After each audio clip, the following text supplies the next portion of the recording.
Chapter 1. Cover Hypnerotomania Polyphily. This e-book is for the use of anyone anywhere in the United States and most other parts of the world at no cost and with almost no restrictions whatsoever. You may copy it, give it away or reuse it under the terms at www.gutenberg.org. If you are not located in the United States, you will have to check the laws of the country where you are located before using this e-book. Title: Hypnerotomania, The Strife of Loue in a Dream. Author: Francesco. Colonna. Translator: Robert Dallington. Release date: May 27, 2006. E-book #18459. Language: English. Other information and formats: www.gutenberg.org/ebooks/18459. Credits: produced by Louise Hope, Robert Seconti and the online distributed proofreading team at http://www.pgdp.net. This file was produced from images generously made available by the Internet Archive/Canadian Libraries. Transcriber's note: this text contains a few phrases in Greek, Hebrew and other languages, with transliterations given where possible. Hebrew Aleph, Hebrew Mem, Hebrew Lamed, Hebrew Aleph, Hebrew Kaf, Hebrew Yod, Hebrew He, Hebrew Bet, Hebrew He, Hebrew Mem, Hebrew He, Gamma Upsilon Mu Nu Omicron Sigma. Eta Nu. A number of typographical errors have been corrected. They are shown in the text with mouse hover pop-ups. Errors noted in the printed errata list are similarly marked. The term invisible means that the character or punctuation mark does not appear in the text, but there is an appropriately sized blank space. Side note: references A, B, C are present or absent as in the original. Larger problems in transcription, along with some technical points, are addressed in the endnotes added by the transcriber. Number 87. The English experience its record in early printed books published in facsimile. Francesco. Colonna. Hypnerotomania, London 1592. Da Capo Press, Theatrivum Orbis Terravum Limited. Amsterdam 1969. New York v. The publishers acknowledge their gratitude to the curators of the Bodleian Library, Oxford,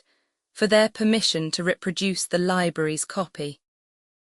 STC No. 5577. Collation. AZ4 RCC4, published in 1969 by Theatrum Orbis Terrarum Limited. O.Z. Voorburgwal 85. Amsterdam and Da Capo Press, a division of Plenum Publishing Corporation, 227 West 17th Street, New York. 10,011. Printed in the Netherlands. Hypnerotomania, The Strife of Loue in a Dream. At London, printed for Simon Waterson, and are to be sold at his shop in S. Paul's Churchyard at Cheap Gate. 1592. V. To the thrice ho novrable and ever living virtues of Sir Philip Sidney Knight, and to the right honourable and others whatsoever, who living loved him, and being dead give him his DVE. To the right honourable Robert Duorax, Earl of Essex and U, Viscount Hereford and Berkshire, Lord Ferrers of Chartley, Berkshire and Loire, Maester of the Queen's Mayor Styes Horse, and Knight of the most noble Order of the Garter, is wished the perfection of all happiness and triumphant felicity in this life and in the worlde to come. When I had determined, right honourable, to dedicate this book to the hallowing virtues of that matchless knight Sir Philip Sidney, methought that I could not find out a more noble personage than yourself, and more fit to patronise, shield, and defend my duty to the dead. Then your honour, whose greatness is such, and virtues of that power as whoso commendeth them, deserveth not to be accounted a flatterer, but he that doth not the same may be thought an ill willer. Hov your honour we will accept hereof, I make no doubt, because that courtesy attendeth vipon true nobility. But my humble request is, that your honour may not think of me, by the tittle of the book and some part of the discourse, as if I vivere amorous, and did speak according to my ovni passions. For I being restrained of my liberty, and helder in the graw of oblivion, where I still as yet remain, oppressed with melancholy, and wearied vivith deeper studies, I vivas glad to beguile the time with these conceits, anathemizing in them the vanity of this life and the uncertainty of the delights thereof in the dream of Polyphilus. Which if it shall please your honour at convenient leisure to look our, pardoning what you find amiss and weighing my good will, I shall think myself most happy. And thus I humbly take my Loue till that I may present your honour with a matter more fitting the same. Your honour's duoted, R.D., anonymi eliger ad lectorum, candide polyphilum narrantem somnia lector auscults, summo somnia missa polo, non operam perds, non hic audis paigebit, tam varige merum rebus abundat opus. Si glories and tetricus contemnis erotica, rerum nos precursorium tam bene dispositam. Obnuis, a si soltum stylus and noir lingua novusc, sermo glories Sophia si rogat auspicias. Id quoc, Cyanuis, geometrica cern vetusta plurima miliasis disser referta notes, hic sunt pyramides thermi ingentesc, colossi ac obliscorum forma vetusta patet. Hic dius abasis fulgit, variic columni alarumc, arcus, zophora epistilia et capita atc, trabes et cum quadrante coroni symmetria and quicquid tecta superbar facit. Hic regum cerns exculta palatia, cultus nympharum fonts egregiasc epulas. V hinc bicolor corea est latronum, expressac tota in labyrinthes vita hominum tenebris. Hinc lege de triplici qui maestate tonantes dicat, and in portis egerit ips tribus. Polia qua furit forma quam culta, triumphos inter iuis specta quatua etherios. Hic preta varios affectus narrat amoris atque opera and quantum siuiet ille deus. Faults escaped in the printing. Folio refers to the numbered leaves of the printed book. The page is the front/recto 1 or back/verso 2 of each leaf. Page, line, faults, correction, page, line, faults, correction. 1. 238 I began the 21 138 subuiging, suruiging 4. 28 members, 21 22 sardines sardius. 6. 112 troke trunk 22 17 vanabraces vormbraces. 6. 23 assured azurd, 22 112 coroni coronis. 7. 133 flying. 22 218 daphus daphne. 10 123 labyrinths. 22 128 chamfered. 10 220 polia. 22 130 contrast. 11 1 2 foot fower. 22 229 ehanthes at chanthes. 11 129 carrier. 23 112 harpies. 11 2 3 bacchi. 23 115 fishy. 12 111 peace. 23 2 4 digi anaglypts 13 1 3 adolescency. 23 2 5 bryaxes. 13 1 5 foliature. 24 2 22 androcene. 14 1 29 stone son. 24 2 32 bell-flowered fox glow bell-flower. 19 2 12 foliature. 26 2 2 Memphis. 19 2 25 brigandine. 26 2 34 which with my 19 2 39 all. Off. 28 2 8 vastness, polyphily hypnerotomatia, wherein he showeth that all humane and worldly things are but a dream, and but as vanity itself. In the setting forth whereof many things are figured worthy of remembrance. The author beginneth his hypnerotomatia, to set down the hour and time when in his sleep it seemed to him that he was in a quiet solitary desart and veen-inhabited plain, and from thence afterward, how he entered veen-advisedly before he was aware with great fear, into a dark, obscure and veen-frequented wood, the description of the morning, A. Phoebus the sun, B. Leucothea the morning, C. Per and Io the horses of the sun, what hour as Phobos,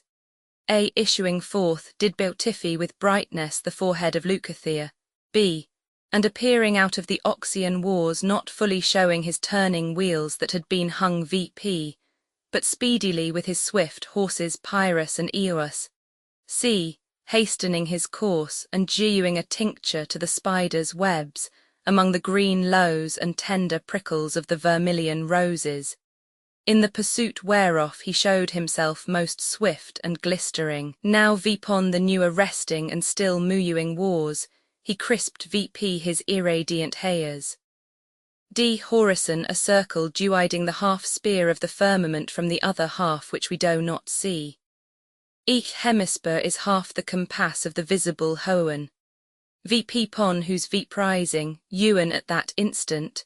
the VN horned moon dismounted herself, losing from her chariot her 2 horses, the one white and the other brown, and drew to the horizon D, different from the hemisphere, E from whence she came, and when as the mountains and hills were beautiful, and the northeast winds had left of to make barrain with the sharpness of their blasts,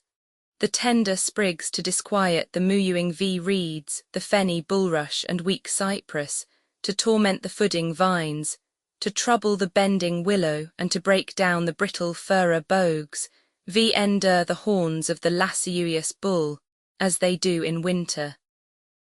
F. Hyperion the sun. G. Halcyons are certain baiads which building near the shore vpon the wars there will be no storm till the young be hatched. H. Leander a young man of Abydos, who in swimming our Hellespont, a narrow sea by Byzantium, which parteth Europe from Asia to Cestus, was in the sight of his Loue Ero of Cestus drowned,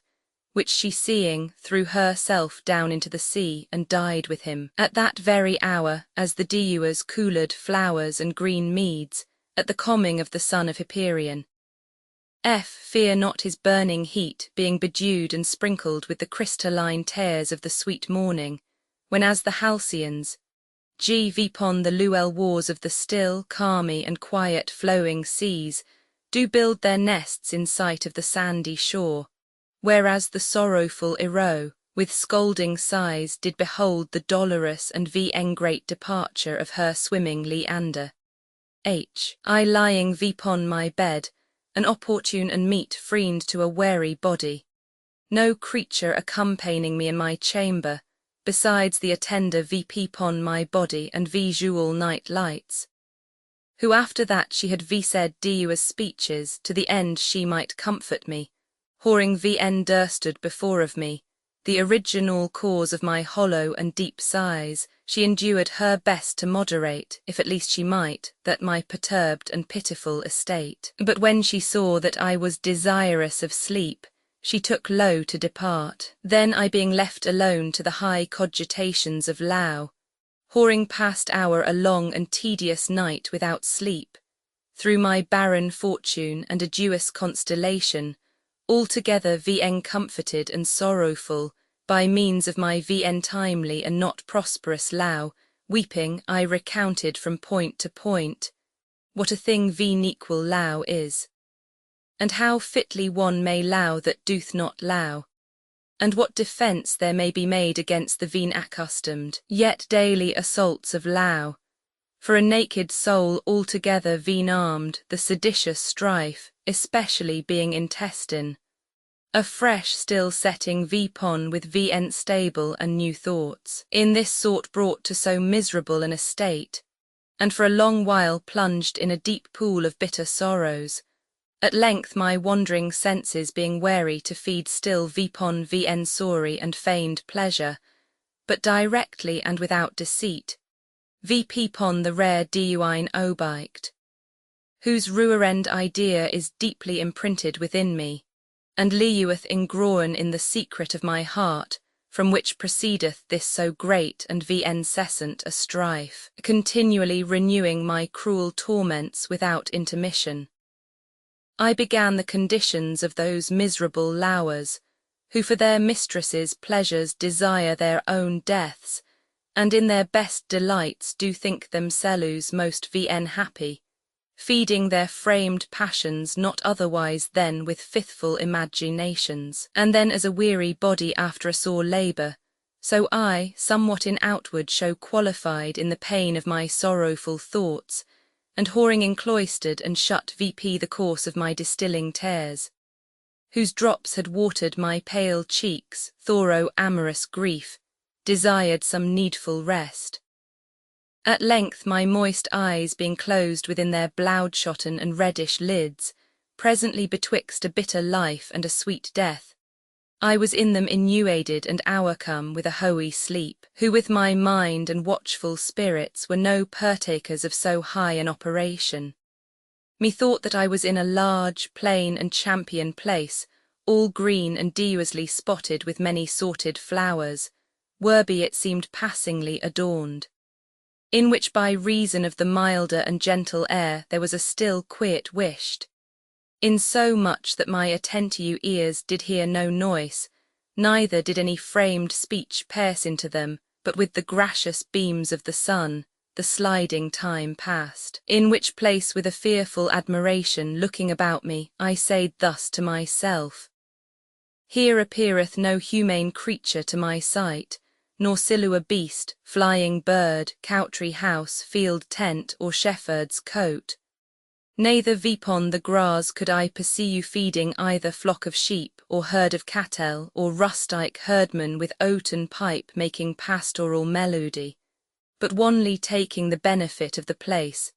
and quietness of the plain which assured me to be without fear. I directed my course still forward, regarding on either side the tender loughs and thick grass, which rested stirred, without the beholding of any motion. At length my ignorant sleeps brought me into a thick wood, whereinto being a pretty way entered, I could not tell how to get out of it.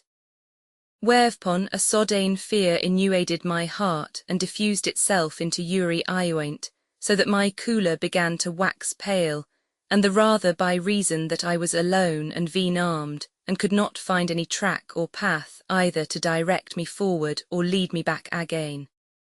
But a dark wood of thick bushes, sharp thorns, tall ashes hailed of the viper, togue elmes beloud of the fruitful vines, hard ebony, strong oaks, soft beech and brown hassels, who entertaining one another's branches with a natural goodwill opposed themselves, to resist the entrance of the gracious sunshine, with the green couverture of their innumerable loughs. And in this sort I found myself in a fresh shadow, a cool air, and a solitary thicket. Vivi hereupon my reason persuaded me to believe that this vast wood was only a receptacle for storage and hurtful beasts, as the tusked boar, the furious and bloodthirsty bear, the hissing serpent, and innuading wolf, against which I was pruided to make resistance, but rather as a prey sent amongst them, miserably to haw my flesh and bones rent and gnawn in pieces. Minotaurus a monster in Crete, born of Pasiphae, which being enclosed in the labyrinth fed on man's flesh, whom Theseus slew and got out of the labyrinth by a clue of thread genuine by Ariadne King Minos' daughter, after wife to Theseus, who did forsake her, and left her in a disinhabited isle, notwithstanding that she had sought his life, and thus forecasting the worst that might follow, I was resolute not to abide there but to seek to get out, that I might the better eschew such suspected occurrence. And taking myself to my feet, I wandered now this way, now that way, sometime to the right hand, sometime to the left. No forward, then backy again, not knowing how to go among the thick bogs and tearing thorns, bearing vipon my face, rending my clothes and hooding me sometimes hanging in them, whereby my haste in getting forth was much hindered. In this veen accustomed labour, and without any help but only the keeping of the sun still vipon one side, to direct me straight forward. I grew extremely hot and faint, not knowing what to do but only in a weary body, to contain a mind distraught through troublesome thoughts, breathing out hollow and deep sighs, desiring help of the pitiful Cretensian Ariadne, who for the destroying of her monstrous brother the Minotaur, gore vento the deceitful Theseus a clue of thread, to conduct him forth of the intricate labyrinth, that I also by some such means might be delued out of this obscure wood. Polyphilus being thus distempered in this dangerous and obscure wood, at length getteth forth, and being come to a fair rewer, enduring to rest himself and cool his heat, he heard a most delightful harmony, which made him forget to drink and follow after the voice, which brought him to a worse perplexity. Fear and desire of freedom thus occupying my senses, my understanding was blinded, neither did I know whether it were better for me either to wish for hated death, or in so dreadful a place to hope for desired life. Thus way discontent, I did endure with all force and diligence to get forth, wherein the more I did strew the more I found myself entangled, and so enfeebled with weariness, that on side I feared, when some cruel beast should come and devour me, or else hours to tumble down into some deep pit or hollow place. Wherefore more trembling than in musculant autumn be the yellow cooled Loue, whoring left their moisture, being thoroughly searched with the furious north wind, I lifted my heart to God, desiring as Achaemenides being afraid of the horrible Cyclops rather to be slain by the hands of Aeneas his enemy, rather than to suffer so odious a death. And my due-out prayer, sincerely knighted to a contrite heart, pouring out a fountain of tears with a steadfast belief to be delued, I found myself in a short space gotten at liberty, like a new day crept out of a dark and tempestuous night. My eyes before said to such obumbrated darkeens, could scarce abide to behood the light, thorough watery sadness, nevertheless glad I was to see the light, as one set at liberty that had been chained in a deep dungeon and obscure darkness. Thirsty I was, my clothes torn, my face and hands scratched and nettled, and withal so extremely set on heat, as the fresh air seemed to do me more hurt than good, neither did it any way ease my body, desirous to keep his new recovered scope and liberty. And after that I had a little rosed my mind, and summoned together my senses in some better sort. I sought a means to quench my inordinate thirst, procured and increased through innumerable sighs, and extreme labour of body, thus casting my eyes with a diligent regard about the plain, to find some fountain whereat I might refresh myself. A pleasant spring or head of water did offer itself me, with a great vein boiling about the which did grow as sweet herbs and water flowers, and from the same did flow a clear and crystalline current stream, which dewided into as branches, ran thorough the desart wood, with a turning and winding body, resiuing into it other little channels lading themselves, in whose courses the stones lift by nature, and trunks of trees denied any longer by their roots to be folden, did cause a stopping hindrance to their current and wheezing fall, which still augmented by other dissonant torrents from high and fertless mountains in the plain, showed a beautiful brightness and soft passing course, to the which short-windedly coming, by means of my fearful flight, I did see a little obscure light, thorough the tops of the high trees, somewhat dewiding themselves out the water, and with the rest of their bodies and branches as it were separating the hoans from my lifted VP eyes. A horrible place to be in, veen accompanied of any creature. And suddenly hearing the fall of trees through the force of a whirlwind and noise of the broken bogues, with a redoubled and hoarse sound afar off, and yet brought to the echo of the water thorough the thick wood, I grew into a new astonishment, and at this instant thus terrified and afflicted, and yet without any received hurt, being upon my knees bowed down, and enclosing the hollowness of my hand, therewith determined to make me a necessary drinking vessel. I had no sooner put the same into the water, offering to my mouth the long-desired moisture, thereby to refrigerate and cool the extreme heat of my burning heart, which at that time would have been more acceptable vntomi than either Hypanes and Ganges be to the Indians, Tigris or Euphrates to the Armenians, or Zalus to the Ethiopian nation, or to the Egyptians his inundation, imbibing Thea burnt and roasted mould, or yet the Reua Po to the Ligurians. And then also it fell so out that I had no sooner taken water into the palm of my hand, offering the same to my open mouth, ready to receive it. I heard a Dorical songe, wherewith I was as greatly delighted as if I had heard the Thracian Thamiras, which thorough my ears presented itself to my quiet heart,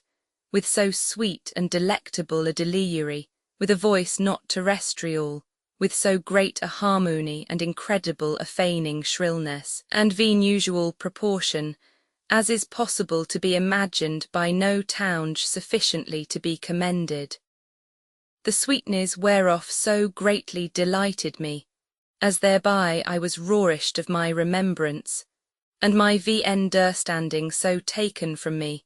as I let fall my desired water thorough the loosened ioints of my feeble hands, and then ewen as a bird which through the sweetness of the call forgetteth to remember the fowler's deceit, so I letting slip that which nature stood in need of,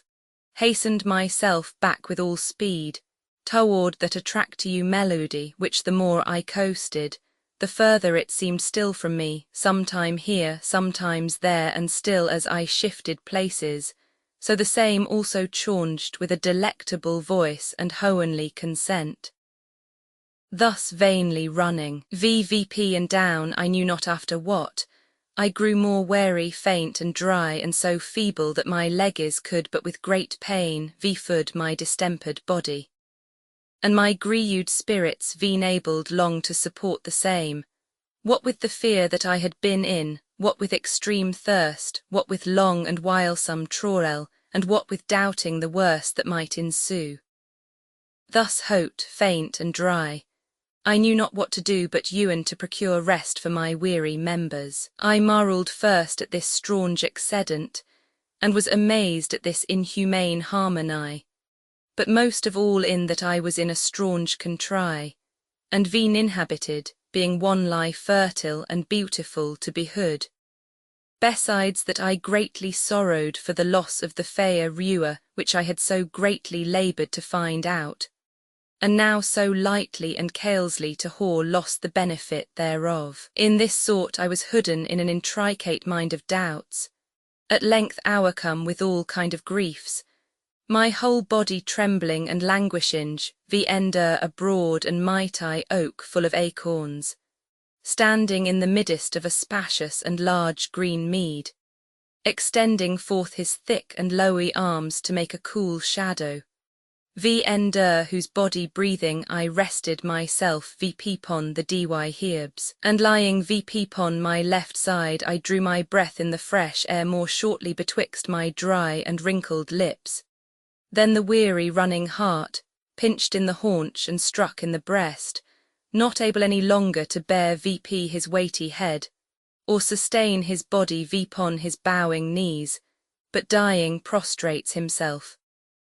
And lying thus in such an agony, I thought upon the strifes of weak fortune, and the enchantments of the malicious Circes, as if I had by her charms and quadranguled plaints been borrowed of my senses, in these such so great and exceeding doubts. O hie me, where might I there among so many diverse and sundry sorts of herbs find the mercurial moly and herb greatly commended of Homer, and thought to be sourany against enchantments of modern authors altogether vn known. Hypsipyle was daughter to Thous, king of Lemnos, who alone, when all women of that island had slain their husbands and kinsmen, sought her father. She also showed the Grecians the fountain Langia in the wood of Nemea in Achaea, where Hercules slew a lion. Dips are a kind of snakes that Lucan mentioneth, whose biting procureth extreme drines or thirst, with his blacky root for my help and remedy. Again methought that it was not so with me. What then? Ewan a hard appointment to delay my desired death, and thus remaining in these pernicious thoughts, my strength debilitated. I looked for no other help but to draw and receive fresh air into that breast, which panted with a small remainder of vital warmness, taking into my hands half Loue as my last refuge, the moist and bedewed Loues preserved in the cool shadow of the green oak. Putting the same to my pale and dry lips, with a greedy desire in licking of them to satisfy my distempered mouth with their moisture, wishing for such a well as Hypsipyle, showed the Grecians, fearing least that nowheres as I had rustled in the wood I were bitten with the serpent Dipsa, my thirst was so insupportable. Then renewing my udder cogitations, as I lay under this mighty oak, I was oppressed with eminent sleep o'er all my members, where again I dreamed in this sort. Polyphilus showeth that he thought he did sleep again, and in his dream thars he was in a valley, innumerant with mountains and hills, the end whereof was shut in a marulous sort, with a mighty pyramids worthy of admiration. Upon the top whereof was a high obelisk, which with great pleasure he beheld, and diligently describeth. Gotten forth of this fearful and thick wood, and forgetting the forementioned places by this sweet sleep, occasioned by my weary members no laid along, methought that I was in a new more delectable place, far excelling the former, which consisted not of fertile mountains and craggy winding rocks, containing wide cores, but being a delicate valley, in the which did rise a small mounting of no great height, sprinkled here and there with young oaks, ashes, palmy trees, broadlowed aescules. Aesculus is a tree bearing both greater fruit and broader loughs than the oak. Gemister beareth a cod and yellow flower, vines abound therewith. Elaphium is like to Angelica, but not in smell, the heart thereon rubbeth his head when it is veloute. Home, chestnut, sugicist, poplars, wilder olew and oppis disposed some higher than other, according to the mounting or fall of the place. In the plain whereof was an other kind of thicket of medicinable simples like little young trees, as the flowering genister. Innumerant with Diua's green herbs, tetrafolie, sheer grass, honeysuckle, the musked angelica, crowfoot elapium and rugwort, with other profitable and known herbs and flowers here, and there dewiously disposed. A little beyond in the same valley, I found a sandy or grawly plain, yet bespotted with green tufts, in which place grew a fair palmy tree with his loughs like the coulter of a plough, and abounding with sweet and pleasant fruit, some set high, some low, some in a mean, some in the very top, an elect and chosen scene of victory. Neither in this place was there any habitation or creature whatsoever. Thus walking solitarily betwixt the trees, growing distantly one from another, I persuaded myself that to this no earthly situation was comparable. In which thought I suddenly espied upon my left hand an hungry and carnivorous wolf, gaping upon me with open mouth, at the sight whereof immediately my hair stood right and I would haw cried out but could not, and presently the wolf ran away. Whereupon returning to myself and casting my eyes towards the woody mountains which seemed to ioin themselves together, being looked vnto afar off, I saw the form of a tower of an incredible height, with a spire vn perfectly appearing, all being of very ancient form and workmanship. Olympus, a hill in Greece between Macedony and the Salii, so high that of the poets it is sometime taken for Hoan. B. Caucasus, a mighty hill in Asia which parteth India from Scythia. C. Silenus, a hill of Arcadia, where Eupiter begat Mercury vpon Maia, and drawing near vnto this building, I beheld the gracious mountains before afar of seeming small, by coming nearer and nearer, by little and little, to lift vp themselves more and more, at the first seeming to me that they had ioined together with the building which was an enclosure or end of the valley betwixt mountain and mountain, which thing I thought worthy the noting, and without further delay I addressed myself more nearer thereunto, and by how much the more I approximated the same, by so much the more the excellency of the walk showed itself, increasing my desire to behold the same. For there appeared no longer a substance of vn known form, but a rare obelisk vpon a vast frame and stony foundation, the height whereof without comparison did exceed the tops of the side-lying mountains, although I thought that they had been the renowned Olympus, A. the famous Caucasus, B. and not inferior to Silenus, C. To this solitary place thus desired lie coming, with unspeakable delight, at pleasure I behelder the strange manner of the art, the hugeness of the frame, and the wonderful excellency of the workmanship. Marveling and considering the compass and largeness of this broken and decayed obiect, made of the pure glistering marble of Paros. D. Paros is one of the 35 isles called Cyclades and Sporades, in the sea Aegeum which divideth Europe from Asia. The squared stones ioin together without any cement, and the pointed quadrangulate corner stones straight lie fitted and smooth lie polished, the edges whereof were of an exquisite vermilion colour, as is possible to be dewized, and so earst set as betwixt the ioints, you and the enemy to the walk, if you there were any, could not dewize to hide the point of the smallest Spanish needle said of the best workwomen, and there in this so noble a piece of work,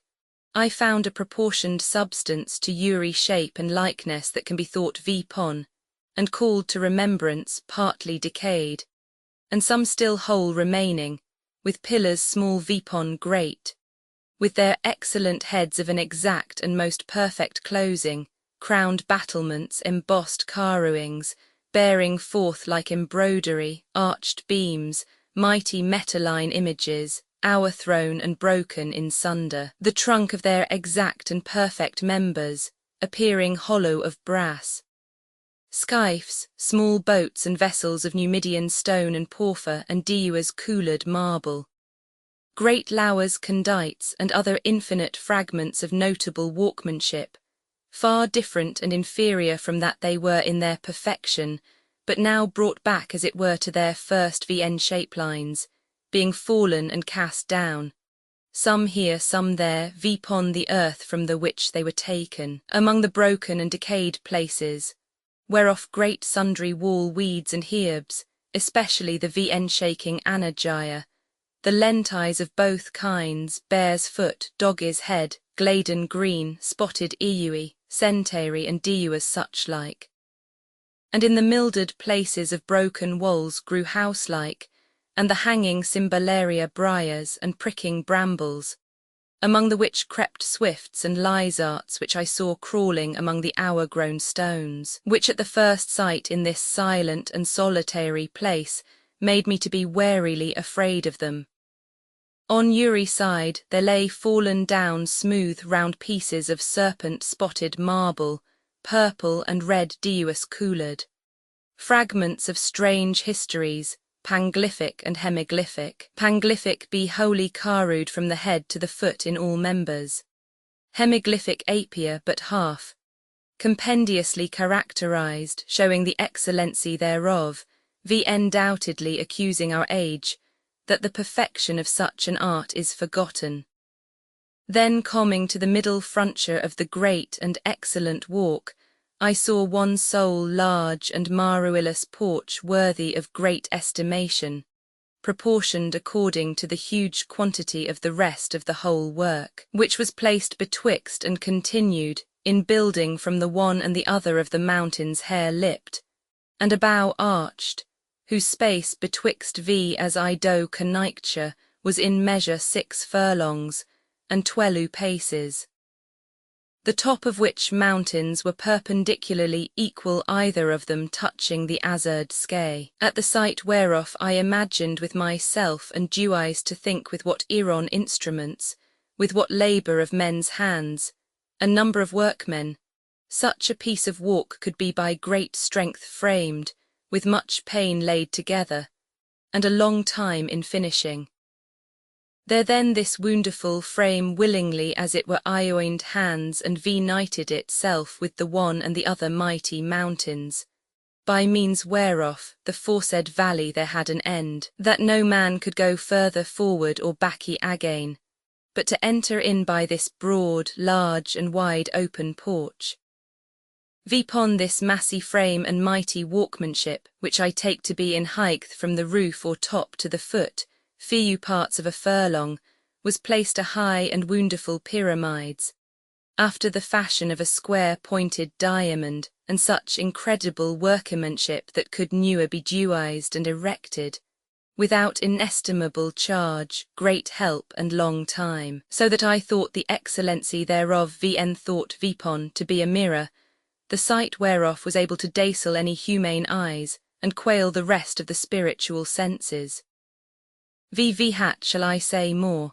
For so far as the reach of my capacity will afford me Loue, in this sort I briefly describe the same. Uri side or quarter of this 4-squared frame wherepon the foot of the pyramids did stand, did extend themselves in length 6 furlongs, a furlong is 16, pole Uri pole being 16 foot, which in compass about Uri side equilated of like breadth, doth multiply to 24 furlongs. Then lifting VP the lines on high from the 4 corners, so much as Ui corner is distant in length from another, meeting in the top, so as the perpendicular line may fall east vpon the centre of the diagon, stretching from both corners of the plinths or square foot, east and conveniently ioined together do make a perfect pyramidal figure, hitch immense and wonderful form, with a marvelous and exquisite symmetry and due proportion mounting VP laboursomely foot by foot, contind 1410. Degrees or steps, taking away 10.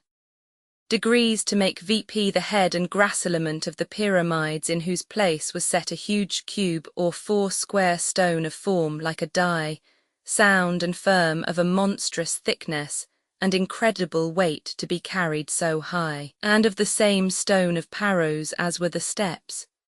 which cube and square stone was the basis and foot set under the obelisk, which I whore in hand to describe. This mighty big stone sharp-topped, sliding down the extreme part from corner to corner, flat-sided by the diameter, was 4 paces, at Uri equal distant corner, whereof was the foot of a harpy of molten metal, their steels and claws armed. Firmly and strongly set in with lead in Uri corner of the cube or 4 square head of the pyramids, meeting together the diagonic line, of proportioned thickness in height 2 paces, which thus closing and met together, made the socket of the great obelisk, which socket was beautified with loaves, fruits and flowers of shining cast metal and of convenient bigness. Hereupon the weight of the obelisk was borne, the breadth whereof was 2 paces, and soen in height, artificiously sharping of the stone of Thebes called Pyrus. Vipon the smooth plains whereof, pure and bright shining as a looking glass, were most excellently cut Egyptian hieroglyphs. Vipon the point of which obelisk, with great art and diligence, was fastened a copper base, in the which also there was a turning deweyes infixed. Wherepon did stand the shape of a beautiful nymph framed of the aforesaid matter, able to amaze the continual diligent behooder. Of such a proportion as the common stature might be considered and perfectly seen, notwithstanding the exceeding height thereof in the air, besides the greatness of the figure or image. It was a wonder to think how such a weight should be carried and set in such a place and so high. Cowered with a habit blown abroad with the wind, and showing part of the naked substance of the legs and thighs, with 2 wings growing out from the shoulder blades, and spread abroad as if she were ready to fly, turning her fair face and sweet regarding countenance towards her wings, the tresses of her hair flying abroad the VP per part, or crown naked and bare. In her right hand she held from her sight a copie or horn stuffed full of many good things, stopped VP, and the mouth downward, her left hand fastened and hard holden to her naked breast. This image and stature was with Uri blast of wind turned, and moved about with such a noise and tinkling in the hollows of the metaline deweyes, as if the mint of the Queen of England had been going there, and when the foot of the fane or image in turning about did rub and grind vpon the copper base, fixed vpon the point of the obelisk, it gave such a sound, as if the tower bell of St. Ioan's College in the famous University of Cambridge had been rung, or that in the pompous batches of the mighty Hadrian, or that in the 5th pyramid standing vpon 4. This obelisk in my judgment was such, as neither that in the Vatican in Alexandria or Babylon may be equally compared vnto it, but rather esteemed far inferior. It contained in it such a heap of wonders, as I could not without great astonishment look vpon it. As also consider the hugeness of the work, the excessive sumptuousness, the strange invention, the rare performance and exquisite diligence of the workmen, with what art invented, with what power, humane force and incredible means, denying, if I may speak it, the workmanship of the hoans such and so mighty weights should be transported and carried into the skies.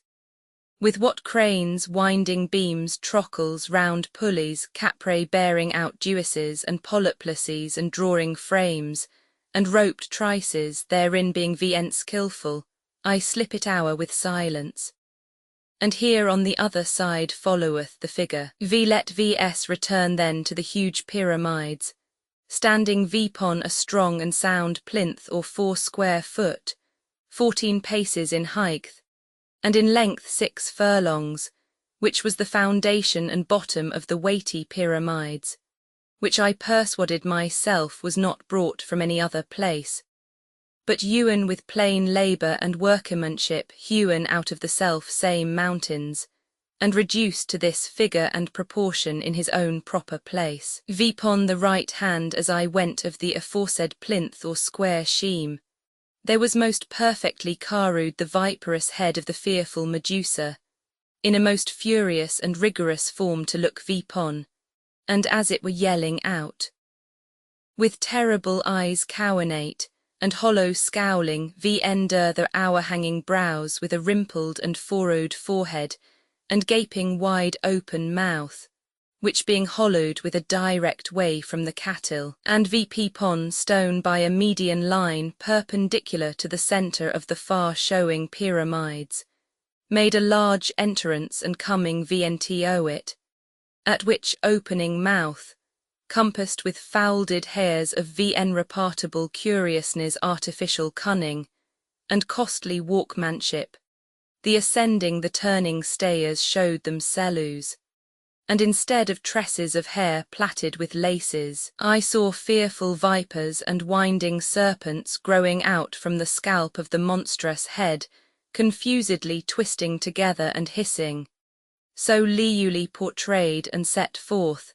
that they made me afraid to behood them, which great quadrant and square walk, I oined not fast to the collaterate and side-leaing rocks, but was betwixt spaced and separated on either sides 10 paces. In their eyes were placed most shining stones, in such sort, as if I had not been persuaded and known that they were stones indeed, I durst not haw drawn near them, and the aforesaid entry cut out of the firm stone, led to the scale and compassing passage in the centre, with winding steps tending to the highest part of the stately pyramids, and opening vipon the outside of the cattle or cube. Vipon the which the shining obelisk was founded, and among the rest of such notable parts that I beheld,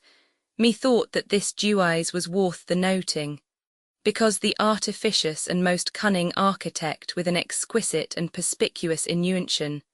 had made to the stairs certain loops or small windows, embracing the bountiful beams of the sun correspondently on 3 parts, the lower, the middle, and supreme. The lower taking light from the higher, and the higher from the catabas or lower with their opposite reflexions showing a marvellous fair light. They were so fitly disposed by the calculate rule of the artificious mathematician, to the oriental meridional and occidental parts of the air, that every hour of the day the sun shined in, and gore light to the whole scale, the same loops or windolets in diuous places symmetrially and definitely dispersed and set. To the aforesaid entrance thorough the open mouth of Medusa, I came by a long gallery to a sailing scale or down-going stair opening at the foot and porment of the building vipon my right hand, against one of the collateral and side-lying mountains, betwixt which there was out of the stone an open space cut out of 10 paces VP, into the which I ascended boldly without resistance, and being come to the beginning of the stair in the aforesaid mouth by innumerable steps and degrees, not without great wearings and dissonance of head, by often turning about, I came to so incredible a height, that my eyes would not suffer me to look down to the ground insomuch, that methought that every thing below vipon the plain had lost his shape, and seemed imperfect. In the opening and coming out of this circulate, and turning ascents many pillars of fused and molten metal, were aptly disposed and surely fixed. The interspace betwixt every one and other 1 foot, and in height half a pace, railed and ioin together about with a battled coronet al along the said pillar, and of the same metal compassing about the opening of the stair, lest that any coming forth venawers should fall down headlong, for the immeasurable height thereof would cause a giddings in the head, and bring a staggering to the feet. Vipon the plane of the obelisk there was infixed a table of brass fastened, and soldered in about the height of a man, with an ancient inscription in Latin, Greek, and Arabic, by the which I plainly understood that the same was dedicated to the sun, and the measure of the work wholly set down and described, the name of the architecture noted on the obelisk in Greek letters, lambda iota chi alpha, sigma omicron lambda iota beta iota kappa omicron sigma, lambda iota omicron delta omicron mu omicron sigma, omega rho theta omicron sigma epsilon nu mu epsilon. 1 Lichas Libicus architectus me erexit. Lichas a Libyan architector set me VP. V let VS return and come backy to the consideration of the butt and tessel or square, subiked and V footer of the pyramids in the front and foreside whereof, I beheld ingrown a gigantomachi and combate betwixt giants, the only enemy to vital breath, surpassingly well cut, with the quick motions and liuli agilities of their large and tall bodies, vn possible to be rightly described, the artificial handling thereof, as it were enying the walk of nature itself, as if their eyes and feet had moved together, and coasted from one part to another, with an expedite passage and swift course. In such sort seemed they vipon their strong and mighty horses, some being cast down, other stumbling and falling, many wounded and hurt, yielding vp their desired lius. Some trodden down and mischiewed ender the feet of the fierce and restrained horses, other casting off their armour wrastling and togging one with another. Some headlong with their heels vp ward, falling and not come to the ground from off their horses. Other some lying vpon the earth, hooding vp their shields and targets, offended with the one hand and defended with the other. Many with their scimitars and curtilaxes, some with long swords two-handed after the ancient Persian manner, others with dewars deadly and strange fashioned mortal weapons, some wearing habergeons and helmets, with dewars dewizes vpon their crests, others naked and armed, leaping and rushing in among the thickest, thereby showing their haughty, innuancible and daunted courages, resolute for death, some with fearful countenances crying out, other showing obstinate and furious visages, although they were assured to die, strongly abiding the proof of their pain, and the cutting in sunder of their fatal thread, others slain before them, with dewars encoth and straunge warlike and deadly instruments, showing their strong members, their swelling muscles standing out, offering to the sight and eyes of tbe behuda the duty of their bones and the hollowness in the places where their strong sinews be strained. Their conflict and combat seemed so fearful, blowdy, deadly, cruel and horrible, as if Mars himself had been fighting with Porphyrion and Alcian, who made a noise like the braying of asses. This cataglyphic imagery did exceed a natural and common stature and proportion of men, carved in prewy white marble, the ground thereof as black as iot, a perfect foil to beautify, and set forth with pale crystalline and silua crowley, of innumerable huge bodies, their last endures, their present actions, the fashion of their armour, the dewacity of their deaths, and certain and doubtful victory. The discharge of my undertaken description whereof proveth maimed and lame, by reason that my understanding is wary, my memory confused with variety, and my sight dimmed with continual gazing, that my senses will not afford me rightly, and as their due, fitly to manifest part, much less to describe at large the whole manner of their curious lithoglyphy. After this I became to cast with myself, what should move you and cause such a pride and burning desire in any man, to fetch from far, and gather together so mighty stones with so great trorel? With what carriage, who were the canoeiers and porters, with what manner of wheels, and rowling dewizes, and folding supporters, so great, large, and innumerable a sort of stones should be brought thither, and of what matter their cement that ioined and held them together, was made the height of the obelisk and stateliness of the pyramids, exceeding the imagined conceit of Democritus proposed to Alexander the Great, about a work to be performed vipon the hill Athos. For the strangines of the Egyptian building might due place to this. The famous labyrinths were far inferior. Lemnos is not to be rehearsed. The theatres of old time were in comparison but warreners' lodges. Neither did the famous nor solely come anything near, which certainly maketh me absolutely persuaded that he which wrote the sown wonders of the world knew a heard of this. Neither in any age hath there been seen or imagined the like, no not the sepulchre of Ninus. Lastly, I wondered what foundation and arches were able to fold so monstrous a weight, whether the pillars were hexagons or tetragons, and what variety of columns, and what number might seru, and after what sort proportionately disposed and set, for the better understanding and more perfect knowledge whereof, I connuigged myself in at the open and spacious porch and entrance, within the which was an obscure and vast hollowns,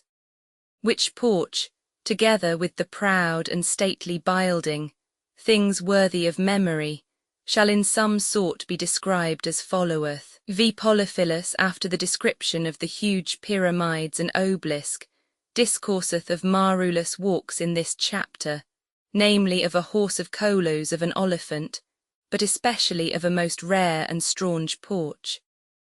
To rightly and lawfully may I haul low to write, that in the whole world there was newer such an other, so pompous, glorious, and magnificent a piece of work, by man's eyes seen or credibly reported.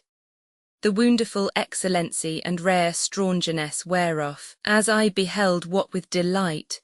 and what with admiration, my senses were so captivated and tied thereunto, that no other solace or pleasure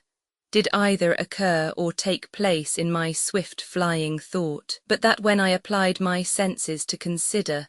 and addressed my eyes with diligent observation, curiously to overlook every particular part of this sweet composed object, and most rare and goodly imagery and virgin-like bodies, without cracky or flaw, with a long drawn breath, and somewhat opening my mouth, I set a deep sigh. In so much as my amorous and sounding breathing, by reason of the thickness of the air in this solitary and lone place, gore an echo, and did put me in mind of my angelike and extreme desired Polia. O high me that so small or any intermission should cause that her lowly and celestial idea and shape was not still imprinted in my mind, and continued a daily companion, in whose breast my life is resolute to abide, and rest as under the protection of a most sure and approved shield and safe defence. And by this way I was brought to a place where were dewers and sundry excellent sorts of ancient devices and workmanships. First of all, I beheld a most fair porch, past all sense to describe, for the incredible curiousness thereof, as ewer was built or dewised, and the rather for that our mother tongue and vulgar speech may not afford apt and peculiar words for such a piece of artificial work. Before this gorgeous and glorious porch, you shall understand that in the open air there was a four square court of 30 paces by his diameter, poured with pure fine marble, pointed four square, wrought checkerwise of dewers fashions and sundry best-fitting coolers. But in many places by means of the ruin of the ancient walk, and old pillars, broken in pieces and overgrown. A columni consisteth of his capital, that is the head. Astragalus, that is the subiect of the capital next the columni. Hypotracheli, the shaft of the columni. And hypothesis, that is the foot whereon the columni standeth, exceeding the bigness of the columni. And in the VT-most parts of the aforesaid court to the right hand, and the left towards the mountains, there was 2 straight rows of pillars, with a space betwixt for the interrict areostyle, as the quantities of both columns required. The first course or order of setting the pillars, beginning on both sides equal to the limbus or extreme part of the front of the porch. The space betwixt pillars and pillars Roman 15 paces, of which columns or great pillars, some and the greatest part or number were whole, with their capitals or heads, wrought with a ward shell work and ciliary or drapery, their corners bearing out and inannulated or turned in like a curled lock of hair, or the VP per head of a bass viol about the pins, which strain the stringes of the instrument to a musical concord, with their subiect astragals, writhing and hanging here and there, making the capital thrice so big as the bottom thereof of the columni, whereupon was placed the epistyle or straight beam, the greatest part decayed, and many columns widowed and deprived of their capitals, buried in ruine both astragals and shafts of the columns and their bases or feet. Fast ioining to which order or set rows of pillars, there grew plane trees, wilder oleus, pine apple and pricking brambles. I connectured that it was made for to ride horses in, to trot and gallop, the ring to manage carrier and corroot in, or else some open gallery, cowered close our head, ender propped with pillars and of a large wideness to walk dry in, and to take a temperate air in not too subtile. A bow in this great court poured as aforesaid in the passage towards the porch some 10 paces. I beheld a prodigious winged vaulting horse of molten brass of an exceeding bigness, his wings fanning out, his huyu standing vpon a smooth plain base or frame, few foot broad and 9 feet in length, in height proportionable to the breadth and length, with his head at liberty and bridled, whoring his 2 small ears, the one standing forward and the other drawn back with a long ward mane falling from his crest on the contrary side. Vpon whose back he deuas young youths essayed to ride, but not one was able to sit steadfast, by reason of his swiftness and high bounding, from whom some were fallen down,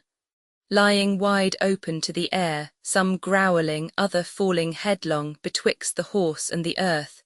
the rest in vain hooding by the hair of his mane, some forcing to get vpon him, and others enduring to recover themselves from ender his feet. Vpon the vp per part of the frame and base, there was infixed and fastened with lead, a footing or thick crust, of the same metal that the horse was, and vpon the which he stood, and those that were overthrown did lie, somewhat shorter and narrower than the base or subiked frame, the whole mass or composition cast of a piece and of the same metal, maru loosely founded. Lastly you could not perceive that any were contented with his rogans, as appeared by their framed countenances, showing a discontent which they could not vtiter being senseless images, not differing other ways thorough the excellent conning of the craftisman from liuing creatures, and by his surpassing imitation of nature. Perilous there might go put vp his pipes, and blush with his dew-eyed bull, and Hiram the ewe must here gu place, or what founders else so ewer. The pigma base or subiked for this metalline machine to stand vpon, was of one solid piece of marble, of fit and convenient breadth, height and length, for that purpose accordingly proportioned, full of streaming veins, sondry coloured and dewiously spotted, marulous pleasant to the eye in infinite commixtures confusedly disposed. Vpon the breast or foremost part and end of the marble base that was opposite against the porch, there was a garland of green marble, like the lows of bitter alisander, commixed with dead lows of maidenweed, of a hair cooler, within the which there was a smooth round pure white stone, wherein was engraven these capital Romaine letters. V at the hinder end in like sort was a garland of deadly wolfwort, with this inscription, Equus in felicitatis, and vpon the right side there was engraven certain figures, shapes and representments of men and women dancing together, biformed or faced, the foremost smiling, the hindmost weeping. None liu in this world in that pleasure, but they whore also their sorrows in time. And dancing in a ring with their arms spread abroad, and handfasted man and woman with woman. One arm of the man ender that of the woman, and the other about, and thus closing together, and hooding by the hands, they flowing about one after another, that always still in one place, a smiling countenance encountered a foregoing sad. Their number was soen and soen, so perfectly and sweetly counterfeited with liuli motions, their vestures whisking vp and flying abroad, that the workman could not be accused of any imperfection, but that one had not a liuli voice to express their mirth, and the other brinish tears to manifest their sorrow. The said daunce was in fashion of 2 semicircles, with a separating partition put betwixt. 3 vender which hemial figure, there was in script this word temps. On the contrary side I beheld many of green adolescency of like proportion to the former, and in such like compass or space. Gift vainly bestowed in time wantonly spent is a great loss, and breedeth repentance. The grounds of both beautified and set forth with an exquisite foliature or walk of lows and flowers. This company was plucking and gathering of the flowers of sundry herbs,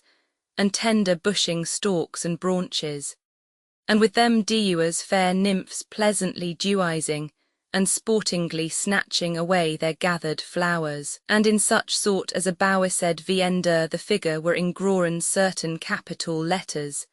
to show this one word emissio, containing the 9th part to the diameter or the quadrature. At the first sight hereof, I was amazed and astonished, but with better regard and great delight curiously looking the huge founded machine the shape and form of a horse made by humane industry and skill most commendable. For that every member without defect had his perfect harmony, and every limb his desired proportion, I straight called to remembrance the fortunate horse of Sion, and thus held us still to behold the same artificial mystery, an other spectacle and object no less worthy to be looked upon than the former,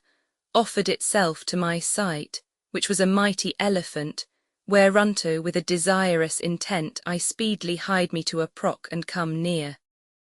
In which meanwhile on an other side I heard a mournful noise and humane groaning, as proceeding from a sick body vento death. Whereat I stood still at the first, my hairs standing right VP, but presently without further stay, I addressed my steps towards the place from whence I heard this waffle noise and doleful lament, forcing myself VP upon a heap of ruinated, broken and down-fallen marbles. Thus willingly going forward, I came to a vast and wonderful large coloss, the feet thereof bare and their soles hollow, and the legs as if their flesh had been wasted, consumed and fallen away. From thence with horror I came to look upon the head, where I did conjecture and imagine that the air and wind getting in and coming forth of his wide open mouth, and the hollow pipes of his throat, by a divine inuntion did cause this moderated noise and timed groans. It lay with the face ward all of molten metal, like a man of middle age, and his head lifted as with a pillow, with a resemblance of one that was sick, breathing out at his mouth, sighs and groans gaping. His length was 60 paces.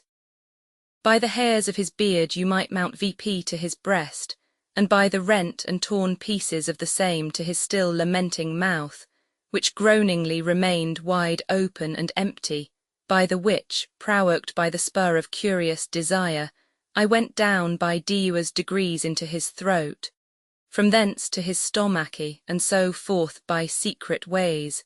and by little and little to all the sural parts of his inward bowels. A wonderful conceit, and every part of man's body whoring vpon, it written his proper appellation in 3 idioms Chaldee, Greek and Latin, that you might know the intrariles, sinews, bones, veins, muscles, and the enclosed flesh, and what disease is bred there, the cause thereof, the cure and remedy, vento which englomerated and winding heap of bowels, there was a convenient coming vento and entrance in, with small loopholes and wickets in sundry places dewiously disposed, yielding thorough them a sufficient light to behold the sural parts of the artificial anatomy, not wanting any member that is found in a natural body. When I came to the heart, did see and read how Loue at his first entrance begetteth sorrow, and in continuance sendeth out sighs, and where Loue doth most grievously offend. Wherewithal I was moved to renew my passion, sending out from the bottom of my heart deep set and groaning sighs innuicating and calling out vipon polia, in such sort as that the whole colosse and machine of brass did resound, striking me into a horrible fear. An exquisite art beyond all capacity, for a man to frame his like not being an anatomy indeed. Oh, the excellency of past wits, and perfect golden age when virtue did stree you with fortune, lowing wanly behind him for an heritage to this our world, blind, ignorant and grudging desire of worldly pelf. Vipon the other side I pursued of like bigness to the former colosse, the VP per part of a woman's head some deal bare, and the rest buried with the decayed ruins as I thought, of such like workmanship as the other, and being forbidden by incomposite and disordered heaps of decayed and fallen down stones, to view the same I returned to another former Audiobook, which was, and not far distant from the horse straight forward, a huge elephant of more blacky stone than the obsidian, powdered o'er with small spots of gold and glimpses of silver, as thick as dust glistering in the sun. The extreme hardness whereof the better did show his clear shining brightness, so as Uri proper Audiobook therein did represent itself, except in that part where the metal did bear a contrary colour. Vipon his large backy was set a saddle or furniture of brass, with two girths going under his large belly, betwixt the which two being straight buckled VP with buckles of the same stone. There was interset a quadrangle correspondent to the breadth of the obelisk placed vipon the saddle, and so earnestly set, as no perpendicular line would fall on either side the diameter. Vipon 3 parts or sides of the 4 square obelisk were ingrown Egyptian characters, the beast so exactly and cunningly proportioned, as invention could devise and art perform. The aforesaid saddle and furniture set forth and beautified with studs hanging ewels, stories and devices,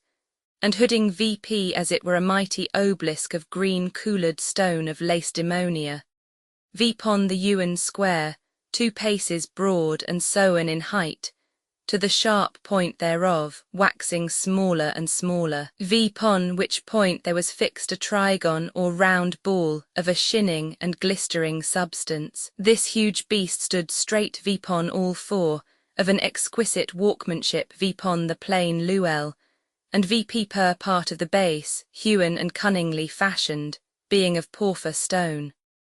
with 2 large and long teeth, of pure white stone and clear apact and fastened. And to the 4 girth on either side was buckled a rich and gorgeous poitrel, beautified with dewas ornaments and variety of ewels. The subict whereof was of the same substance of the saddle. VP pon the middest whereof was grown in Latin cerebrum est in capite, and in like manner brought about the outsides of his neck to the foretop of his large and big head, it was there fastened together with an artificial knot, from the which a curious ornament and vari notable of goodsmith's work hung down, spreading his spacious face, the same ornament being twice so long as broad, bordered about. In the table whereof I beheld certain letters, Ionic and Arabic in this sort. His during trunk rested not vipon the luel of the base, but some deal hanging down, turned vppe again towards his face. His rigged large ears like a foxhound flappingly pendant, whose vast stature was little less than of a natural oliphant.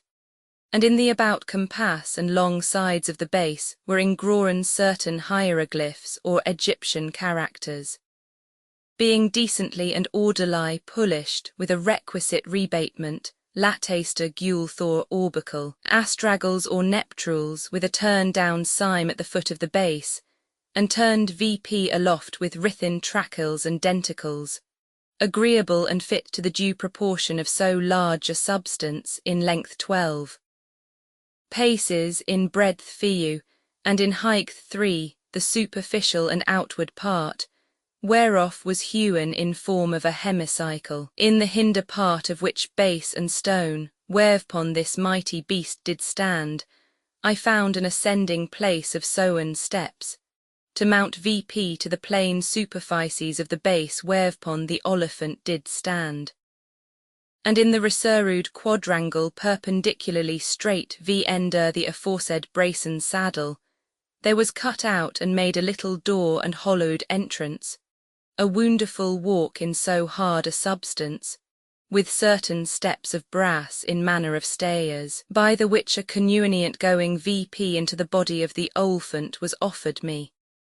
V at the sight whereof I extremely desired to see the whole dewise, and so going in,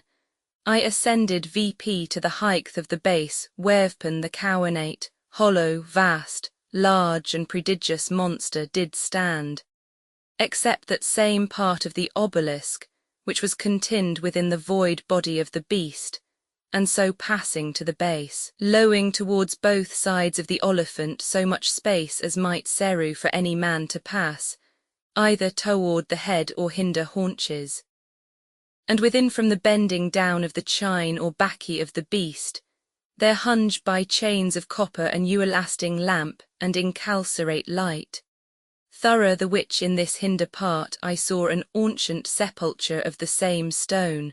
with the perfect shape of a man naked, of all natural parts, whoring vpon his head a crown of black stone as eyet, his teeth eyes and nails silhouetted and standing vpon a sepulchre coward like an ark, of scale walk, and other exquisite lineaments, pointing with a gooden sceptre, and holding forward his arm to due direction to the former part. 4. On his left side he held a shield in fashion like to the keel of a ship, or the bone of a horse head, whereupon was inscript in Hebrew, Attic, 5 and Latin 6 letters, this sentence that is placed on the other side with the figure V Hebrew Aleph, Hebrew Mem, Hebrew Lamed, Hebrew Aleph, Hebrew Kaf, Hebrew Yod, Hebrew He, Hebrew Bet, Hebrew He, Hebrew Mem, Hebrew He, Hebrew Kaf, Hebrew Samek, Hebrew Tav, Hebrew He, Hebrew Aleph, Hebrew Tav, Hebrew Bet, Hebrew Shin, Hebrew Resh, Hebrew Yod, Hebrew Aleph, Hebrew Nun, Hebrew Yod, Hebrew He, Hebrew Yod, Hebrew Yod, Hebrew Tav, Hebrew Yod, Hebrew Tayin, Hebrew Resh, Hebrew Vav, Hebrew Mem, Hebrew Ket, Hebrew Pe, Hebrew Shin, Hebrew Vav, Hebrew Tav, Hebrew Mem, Hebrew Tzadi, Hebrew Aleph, Hebrew He, Hebrew Nun, Hebrew Yod, Hebrew Ket, Hebrew Nun, Hebrew Yod, Gamma Upsilon Mu Nu Omicron Sigma Eta Nu, Epsilon Iota Mu Eta, Alpha Nu Theta Eta Rho Iota, Omicron Nu, Epsilon Mu Epsilon Kappa Alpha Lambda Upsilon Psi Epsilon Nu, Zeta Eta Tau Epsilon Iota, Epsilon Upsilon Rho Eta Sigma Eta Delta Epsilon, Epsilon Alpha Sigma Omicron Nu Mu Epsilon, NVDV Sesam Best Tier 9 Texas Set Qver et in V Nies, Messi Nito, at which V Enkoth and Straunge sight I stood not a little amazed and somewhat doubtful what to imagine, turning my eyes to the contrary part. I saw in like sort another, as before burning light, and passing thorough betwixt the side of the beast, and the therein enclosed part of the obelisk, I came towards the forepart of the Oliphant, where in like manner I found such an other fashioned sepulchre as the former, with a stature or image standing thereupon as the other, sawing that it was a queen, who lifting VP her right arm with her foremost finger, pointed towards that part behind her shoulders, and with the other she held a little table fast in her hand, in which was written in 3 languages 789 this epigram: Hebrew Shin, Hebrew Tav, Hebrew He, Hebrew Yod, Hebrew He, Hebrew Kuf, Hebrew Ket, Hebrew Mem, Hebrew Nun, Hebrew He, Hebrew Aleph, Hebrew Vav, Hebrew Tzadi, Hebrew Resh, Hebrew He, Hebrew Zayin, Hebrew He, Hebrew Kaf, Hebrew Aleph, Hebrew Vav, Hebrew Tav, Hebrew Nun, Hebrew Pe, Hebrew Shin, Hebrew Kaf, Hebrew He, Hebrew Samek, Hebrew Resh, Hebrew He, Hebrew Resh, Hebrew Aleph, Hebrew Shin, Hebrew Vav, Hebrew Aleph, Hebrew Lamed, Hebrew Tav, Hebrew Yod, Hebrew Gimel, Hebrew tayin, Hebrew bet, Hebrew gimel, Hebrew vav, Hebrew pe, Hebrew vav. Hebrew he, Hebrew yod, Hebrew he, Hebrew mem, Hebrew yod, Hebrew aleph, Hebrew bet, Hebrew lamed, Hebrew aleph. Hebrew zayin, Hebrew he, Hebrew yod, Hebrew resh, Hebrew aleph. Hebrew vav, Hebrew tav, Hebrew kaf, omicron sigma tau iota sigma epsilon iota. Alpha lambda beta epsilon epsilon kappa, tau omicron upsilon delta epsilon, tau omicron upsilon, theta sigma alpha upsilon rho omicron upsilon. Omicron sigma nu alpha rho epsilon sigma kappa omicron iota. Pi alpha rho alpha iota nu omega delta epsilon omega sigma lambda alpha beta iota sigma tau eta nu kappa epsilon phi alpha lambda eta nu mu eta alpha pi tau omicron upsilon epsilon omega mu alpha tau omicron sigma. Q viscvis ease Q vantvunkven que libverit h vives the savri svme ad monio avfa capft corpus nitan gito. This nowelty worthy to be manifested, and secret riddle often to be read hour, was not known to me, so as I rested doubtful what the interpretation of this sophismy should signify, not daring to try the conclusion. But stricken with fear in this dark VN lightsome place, notwithstanding the dim burning lamp, I was more desirous to behold and peruse that triumphant porch and gate as more lawful to remain there than otherwhere. Whereupon, without more ado, I determined to loe this place VN till another time, that I might more quietly at leisure look vipon the same, and to prepare myself to behold the wonderful work of the gate. And thus descending down I issued forth of the VN bowelled monster, an innuention past imagination, and an excessive labour and bold attempt to evacuate such a hard substance hour that other stones be, the workmanship within as curious as that without. Lastly returned clean down, I beheld in the porphyre last along the sides notably insculped and graven these hieroglyphies. First the horned scalp of an ox with two tools of husbandry fastened to the horns. An altar standing vipon goat's feet, with a burning fire aloft, on the foreside whereof there was also an eye and a vulture. After that a basin and an ewer. A spindle full of twinned, an old vessel fashioned with the mouth stopped and tied fast. A soul and an eye in the bale thereof and two branches trowest one of olew and other of palmy tree. An anchor and a goose, an old lamp and a hand holding of it. An oar of ancient form with a fruitful olew branch fastened to the handle, two grappling irons or hooks, a dolphin and an ark close shut.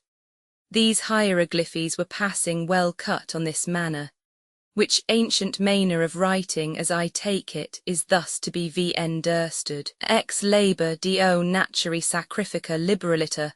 Paulatim reduces animum do subictum, firmam custodium viti tui, misericordita gubernando tenibit, incolumem seruabit, letting pass this most excellent rare, strange and secret duis and work.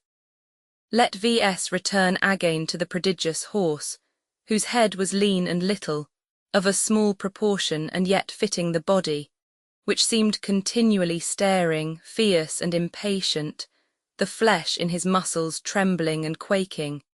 in such sort as that he seemed rather aliu than a feigned imitation,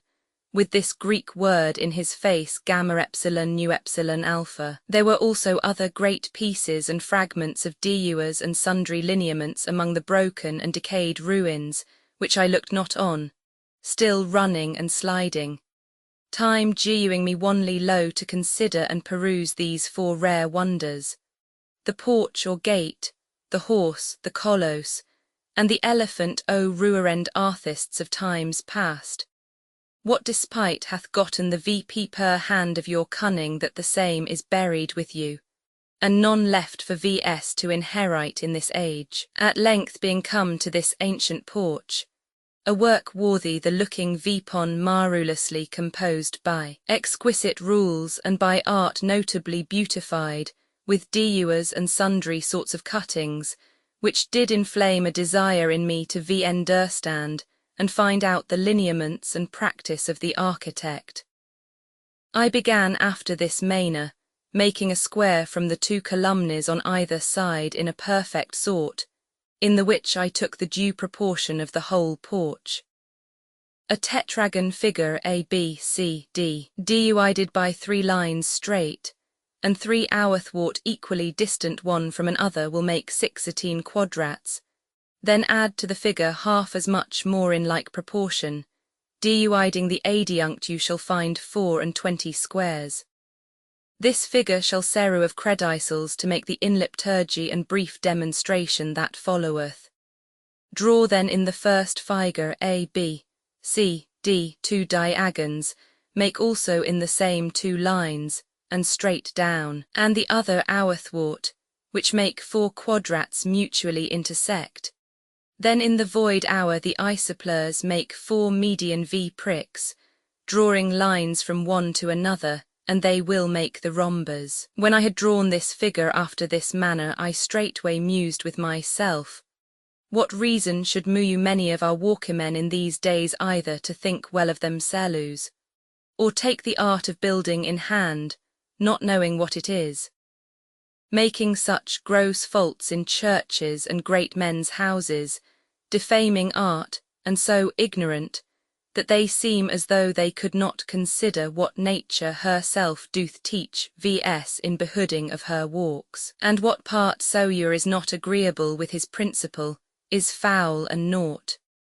For take away order and rule, and what thing can any man make, either beautiful to the eye or of commendable proportion and durable? Then it must needs follow, that the cause of such inconvenient errors doth proceed from ignorance, and hath his beginning from illiterature, and this notwithstanding, that although the perfection of this art doth not vary, and fall from his rectitude, yet the discreet and cunning architect to grace the object to the behooders, may lawfully either with addiction or diminution beautify his work, keeping whole the solid part with his veneusal composition. I call that solid which is the body of the frame, which is the principal intent, innuention, for setting down, and symmetry or due proportion of the building without any additions, rightly examined and perfectly composed, which will manifest the skill of the workman, and the same afterwards to adorn and beautify, which adjuncts is an easy matter. Wherein is also to be considered the due ordering and placing of every thing, and not to set a crown vipon the feet, but vipon the head, and so warling and denticulating, and other cuttings of sundry sorts in their several and best fitting places. The chief innuention and disposing whereof resteth in the rare and cunning architect, but the labour and walking thereof to the vulgar and common sort of mannerlists and seruants to the architect, who if he will do well, he must in no wise be subject to oraris, and besides his skill he must be honest, no prattler full of words, but courteous, gentle, benning, tractable, patient, merry and pleasant, full of new devices, a curious searcher into all arts, and well advised in his proceeding, lest with rations he commit a fault or absurdity in his work, and hereof thus much shall suffice. After that Polyphilus had at large made a demonstration of the due proportion of the gate, he proceedeth to describe the ornaments thereof, and their excellency. I having been somewhat prolix and tedious in my former purpose, it may be that it hath bred some offence, to such as daily endure to occupy their senses in the pleasant discourses of Loue. But it will also prove you no whit displeasant, if with a little patience they restrain to glut themselves with the wallowish sweetness of desirable delights, and try the taste of a contrary viand. And for as much as the affections of men are naturally variable and different one from another, vipon this occasion I may be excused. For although that bread sometime denied and kept baccy from the hungry body may cause a hard conceit, yet when it is eftsoons offered vnto him, the malice is forgotten, and the gift very gratefully received. No whoring in some sort spoken of the right VSC of architecture, and the direct way and means by order and rule, to find out the set down dues and solid body or ground of the walk, with facility that being found out, the architector may VSC sundry divisions in deus perfections, not VN like VNTO a cunning musician, who whoring duised his plain ground in right measure, with full strokes, afterward will proportion the same into divisions, by chromatical and delitful minims crotchets, and quowers, curiously reporting vipon his plain song. Ewan so after a nuance, the principal and special rule for an architecture is a quadrature, the same duided into smales the harmony and sweet consent of the building, setteth forth itself and the connuenient adiuncts, agreeable to Thea principal. In all which this porch was most excellent, both for the rare innuention and wonderful composition thereof, and the strange additions to beautify the same in such sort so exquisite, so fitly placed, and so curiously cut and engraven, as the smallest part thereof could not be accused of any fault, but the walkman commended for the perfection of his skill. First vipon my right hand below, I beheld a stilipode or square stone, like an altar under the bases of the columns, which whoring vipon the vp per part a connuenient and meet coronis, and accordingly imbowed the bottom and lowest part in like manner was fashioned, so as the quadrate and aforesaid stilipode was no broader than long, but a right quadrangule. Which altar, as I may term it, sidelong about, wrought with lows hollowed ender with a gulatary, and wrapped hour with the same foliature and leaf work, hemming in the smooth face or table of the stilipode of shining white alabaster, polished and plain, the outward part of the quadrangule equilaterally compassing about the same,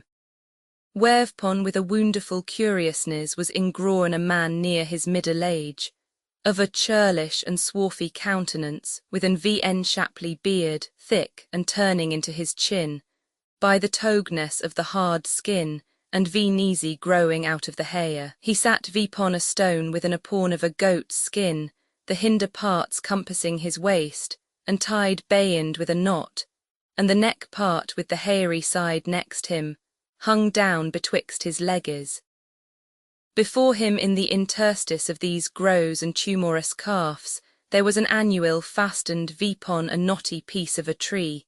whereupon he was fashioning of a brigandine or habergeon of burning metal, hooding vp his hammer, and as it were striking vpon his work. And there before him was a most noble woman,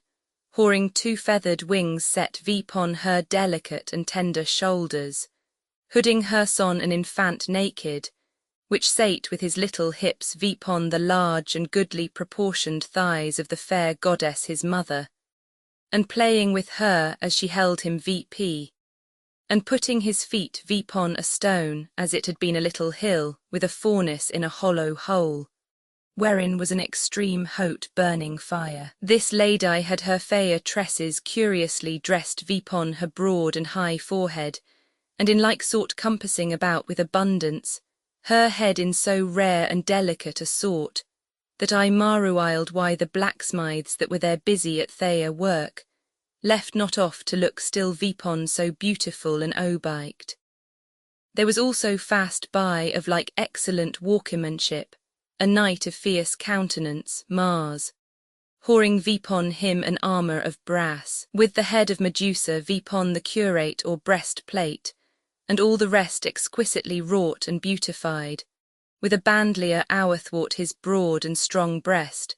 hooding with high's brawny armour half pike,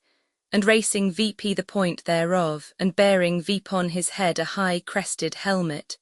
the other arm shadowed and not seen by reason of the former figure. There was also a young man in silk clothing, Bayin the smith, whom I could not perceive but from the breast vp ward. Our the declining head of the forenamed smith, thy's rehearsed history, for the better and sweeter pleasing to the eye the workmen had graced in this sort. The plain ground that was hollow and smooth in Uri cutting out of a limb or body, vpon the table of the stylypode, was like vnto red coral and shining, which made such a reflection vpon the naked bodies, and thea members betwixt them, and compassing them about that they seemed like a carnation rose cooler. Vpon the left side of the door in the like altar, or stylypode, vpon the table thereof. There was ingroren a young man of seemly countenance, Mercury, wherein appeared great celerity. He sate vpon a square seat adorned with an ancient manner of carrowing, whoring vpon his leg a pair of half buskins, open from the calf of the leg to the ankle, from whence grew out on either ankle a wing, and to whom the aforesaid gods with a hohenly shape, her breasts touching together and grown out round and firm without shaking, with her large flanks conformable to the rest of her proportion before mentioned with a sweet countenance, offered young and tender son ready to be taught. The young man bowing himself courteously down to the childer, who stood before him vpon his pretty little feet, receiving from his tutor 3 arrows, which in such sort were deliured as one might easly connecture, and gather after what manner they were to be said. The goddess his mother holding the empty quiver and bow vn bent, and at the feet of this instructor lay his vipered caduce. There also I saw a squire or armour-bearer, and a woman with a helmet vpon her head carrying a trophy or scene of victory vpon a spear after this manner. Ama mai truaditato disarmato. 10 an ancient coat armour hung vp and vpon the top thereof or creased, a sphere vpon 2 wings, and v betwixt both wings this note or saying nihil firmum nothing permanent.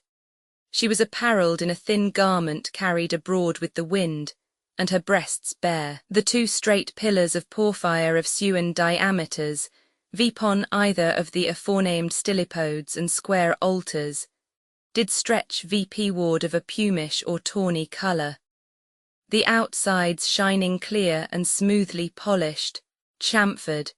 and chanelled, with 24 rebattants or channels in Uri columnae betwixt the nextrals or caudals. Of these the 3rd part was round, and the reason of their cutting in such sort, that is 2 parts chamfered and the 3rd round, as I thought was this. The frame or temple was dedicated to both sexes, that is, to a god and a goddess, or to the mother and the son, or to the husband and the wife, or the father and the daughter, and such like. And therefore the expert and cunning workmen in elder time for the feminine sex did vse more chamfering and channeling and double variety than for the masculine, because of their slippery and vn constant nature. The cause of so much rebating was to show that this was the temple of a goddess, for chamfering doth set forth the plights of feminine apparel, vpon the which they placed a chapter with propendant folding, like vnto plighted and curled hair, and feminine dressing, and sometimes instead of a chapter a woman's head with crisped hair. These notable and fair columnas aforesaid did rise vp in length vpon, their vn durset bases of brass with their thors and cymbes, be the outward parts of a chapter or head of a pillar, sticking out further than the pillar writhing and turning in, wrought with lows. The work is called of carrowers and painters drapery and celery. Wrought with a foliature of oak lows and acorns winding about their chapters standing vpon their subiked plinths, the chapters of the same substance of their bases, with requisite meat and connuenient proportion, answerable to the harmony of the whole work. Such as Callimachus, the chief carrower to Calathus the son of Eupator, did newer perform or come near in the erected sepulchre of the Corinthian Virgin, beautified with drapery of double achanthes, the plinths whereon the chapters did stand wrought with winding and turning works, and in the midst decorated with a lily, the bowl garnished with 2 rows of Roman 8. Loaves of acanthus after the Romaine and Corinthian manner, out of which loaves came little small stalks, closing together in the midst of the bowl, showing forth a fair and sweet composed lily in the hollowing of the aback or plinth, from the which the tender stalks did turn round together, ender the compass of the square aback, much after the walk that Agrippa caused to be made, in the porch, of his wonderful Pantheon. Let vs come now to the limit and lowest part of the door, for entrance which was of a great large and hard stone, powdered with sundry sorted spots, white, black, and of a clay cooler, and Dewa's other mixtures. Pon this stood the straight cheeks and sides of the door, with an interstitious aspect, inwardly carved with as great cunning as the rest, without any scene of either hooks or hinges below or abow. The archie of which door compassing like a half-circle was wrought curiously and embowed, and as it were bound about with laces like beads of brass, some round, and some like eglantine berries of a reddish cooler, hanging down after an ancient manner, and fooded and turned in among the tender stalks. The closing together and bracing of which hemicycle or arch, worthy of admiration, of a rare and subtile dewise, and exquisite politure, did thus obiect and present itself to my sight. The eagle of Eupiter that carried Ganymed. There I beheld in a hard and most black stone, an eagle displayed, and bearing out of the bigness of a natural eagle, which had lowingly seized and taken in her foot a sweet babe in the swaddling clouts, nicely, carefully, and gently hooding the same, lest that her strong, sharp, and hooking pounces should by any means pierce thorough the tender skine of the young infant. Her feet were fixed about the rising kist of the childer, whom she had made bear from the Norel ward, and downward so as the naked hips might be seen betwixt the feathered thighs of the eagle. This little infant and most beautiful babe, worthy and meet for him that he was seized for, by his countenance, showed as if he had been afraid of his fortune. The bones next the cack in the wing, which in a hawk excelleth all proportions of other birds, and thus lying in the foot of the eagle, he stretched both his arms abroad, and with his little fat hands took fast hood vpon the remidual bones of the eagle's pinions displayed, as aforesaid, and clasping his swelling pretty legges and feet about her surwiging spreading train, which lay behind the rising vppe of the archie. At Shates is a prettier stone wherein are represented the figures of the 9 muses, of Venus and such like beautiful personages. This little childer was cut of the white vein of Achates, or onyx, and the eagle of the other vein of the same stone called sardius, which is of black cooler of some called cordial, ioining both in one self same stone.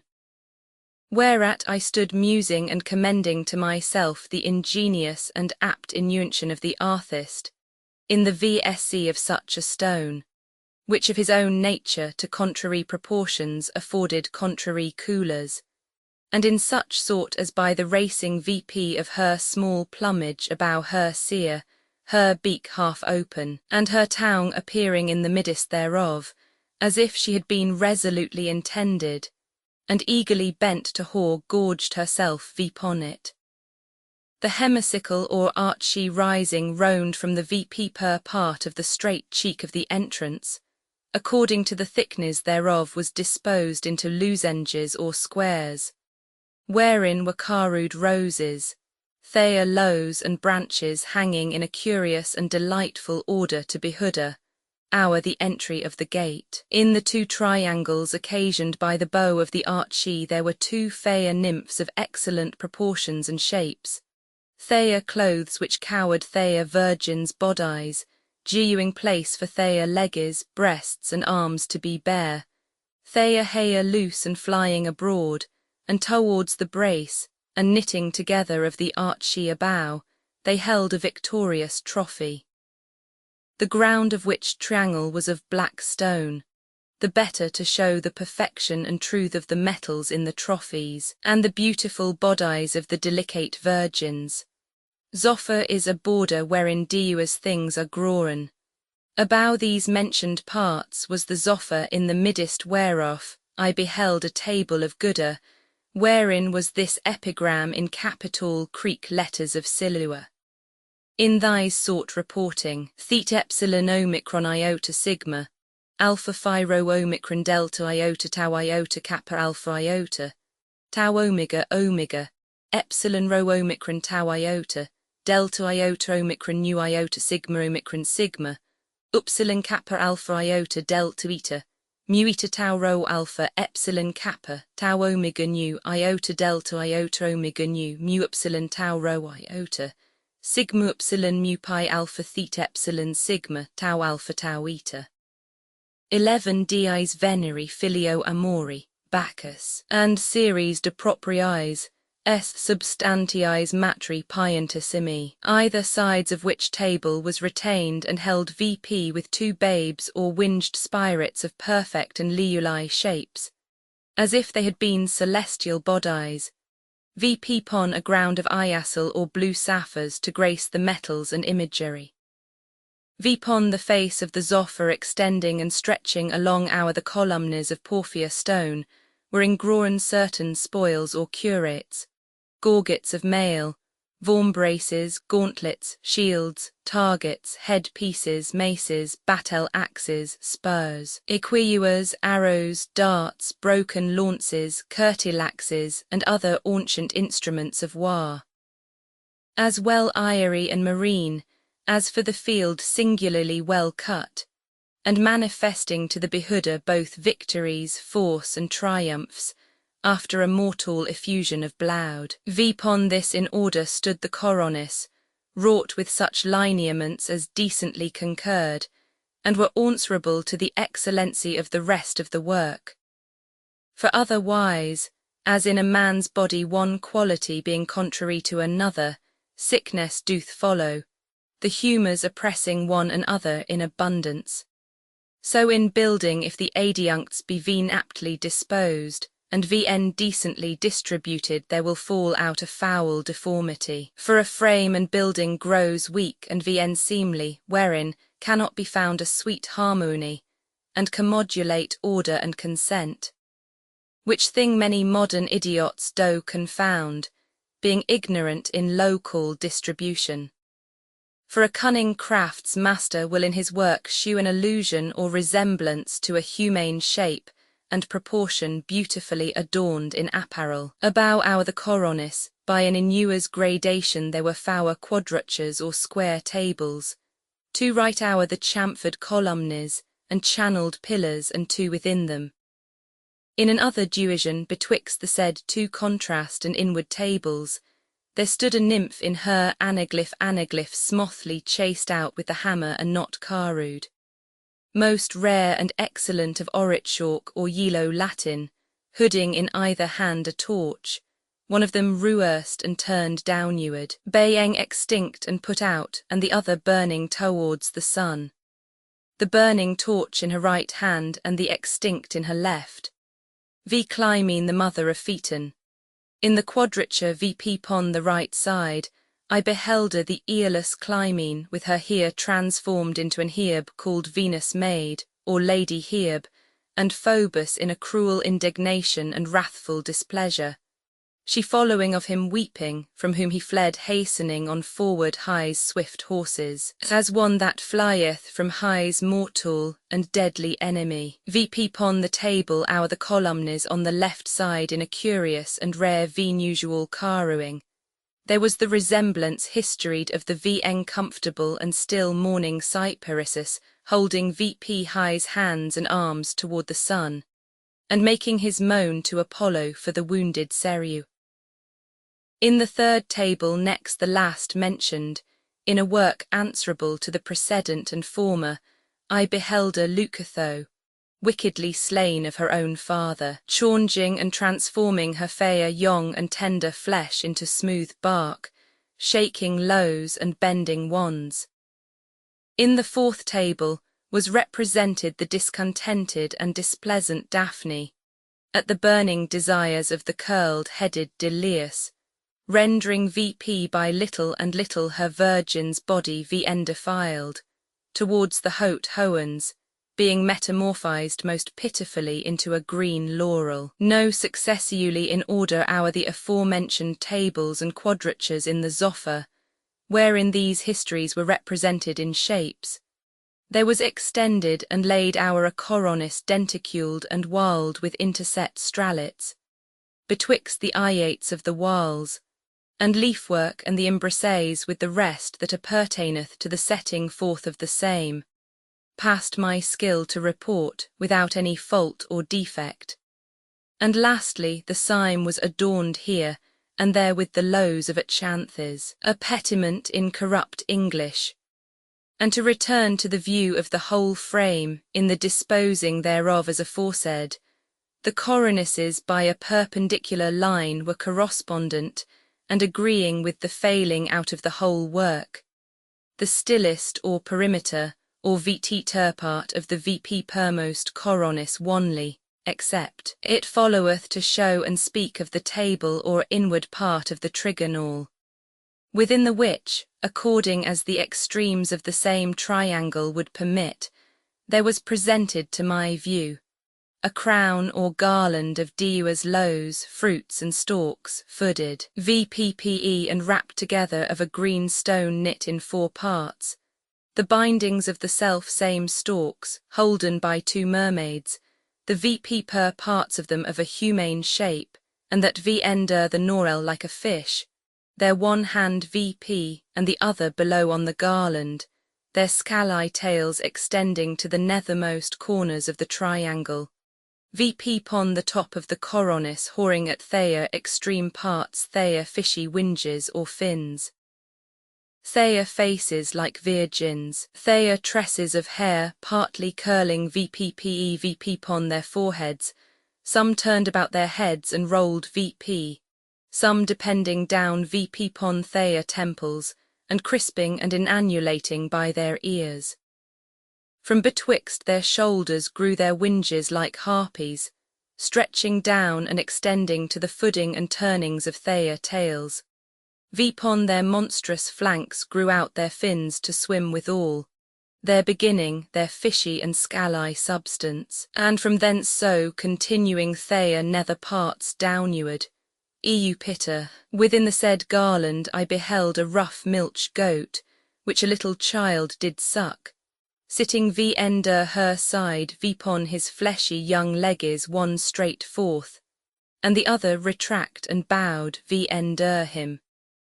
with his little arms hooding himself by the hairy and rough locks, his countenance and eyes, vpon the big and full vidida thus sucking. And a certain nymph, as it was speaking words and geoing voices of contentment, to the goat and bowing down herself with the left hand, held VP one of the feet and with the right hand putting the pap to the smacking kissings of the sucking infant, and V ender her were these letters Eupita's nurse. Amalthea. Another nymph stood against the head of the goat, with one arm carefully compassing the neck, and with the other she held her by the horn. The daughter of Melissus and Eupita's nurse. In the midst stood the third nymph with green boglows in one hand, and in the other an Udder-fashioned drinking bowl, more long than broad, like a boat by a little handle. V ender her feet was written Melissa. Betwixt one and other of the 3-4 specified nymphs, there were 2 other whoring symbols in Thea hands, as it were playing and dancing, Uri one apparelled according to the V perfection of Thea beauties, with an artificial performance of workmanship in the V undertaken proportions, that they rather seemed the substances themselves than a lithoglyph and imagery, either by Polycletus, Phidias or Lysippus, neither did the anaglypts be cunning Carus and Growers. 12 anaglypts to Artemisia the queen of Caria, Scaphs, Bryaxes, Timotheus, Leocaris and Theon, Come anything near, for the workmanship hereof seemed to excel the cunning of any humane lapicidary, carua grower, or cutter whatsoever. Abow this foresaid triangle, and v ender the vp per coronis in a smooth plane, were these two Attic words in capital letters: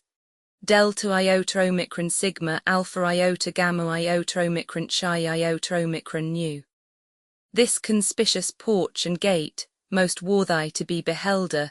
thus stood of a marvellous composition, excellently disposed. If I had not explained the commodulation and harmony hereof particularly, I might have been blamed for my prolixity and tediousness, and for wanting of fit words in the description, and thus for this time hereof so much. It must needs follow, that all the rest of the aforesaid court on Uri side was beautiful to behold, and of stately workmanship by that which still remained standing. As in the inward part the nors and columnes carrying and bearing vp an immeasurable and monstrous weight, and Corinthes of a lesser sort, a diuine and vn knowin work abounding in variety of perfections, as proportion required, and needfulness did desire to bear vp the burthen that was laid vp upon them, their ornature and decking with walks, and duises imitating the appareling of princely bodies endued as it were with an artificial reason. For as to a large, big and corpulent body strong legs and broad feet are necessary to bear and carry the same, so in a modulate and well-composed building, to sustain great weights, nors are appointed, and for beauty, columnes, Corinthes, and slender ionises are set vpon them, and this whole walk ewen after such sort as was requisite for the harmony thereof, ewen so it stood in an approved excellency. With diuicity of coolers, sweetly set and aptly disposed, the reflexion of one beautifying another, and all together making a gracious obiect. Of porphyrit, ophit, Numidian, alabastrit, pyropessil, Lacedaemonian green and white marble, diuously watered, and of androcene with white spots, and many others of strange sorts and diuous commixtures. I found one rare form of a base in fashion like a cushion vpon, the plinth whereof stood two trocles or torrels, with an interposition of hypotrachals or shafts, and astragals with a supreme Thor. Diua's places were hidden and cowered o'er with winding, felted and spreading eui, full of black berries and green soft lows here and there growing vp, and hindering the inward obiect of the ancient work, with other mural and wall weeds coming out of the chinks and clifts, as the bell flower, Venus Noil and erogenate of some called Loue, to whom he is grateful, bushing down again toward the ground. In other rifts grew Mosea, Polypody, Adiantus or Lady Haia. The eye-yagged and curled Cithracus, the knotted lunary minor, Prickmadam, Polytricon or Gooden locks and such like, which vsc to grow in decayed buildings, and oud stone whales, so that many worthy pieces were inusted and hidden from me, with such like weeds and green oleus the garnishers of ruins. There was in Diua's places inestimable huge downfalls of many columnes, or rather confused piles of broken stones, and vn shapely culpins mounting vp from the earth, among which downfallen pieces I might see the remainders of Diua's shapes of men of sundry sorts, many naked, other some whoring their members cowered with folded and plighted induments, fast sticking to their naked proportions, some standing vpon the left foot, others vpon the right in a straight sort, with their heads perpendicularly, ewer the centre betwixt their heels, and some looking sideways in height, 4 cubits of 6 foot. Others standing vp pon both feet, some deal distant one from another, and each one in a majesty sitting in their thrones, and the rest with a rare and modest grace in their best pleasing and appointed seats. There also I beheld innumerable trophies, spoils of armour and infinite ornaments, with the heads of oxen and horses of convenient bigness, and about their horns part of their garlands of loaves, fruits, twigs, branches, and flowers, and some about part of their bodies, with little children riding upon them and playing in so perfect a sort and wished order, as the most skilful workemeister full of variety, labour, study, and industry, could devise and perform. With what care and pain his abounding skill did plainly manifest, and with what pleasure the effect of his purpose did no whit obscure. And with such an eurythmy or apt proportioning of members, he did shew the subtlety of the art of lapidary, as if the substances had not been of the hardest marble houseewer, but of soft chalk or potter's clayer, and with what conclansture the stones were couched, and by what artillery, rule and measure they were composed and set. It was wonderful to imagine. This was the true art enucleating and discouring the ignorance that we work in, our detestable presumption and pub-like condemned errors. This is that clear and perfect light, which sweetly and with our unconstrained wills draweth our dim-sighted eyes to contemplate and behold the same. For none, unless it be he which of set purpose refuseth to behold it, but his eyes would dazzle with continual desire to see it. This is that which accuseth horrible cowitousness, the durer and consumer of all virtue, a still biting and everlasting greedy worm in his heart that is captivated and subject to the same, the accursed let and hindrance to well-disposed wits, the mortal enemy to good architecture, and the execrable idol of this present world, so worthily worshipped and damnably adored. Thou deadly poison to him that is infected with thee, what sumptuous works are overthrown and by thee interdicted. Herewithal I being rourished and taken with unspeakable delight and pleasure in the regarding of this rare and ancient venerable monument of such a grace and admiration, that I knew not to which part to turn me first, here and there willingly looking about, and thereat amazed,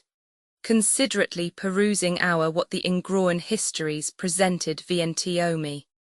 as I removed myself from place to place, with an known delight, and reportable pleasure to behold the same, gaping at them with open mouth, forgetting myself like a young childer, new satisfying my greedy eyes and insatiable desire to look and overlook the exquisite perfection of the ancient work. I was spoiled and robbed of all thoughts whatsoever, the remembrance of my desired polia, often occurring wanly excepted. But with an extreme and deep-set sigh, let Loue her a little, and return again to our continued purpose. Polyphilus entering a little way in at the described porch, with great delight he there also beheld how it was garnished and adorned, and after as he was coming out, he met with a monstrous dragon whereat he was extremely afraid, and compelled to run baccy into the building, and at last getting forth with much ado he came into a fertile place. A great and commendable thing without doubt it should be, truly to describe, and from point to point, to set down the incredible work, and imagined composition, of so vast a frame and huge bigness, of so great a buildinge with the excellency of the entrance, in a conspicuous and sightly place conveniently situated, whereof my delight to behold them did exced the greatness of my admiration, breeding in me such a conceit, so as I persuaded myself that Jupiter durst not undertake the like to the rest of the gods, and certainly believing that no workman or human wit could compass so huge a frame, express so notable conceits, or imagine and innuent so rare devices, and so gorgeously to garnish them, in so singular an order and symmetry to dispose them, and without supplement or correction perfectly to finish them. A rare and insolent pride in a building, upon which occasion I was in some doubt, and that not a little, that if the natural historiographer had seen or heard of this, He would a horse scorned that of Egypt, and the cunning and industry of the walking thereof. For that herein the sundry and diuas walks effected by many seweral workmen seemed in the perfections of their due proportions, as if they had been performed by one himself. He would also as lightly whore regarded the skilful cunning of Satyrus the architect and other of fame, especially Simandrus, for the walk of Memnon, who cut the 3 statures of Eupator in 1 stone, the feet being a bow sewn cubits long. To this the representation of the magnanimous Semiramis carried out of the mountain Badgistanus must due place. And letting pass to speak of the insolent greatness of the Pyramides of Memphis, those writers at large would whore bent themselves to this description, and Loue vn reported, the famous theatres, amphitheatres, baths, and buildings sacred and profane carriages of waters and colosses, and that of Apolline translated by Leoculus, or the temple dedicated to Eupator by Claudius Caesar, or that of Lysippus at Tarentum, or the wonder of Caelindius at the Rhodes, and of Zenodorus in France and in Rome, and the coloss of Serapis 9 cubits long of Smaragd or Emeraldas, or the famous labyrinth of Egypt, or the representation of Hercules at Tyre. They would a whore accommodated their sweet styles to the commendation heard of as above all other most excellent, although the obelisk of Eupator, compact of four frusts, 40 cubits high, 4 cubits broad, and 2 cubits thick, in his deluber within the temple doth manifest itself to be a wonderful miracle. Insatiable thus casting mine eyes, and turning my countenance now this way and now that way, towards this huge and mighty frame, I thus thought with myself, if the fragments and remainder of so sacred an antiquity, and if the greet and dust of such a decayed monument, can breed a stupefaction in the admiration thereof, and cause so great delight to behood the same, what would it whore done in chiefest pride? After this my discoursing, reason persuaded me to suppose that within might be the altar of Venus for her mystical sacrifices and sacred flames, or the representation of her godhead, or the Aphrodise of herself and her little Archer, and therefore with a due outrurance, my right foot being set upon the haloed limit of the door, there came towards me flying a bird of slow flight and long lewing, in old monuments by augurs dedicated to Saturn. Horrix. But I sodaine lie without any further regard or curious forecast which with my searching eyes went in as the spacious and lightsome entry gore me low, representing me such sights as merit, and a condene of Euelastinge remembrance, in ether sides stilled with smoth polished marble, in the middle part whereof there was impacty a round table, enclostred and compassed about with a green stone vaye proteus, and accordingly associated with curious workmanship, and the opposite a very blacky stone, scorning and contemning the hardness of iron, and clear and shining as a mirror. By means whereof as I passed by Venawares, I grew afraid at my own shadow, knewethels I was by and by comforted with vain expected delight, for the place that occasioned my disquiet no offered me the ground of all sciences, historied in a visible manifest and expert painting, ostracus be-pounded shells mixed with lime, whereof a plaster is made to floor withal, and on either sides the same beautiful and most noble tables, there were placed all along seats of stone, the porment neat and clean from dust, being made of ostracus. And so in like manner the coloured per ceiling was pure and void of spiders and cobwebs, by reason of the continual fresh air both entering in and going out. The ceiling of the walls as aforesaid, mounted to the bending of the archie from the chapters which stood upon their strict, and viprite antis euen, to the vt termost end of the entry, which was by my perspectiu eugement 12 paces, from which purpulit ligature and fastened ioints, the roof of the entry all the length thereof, did march with a hemicircubate flexure, answerable to the antis and straight sides of the afore-described porch, full of varieties and exquisite representments, rarely ingrown and of little water monsters, as in the water itself in their right and well-disposed plemirules, half men and women with their fishy tails, some embracing one another with a mutual consent, some playing vipon flutes and others vipon other fantastical instruments, some sitting in strange-fashioned chariots and drawn in them by swift dolphins, crowned and adorned with water lilies suitable to the furniture of the garnished seats, some with dewars dishes and vessels replenished with many sorts of fruits, others with plentiful copies, some coupled together with bands, and others wrastling as they did, riding vipon hipposatames and other sundry and viencoth beasts, with a chilonal defence, some wantonly disposed, others to variety of sports and feasts, with liuli endures and quick motions, most singularly well set forth, and filling all hour the aforesaid arched suffite. Along ender the bending rise of the entry, I beheld a singular workmanship of sundry representments and counterfeits, in an excellent tesselature, bright shining like golder, and of dewars other coolers with a border 2 foot broad, compassing about the turning cower of the roof, both ender and abow, and dew-iding them from the walk, vipon the plain sides, of so perfect and fresh coolers,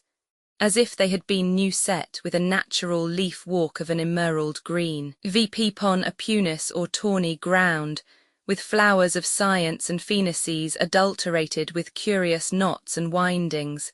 and in the contind space of the aforesaid sides, I saw this ancient history painted. Europa a young lady, swimming into Crete vipon a prestigious bull, and the edict of King Agena to his sons Cadus, Phonis, and Cilicia, to find out Thea deflowered sister, which thing they could not do. But after that they had valiantly killed the scaly fierce dragon that kept the fair fountain, and consulted with Apollo, they determined with Thea followers, and agreed to build her a city, where the bellowing heifer should appoint, whereupon that country ewen to this day carrieth the name of the bellowing of a cow Europe. Cadmus built Athens, the other brother Phoenicia, the third Cilicia, thy's walk and museical painting was rightly placed in order,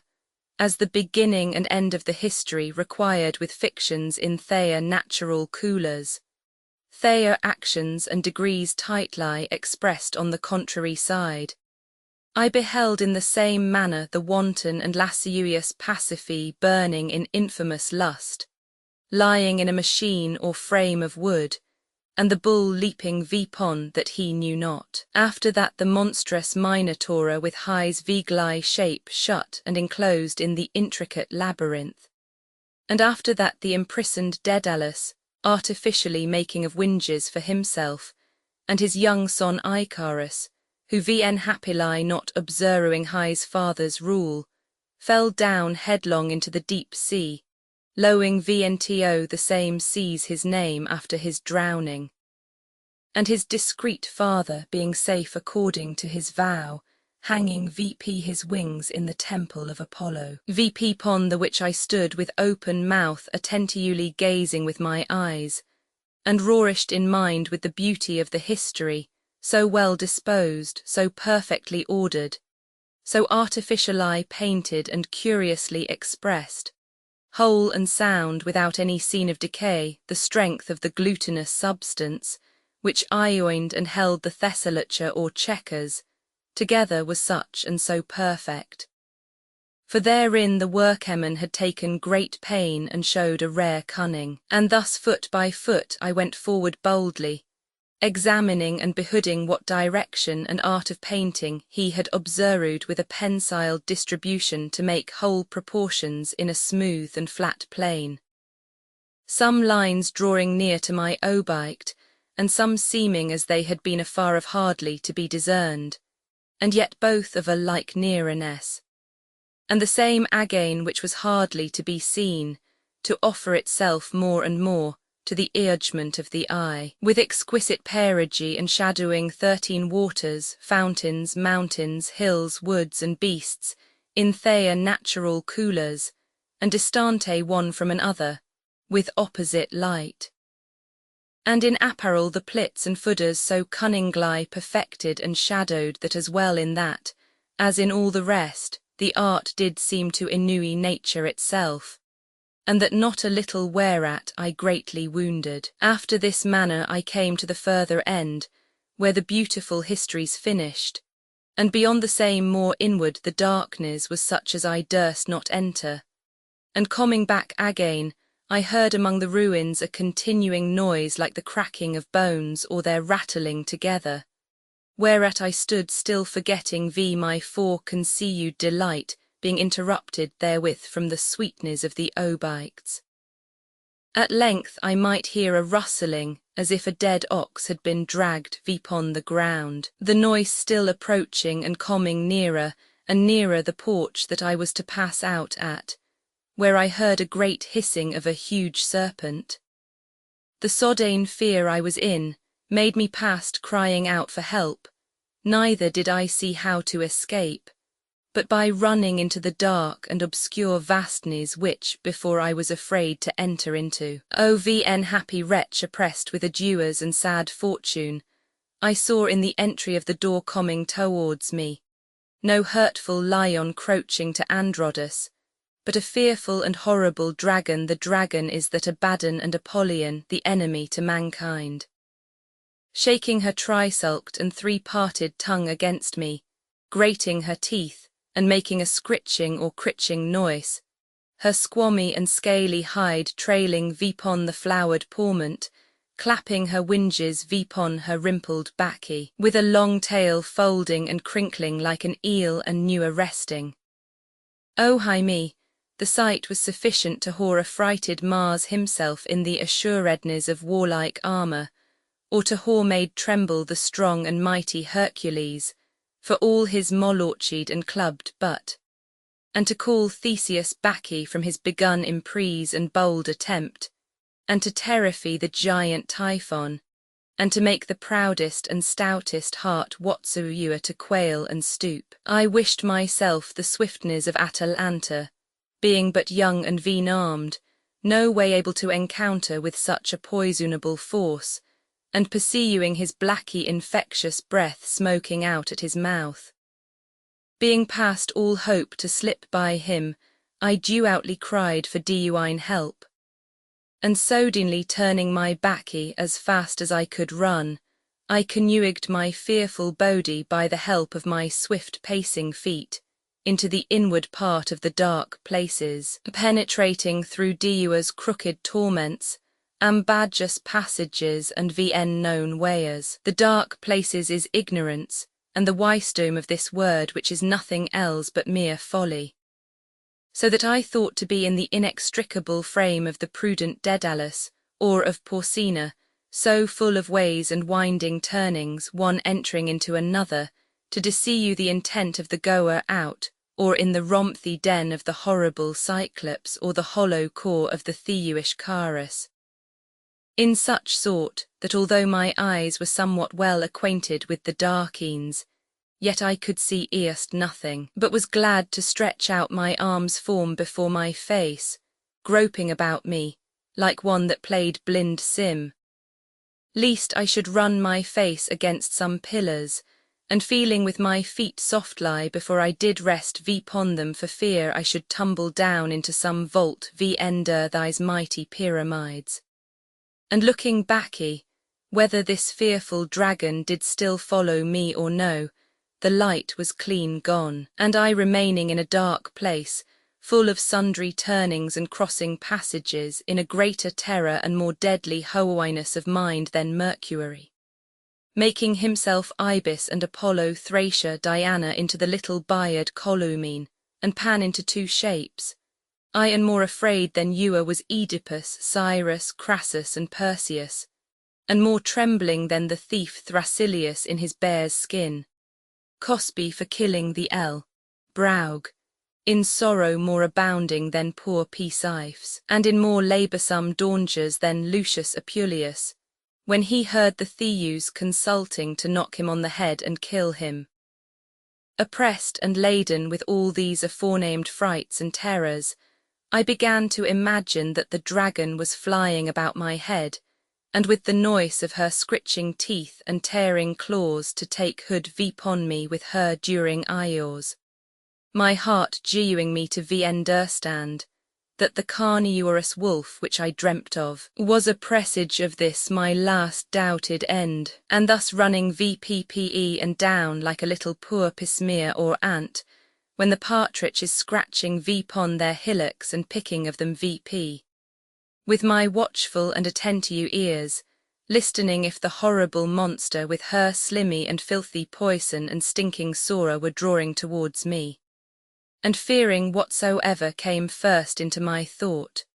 finding myself armed, void of all help in this mortal danger and miserable perplexity, although that death is naturally bitter and hated, yet notwithstanding at that time, I did graciously esteem of it, which methought I could suffer willingly, but that will was insufficient, hope still looking and persuading me of an certain, fearful and quiet life. Alas, how my soul and body were loth to lo one another, the sorrow whereof made me willing to entertain so cruel an enemy as death. Whereupon I plucking a good heart thought thus, shall the greatness of my Loue so sweetly set on fire now decory frustrated of any effect? For if at this present I had been but presented with a sight thereof, I could have been yet the better satisfied. But yet forthwith returning to the inward impression of my sweetest object, still dwelling in the secret of my heart, I fell into blowbering tears, for the loss of two so worthy Ewells. That was Polia and my precious life, continually calling vipon her with deep sighs and single sobbings, sounding in the thick air, encloistered under the huge arches and secret dark cowering, saying thus to myself, if I die here thus miserably, sorrowfully and uncomfortably, all alone, who shall be a worthy successor of so precious a gem, and who shall be the possessor of such a treasure of so inestimable valour, and what fair hoen shall show so clear a light? O most wretched Polyphilus, whether dost thou go fortunate, whether dost thou hasten thy steps? Hopest thou Loue to behold again any desired good? Behood all thy gracious conceits and pleasant high delits builded in thy apprehensive thoughts through the sweetings of Loue, are deadly shaken, and abruptly precipitated and cast down. Look how thy lofty amorous cogitations are shaken in pieces and orchelated. Me what injurious lot and malevolent constellations, who so perniciously dreuen, and deceitfully allured thee into this miserable obscure darkness, and now who despitefully led thee in a heap of mortal fears, and drowning in a deep sea of unspeakable sorrows, to the merciful during and sodane gobbling of so filthy a monster, and to be rotted and digested in the stinking entrails of so foul a beast, and to be cast out in so vile a place. O lamentable and accustomed death! O miserable end of my desired life! Where are my eyes? What be they barren? Is their humour gone? Are there no more tears left to fall trickling down my blubbered cheeks? Well then I perceive you that death is at my baccy. Who did you see such a change of fortune? Behold happy and wayward death, and the last hour and accursed minute thereof at hand in this darksome shade where my body and flesh is appointed to be a food for so foul a beast. What fury, what cruelty, What misery more monstrous can a mortal creature suffer? That sweet and pleasant light should be rest from them that be alive, and the earth denied to them that are dead. What hoggish calamity and deformed mishap, so grievously and untimely shall abandon from me my most desired and flourishing Polia. Farewell the mirror of all virtue, and true perfection of beauty, farewell. And thus beyond all measure tossed and tumbled in such and so great afflictions, my very soul was vexed within me, strewing to be set at liberty from my unfortunate and feeble body, passing VP and down I knew not where. My leg is weak, feeble, and faltering vender me, my spirits languishing, and my senses in a manner gone from me. Soaring that I called devoutly VP pon the omnipotent God to haw pity VP pon me, and that some good angel might be appointed to conduct me out. And with that behold I discovered a little light. To the which, how gladly I hasted, let Uri one urge what he would do in such a perplexity. I saw an everlasting lamp, burning before an altar that was few foot high, and 10 foot broad, with the images of gold standing thereupon, which I could not very perfectly behold,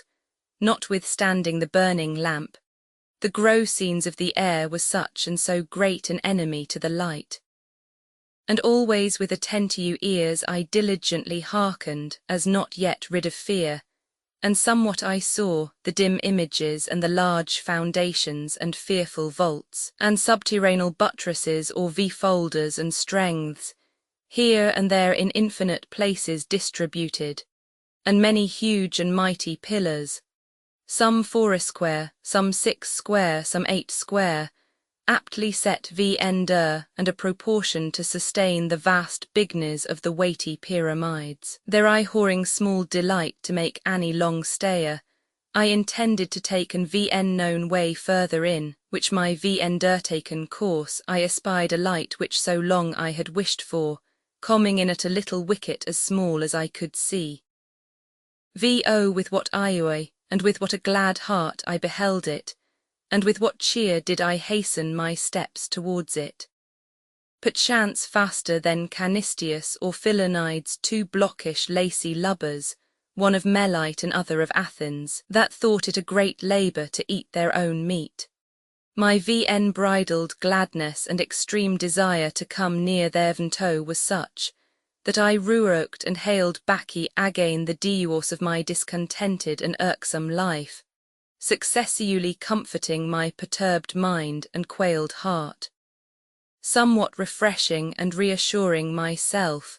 filling VP again my evacuated and empty heart, and replenishing the same with his odd cogitations. No, I settled myself more towards my lowly Polia, and bound my affections more surely to her, being persuaded and firmly opinionated that this sight was a tross in Loue, for showing that I should die and lose my Loue.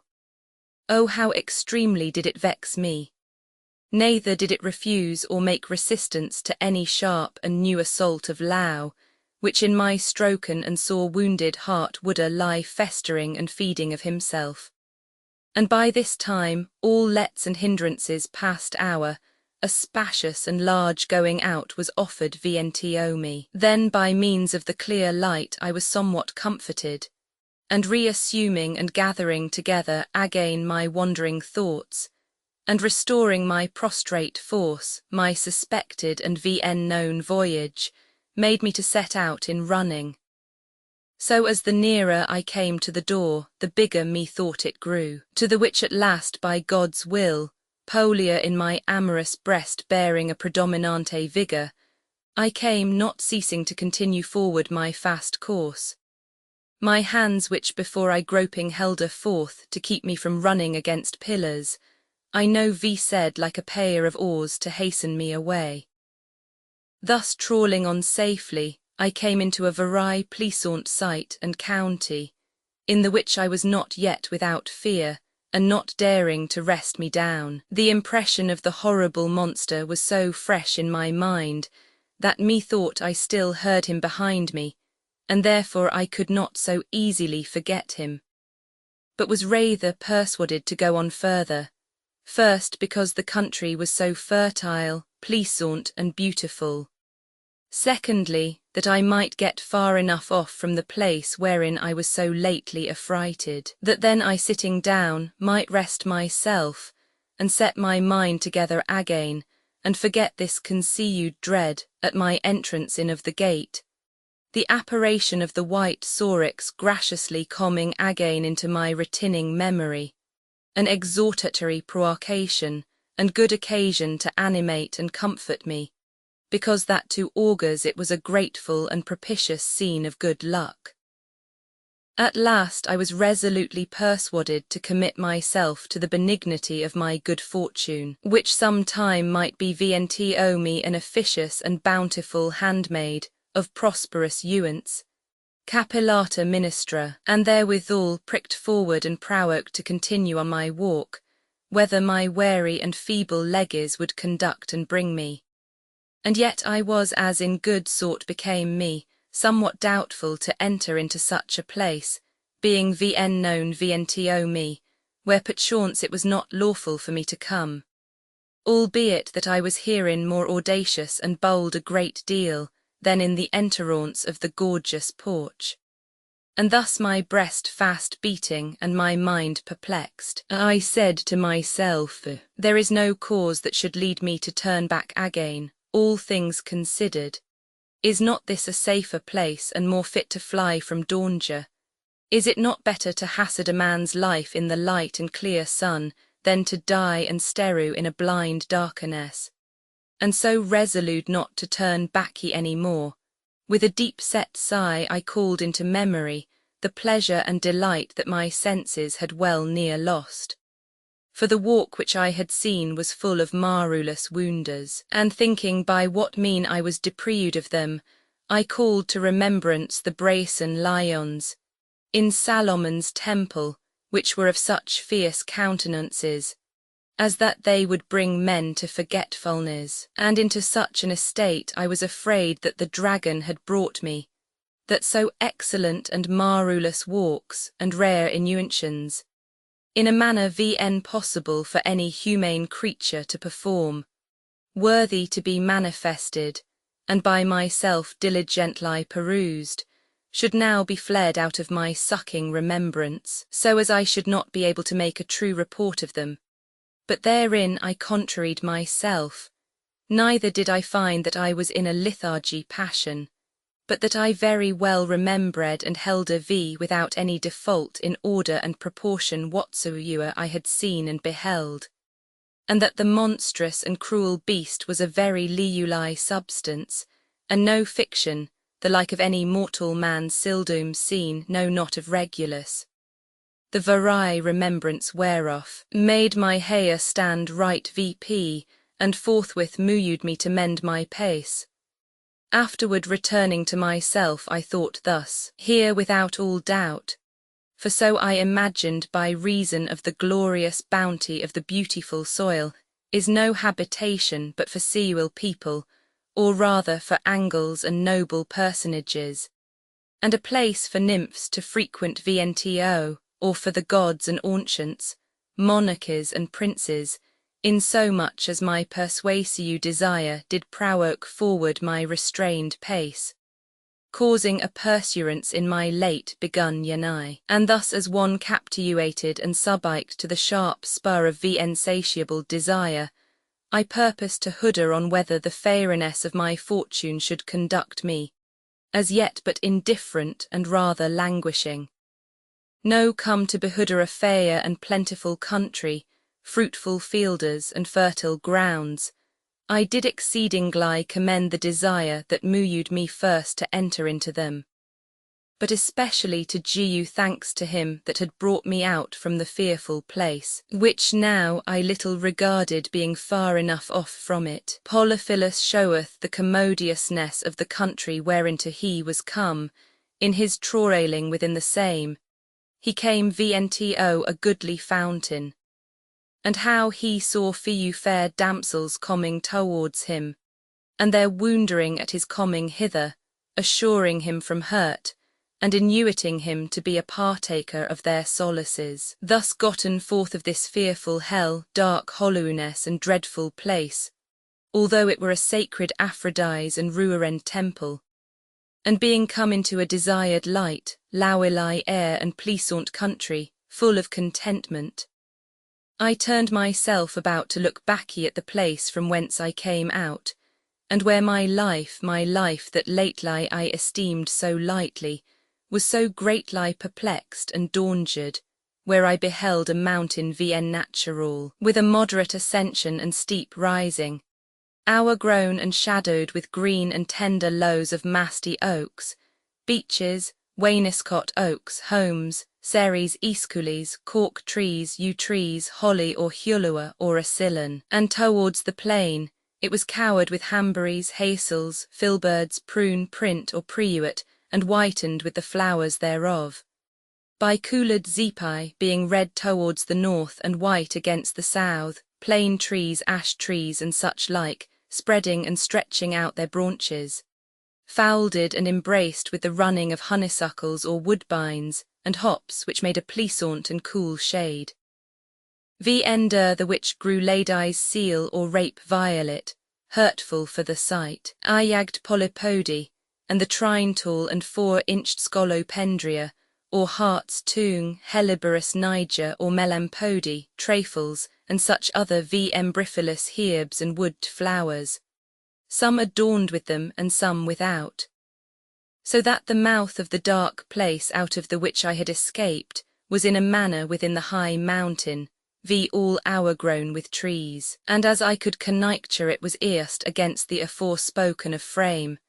and in my judgment it had been some rare pace of walk, more ancient than the other, and by time wasted and consumed, now bearing iui and other wall trees, and so was become an hour-grown wood, that I could scarce perceive any coming out or mouth for easy passage but ewen for necessity, for it was round about compassed and enewined with bushy and spreading trees, so as I was newer determined to enter in there again. In the straight passage of the valley betwixt the extensed and high mounting rocks, the air was dim by reason of the retained vapours,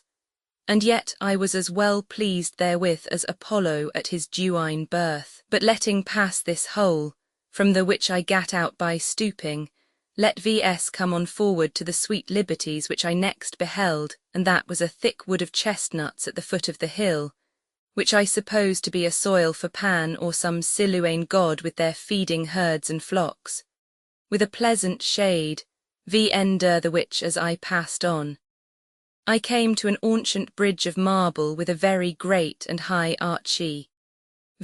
pon the which along winning to either sides of the walls, there were convenient seats to rest pon, which although they were welcome to my weary body, yet I had more desire to go on forward, pon which sides of the bridge, erst our the top of the archie. There was placed a porphyret table with a gorgeous border of curious workmanship, one table on the one side and another on the other side, but that one the left side was of ophite. Pon the table on my right hand, as I went I beheld Egyptly hieroglyphies on this sort,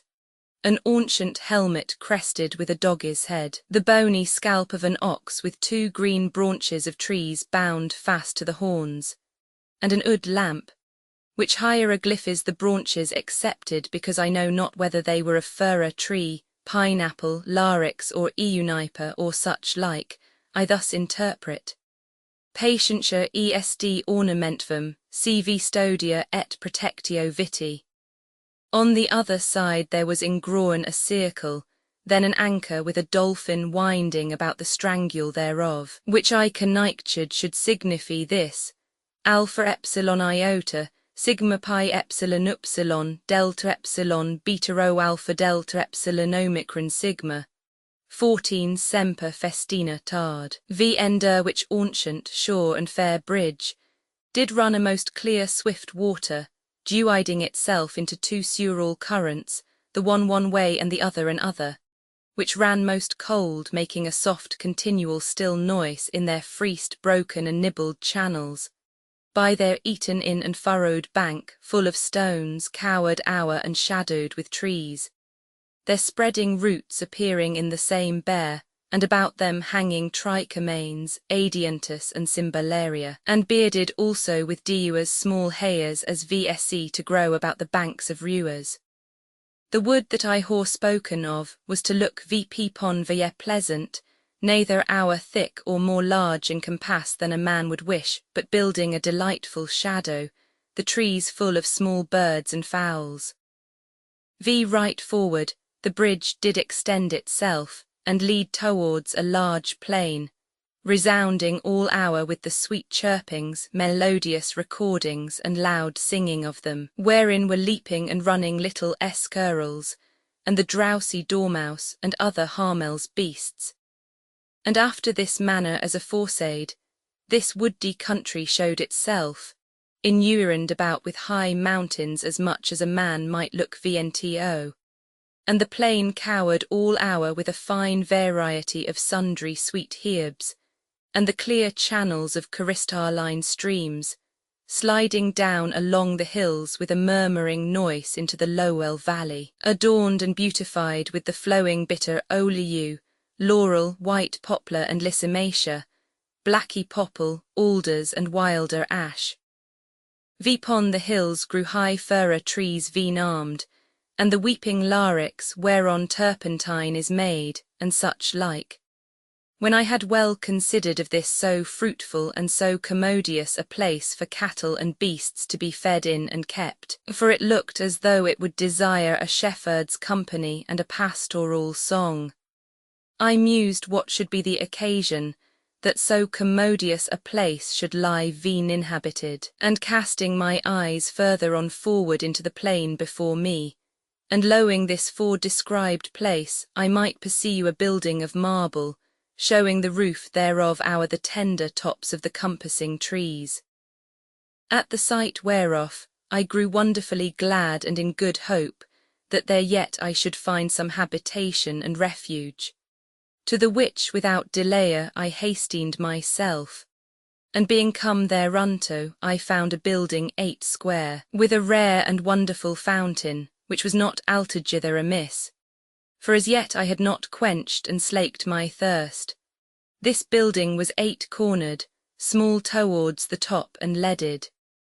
Vpon one side there was placed a fair stone of pure white marble 4-cornered, half as long again as it was broad, which latitude as I supposed was some 6 foot. Of this goodly stone were exact 2 little half-pillars, chamfered with their bases, holding vp a straight cyme, with a gules and adicted denticulature and cordicules or work of hearts, with their chapters vender a trabit, zopher and coronis, our the which was a trigonal contained, in the 4th part of the stone smooth and plain without any workmanship in the table thereof soaring a little garland, within the which were 2 dows drinking in a small vessel. Al the space vn spoken of inclusiu was cut in and euacuated, betwixt the pillars the gulature and hourthwart trabit, did contain an elegant Sigrud nymph. And vender the cyme was another quarter wrought with thors, torques, ballons and a plinth, which fair nymph lay sleeping vp pon a folded cloth, lap and wound vp vender her head. An other part conveniently brought o'er her, to hide that bear which was womanly and meet to be kept secret, lying vpon her right side with that subicted arm retract, and her open palmy vender her fair cheek, wherewpon she rested her head.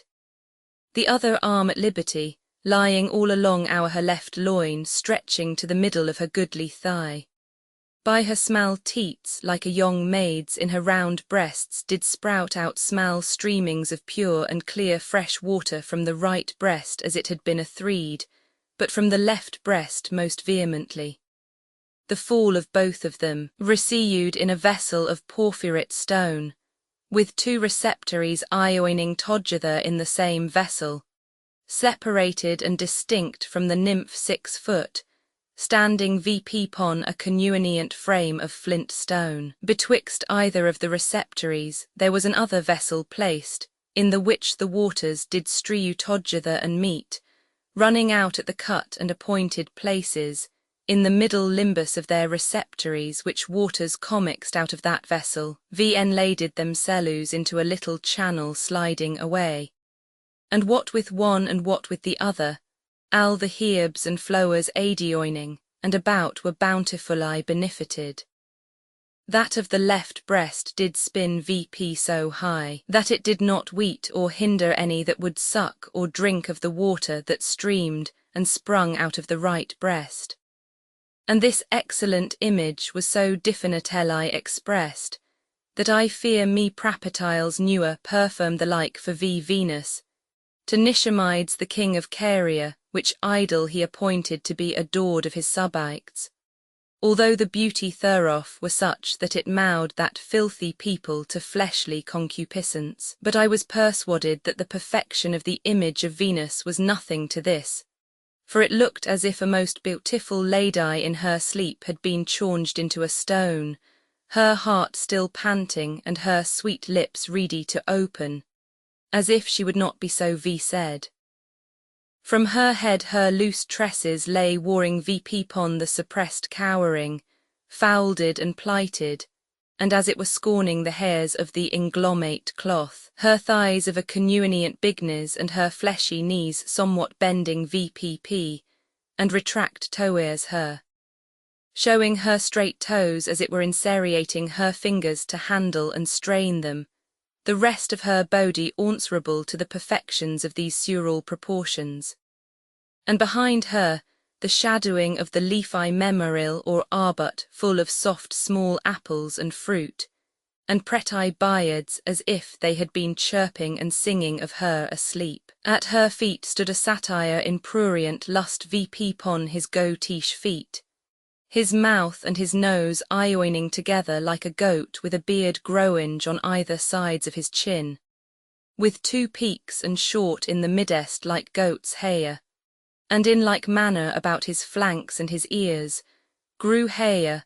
with a visage adulterated betwixt a man's and a goat's, in so rare a sort as if the excellent walkman in his carouage had presented VNTO him by nature the idea and shape of a satyr. The same satyr had forcibly with his left hand bent an arm of the arbut tree o'er the sleepy nymph, as if he would make her a forable shadow therewith, and with the other hand houldinge VPP a curtain by one of the sides that was fastened to the body of the tree. Betwixt the comer memoril or arbut and the satyr were two little satyrs, the one holding a bottle in his hands and the other with two snakes folding about his arms. The excellency, delicateness and perfection of this figment and workmanship cannot be sufficiently expressed. This also helping to adorn the sweetness thereof that is the witness of the stone, as if it had been pure ewery. I wondered also at the walking of the clothed coweringe as if it had been wowen, and at the boughs, branches and lows, and at the little birds,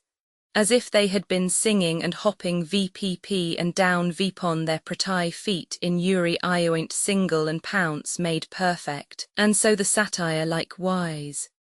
Ender this rare and wonderful carood walk betwixt the gulachers and endulls in the plain smoth was grown in it hic, characters this posi pi alpha nu tau alpha, tau omicron kappa alpha delta iota. 15 v pi alpha nu tau omega nu tau omicron kappa alpha delta iota. 16 The thirst which I had gotten the day before was so increased, that I was provoked now to slacken the same, or rather enticed with the fair beauty of the instrument, the coolings whereof was such, as betwixt my lips methought it stirred and trembled, and round about this pleasant place, and by the pippling channels, grew vaticinium, lily connually, and the flowering lysimachia or willow herb. The sorrowful reeds, mints, water parsley, balm, hydrolapathos or water sorrel, and other a proud herbs and fine flowers.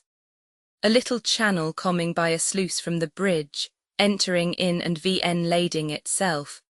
was the cause of a goodly fair pool, broad and large, in a very good order, trimmed about and beautified with a fence of sweet roses and jessamine. And from thence running o'er it, dispersed itself, nourishing and visiting the next adjoining fielders and ground, abounding in all sorts of herbs, flowers, fruits and trees. There grew also great store of cinery grateful to Venus, wilder tansy, colocassia, with lows like a shielder and garden herbs. And from thence beholding the plain fielders, it was wonderful to see the greens thereof, powdered with such variety of sundry sorted colours, and dewers fashioned flowers as yellow crowfoot or golden knop oxeye satrian dogges stone, the lesser century melilot, saxifrage, cowslips, ladies' fingers, wilder cheruile or shepherd's needle, Norns gentle, cinquefolia eyebright, strawberries with flowers and fruits,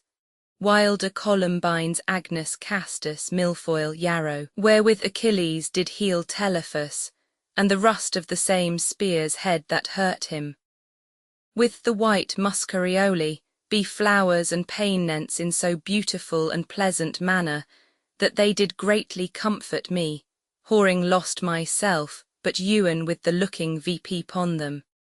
And here and there in a measurable and well-disposed distance and space between, in a convenient order and sweet disposed sort by a earst line, grew the green and sweet-smelling oranges, limons, citrons, pomegranates, their water boughs bending down within one pace of the ground, cowered with lows of a glassy green colour, of a great height and turning down again their tops, laden with the abundance of their flower and fruits, breathing forth a most sweet and delectable odoriferous smell, wherewithal my appalled heart did not very lightly rue himself, it might be in a pestilent air and contagious and deadly sore. For which cause I stood amazed and in great doubt what to think or do, and the rather because in that place I had seen such a marvelous fountain, the variety of herbs, the colours of flowers, the placing orderly of the trees, the fair and commodious disposition of the seat, the sweet chirpings and quiet singing of birds, and the temperate and healthful air, and which I could very well ha been contented withal, and the worst of them might well ha contented me, if I had found any inhabitant there. And somewhat I was grieved that I could no longer abide in such a place where so many delightful sights did present themselves vnto me. Neither was I advised to my better safety and content which way to turn me. Standing thus in such a suspense of mind, calling to remembrance the danger that I had lastly escaped, and the present place that I was newly entered into, and thinking VP pon hieroglyphs that I did see in the left side of the bridge, I was in doubt, to hasten myself towards any advised adua's accident, and that such a monument and warning worthy of golden letters should not be set in vain to them that passed by, which was semper festina tard. Behold, of a sudden behind me I heard a rustling noise, like the wind or beating of a dragon's winges. Alas, I knew not what it should be, and suddenly ispacerated and turning myself about, I might perceive upon one side of me many salique trees of Egypt, with their ripe long cods hanging and beating one against another with the wind, had felled down themselves, which when I perceived I was soon quieted, and began to make sport at my own folly. I had not continued long thus, but I heard a singing company of gallant damosels coming towards me, by their voices of young and tender years, and fair as I thought, solacing and sporting themselves among the flowering herbs and fresh cool shadow, free from the suspect of any man's sight, and making in their gait a great applause among the pleasant flowers. The incredible sweetness of her musical and consonant voice, connuigged in the roariferous air, and spreading itself abroad with the answerable sound and delectable report of a warbling harp, for the trial of which nowelty. I couched down under the low bogues of the next adjoining bushes, and saw them come towards me with gracious gestures. Her maidenly headed and bound VP in fillets of glistering good, and in strophiated redimited, garnished hour and beset with flowered myrtle, and vipon her snowy forehead, branched out her trembling curled locks, and about her fairest shoulders flew her long tresses after a nymphish fashion artificially handled. They were apparelled in carpantical habites of fine silk of sondry coolers, and wowinges of three sorts, one shorter and distinct from the other, the nethermost of purple, the next of green silk and gooder or tissue, and the VP permost of curled white sendal, girded about their smale waists with girdles of gooder ender the lower parts of their round breasts. Their sleeves of the same curled sendal, often doubled, which bettered and graced the subiked cooler, and tied about their wrists with ribands of silk, tagged with good Smythe's walk, and some of them with pantoffles vipon their shoes, the VP per part of the pantoffle of good and purple silk, leaf work, showing thorough betwixt the void spaces of the lows, the fine proportion of their pretty elaquiated and contained feet. Their shoes comming straightly ender their ankles, with two laps meeting vipon their insteps, and closed fast either with buttons or clasps of gold after a fine manner. Abow the hems of their nether garments, they're compassed about instead of guards and embroidered walk of hearts, which now and then blown VP with the gentle air, made a discowery of their fine legges. And as soon as they were aware of me, they left of their song and stayed their nymphish gates, being amazed with the insight and of my coming into this place, marruling together and whisperingly enquiring of me, one of another, for I seemed vnto them a rare and unusual thing, because I was an alient and stranger, and by chance come into so famous and renowned a country. Thus they stayed still, sometimes looking down vipon me, and again muttering one to another. I stood still like an image. Oh, woe was me, for I felt all my ioints quake like the lows of an asp in a bitter wind, and I was afraid of the presaging posy that I had read, otherwise adjuising me, whereof I now thought too late to experience the effect thereof, and looking for no other euant, I remained as doubtful of the dewine vision, therewith as much desired as semel with the feigned shape of the Epidaurian bureau. Alas, I trembled and shook like the fearful hind caloos at the sight of the tawny lions roaring out for hunger, contending and strewing with myself, whether it were better for me submissively to kneel down, or else to turn me about and fly from them, for they seemed to me by their behaviour to courteous young women, and besides their humanity of a dewine benignity, or to remain still mowable. At length I determined to make trial, and put myself forward to whatsoever would follow, being very well assured that by no means I should find any inhumanity or cruel dealing by any of them, and especially because that innocency carrieth always his protection with him. And thus somewhat comforting my fearful mind, and yet restrained with shamefastness, knowing that I was worthily come into this shadowy place, and solicious company of dewine and delicate nymphs, my guilty and troubled mind, telling me that it was rashly and boldly doon, and that they were, it might be, a prohibited places, and a forbidden country for a straining to frequent, and thinking thus and thus with myself, one amongst the rest of a more bolder and audacious spirit, very hardly spake vnto me, saying, Ho, who art thou? At her speech I was half afraid, and of myself ashamed, both ignorant what to say or how to answer. My voice and spirit being interdicted, I stood stone still like a dead image. But the fair damsels and beautiful nymphs well adjuised that in me was a real and humane personage and shape, but distempered and afraid, they drew all of them more nearer Vientiome, saying, Thou young man, whatsoever thou art, and from whencesoever thou art come. Let not our present aspects any whit dismay thee, or occasion thy discouragement, nor be no whit afraid. For here thou shalt not find any cruel customs or cause of discontent, but free from displeasures, and therefore be not afraid to discover thyself, and tell vs what thou art. By this motion whoring called back again my forgotten and lost senses, comforted with their fair, pleasant, and forable aspects, and recowering myself with their sweet speeches,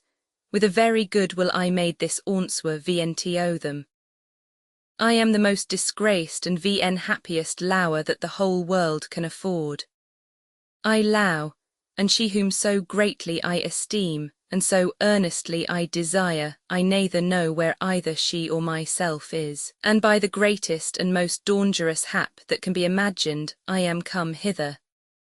And now with provoked tears down falling from my watery eyes along my pale cheeks, and bowed down to the earth prostrating myself to your virginal feet, I humbly craw and sue for your forable graces. Whereat they are soft and tender hearts moved with pity towards me, and half weeping with me for company, and as it were dutiful I strewing with their arms to lift me VP from the ground, with sweet and comfortable speeches, they courteously spake Vientiome. We are certainly persuaded and know full well, poor wretch, that few or none can escape by that way which thou art come, and therefore be not vn thankful to that divine power, which hath thus preserved thee. And now be not doubtful or afraid of any adduer's accident or grief to assail thee. Therefore quiet, comfort, and settle thy heart to rest. For know thou art come as thou mayest evidently perceive, and plainly see into a place of pleasure and delight, abandoning strife and discontent. For our veniformed ages, the seat changeable, the time not stealing away, the good opportunity, the gracious and sociable familiarity, enticingly doth allure vs their vento, and graunteth Vientio vs a continual leisure. And this also thou must understand, that if one of vs be merry and delightsome, the other showeth herself the more glad and pleasant, and our delectable and participated friendship is with an attentive consideration perpetually united and knit together, one of vs increasing another's content to the highest degree of delight and most convenient solace. Thou seest also that the air is healthful, the limits and bounds of this place very large, of herbs full of variety, of plants dewously abounding and with fruits plentifully laden, inurend and defended with huge mountains and rocks, well stored with harmless beasts, and fit for all pastimes and pleasures, replenished with all kind of fruits and grains, vigorously growing and full of goodly fountains. Another said, Vn durstand, Vn known, and yet assured guest, good friend, that this territory is more fruitful than the fertile mountain Taurus in the aquilonal aspect, whose frame doth swell so much, that their clusters of grapes be 2 cubits long,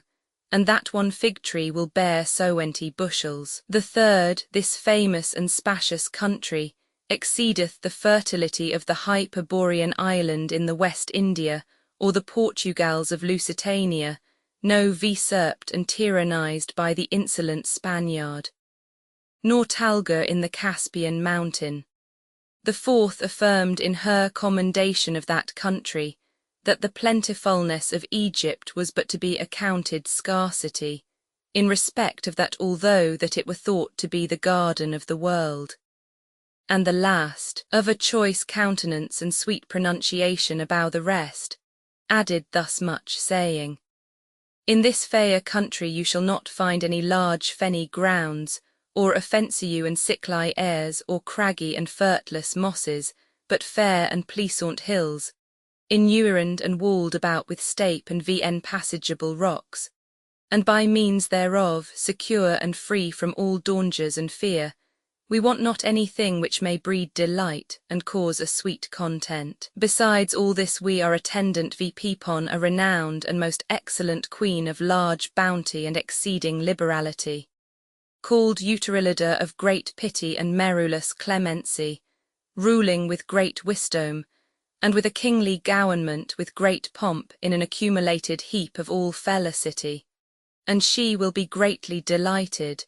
when we shall present thee vnto her sacred presence and majestical sight.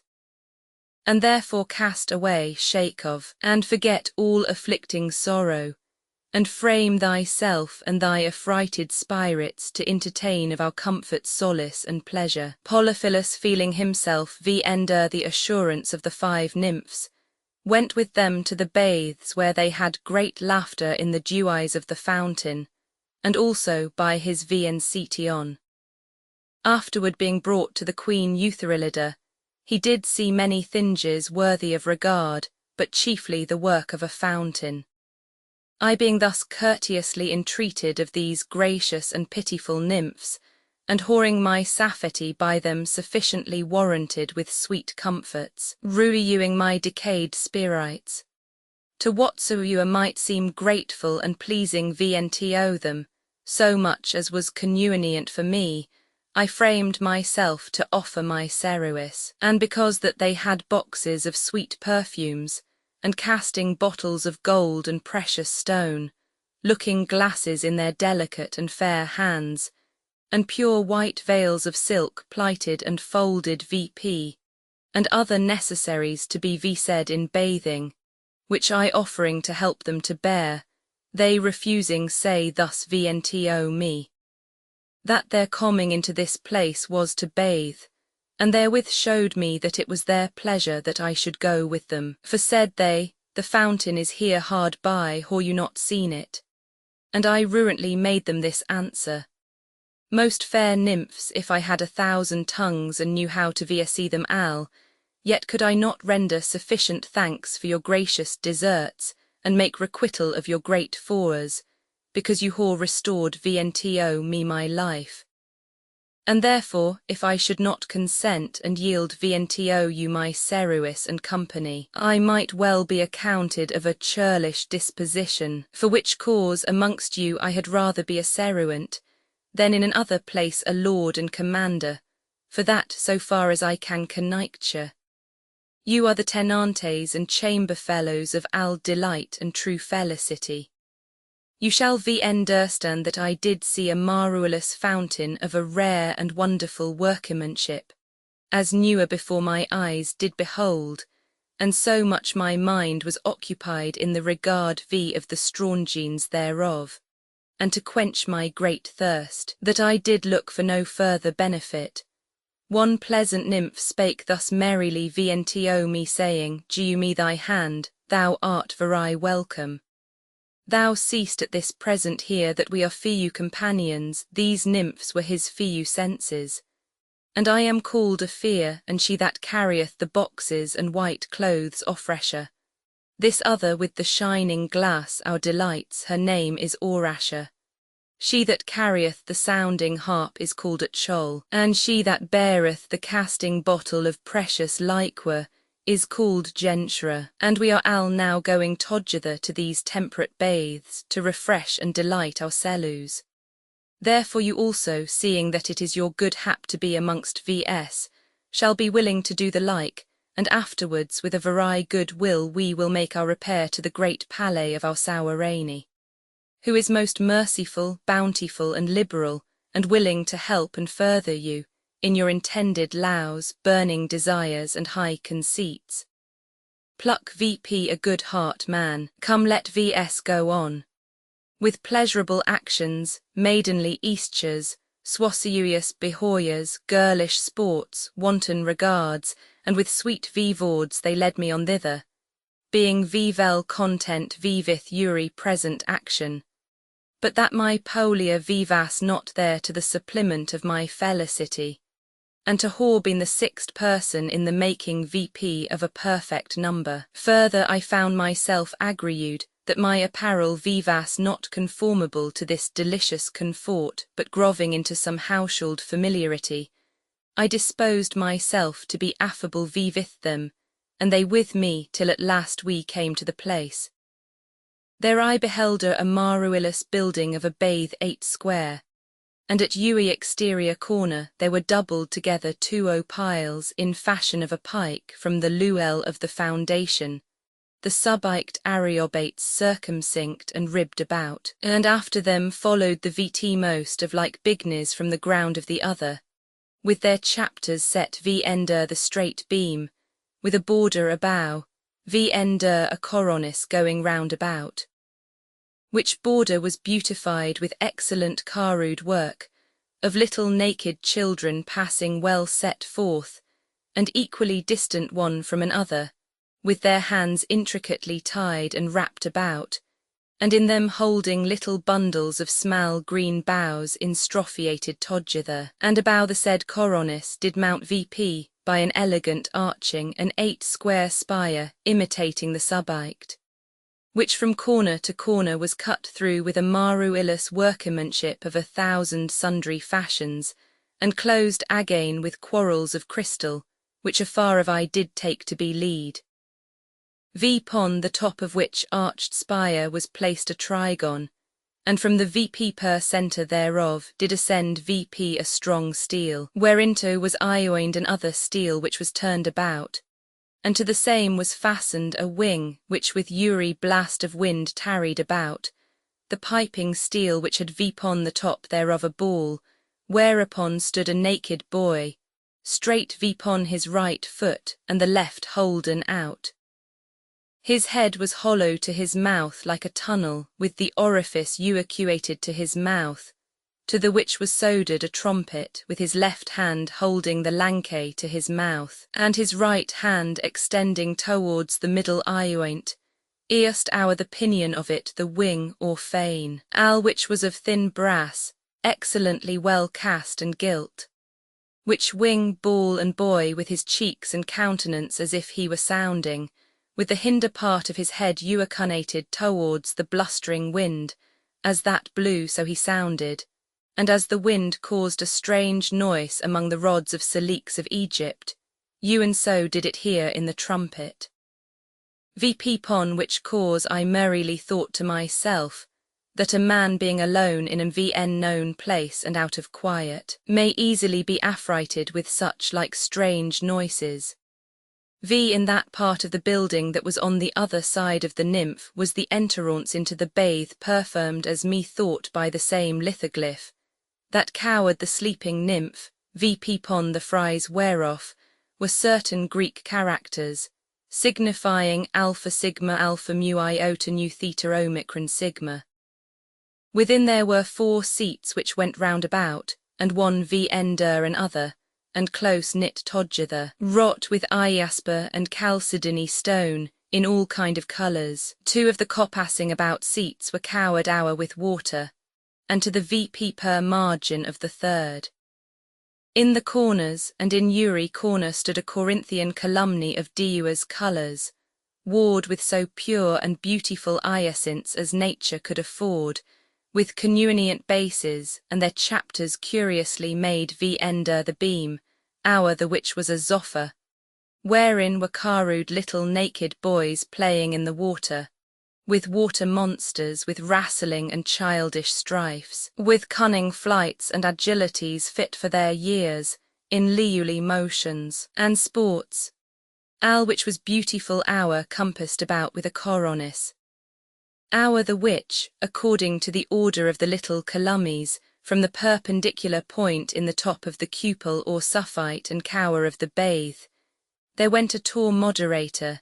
increasing bigger and bigger of oak lows, one folding and lying our and other of green diasper hanging vpon their branching stalks gilt,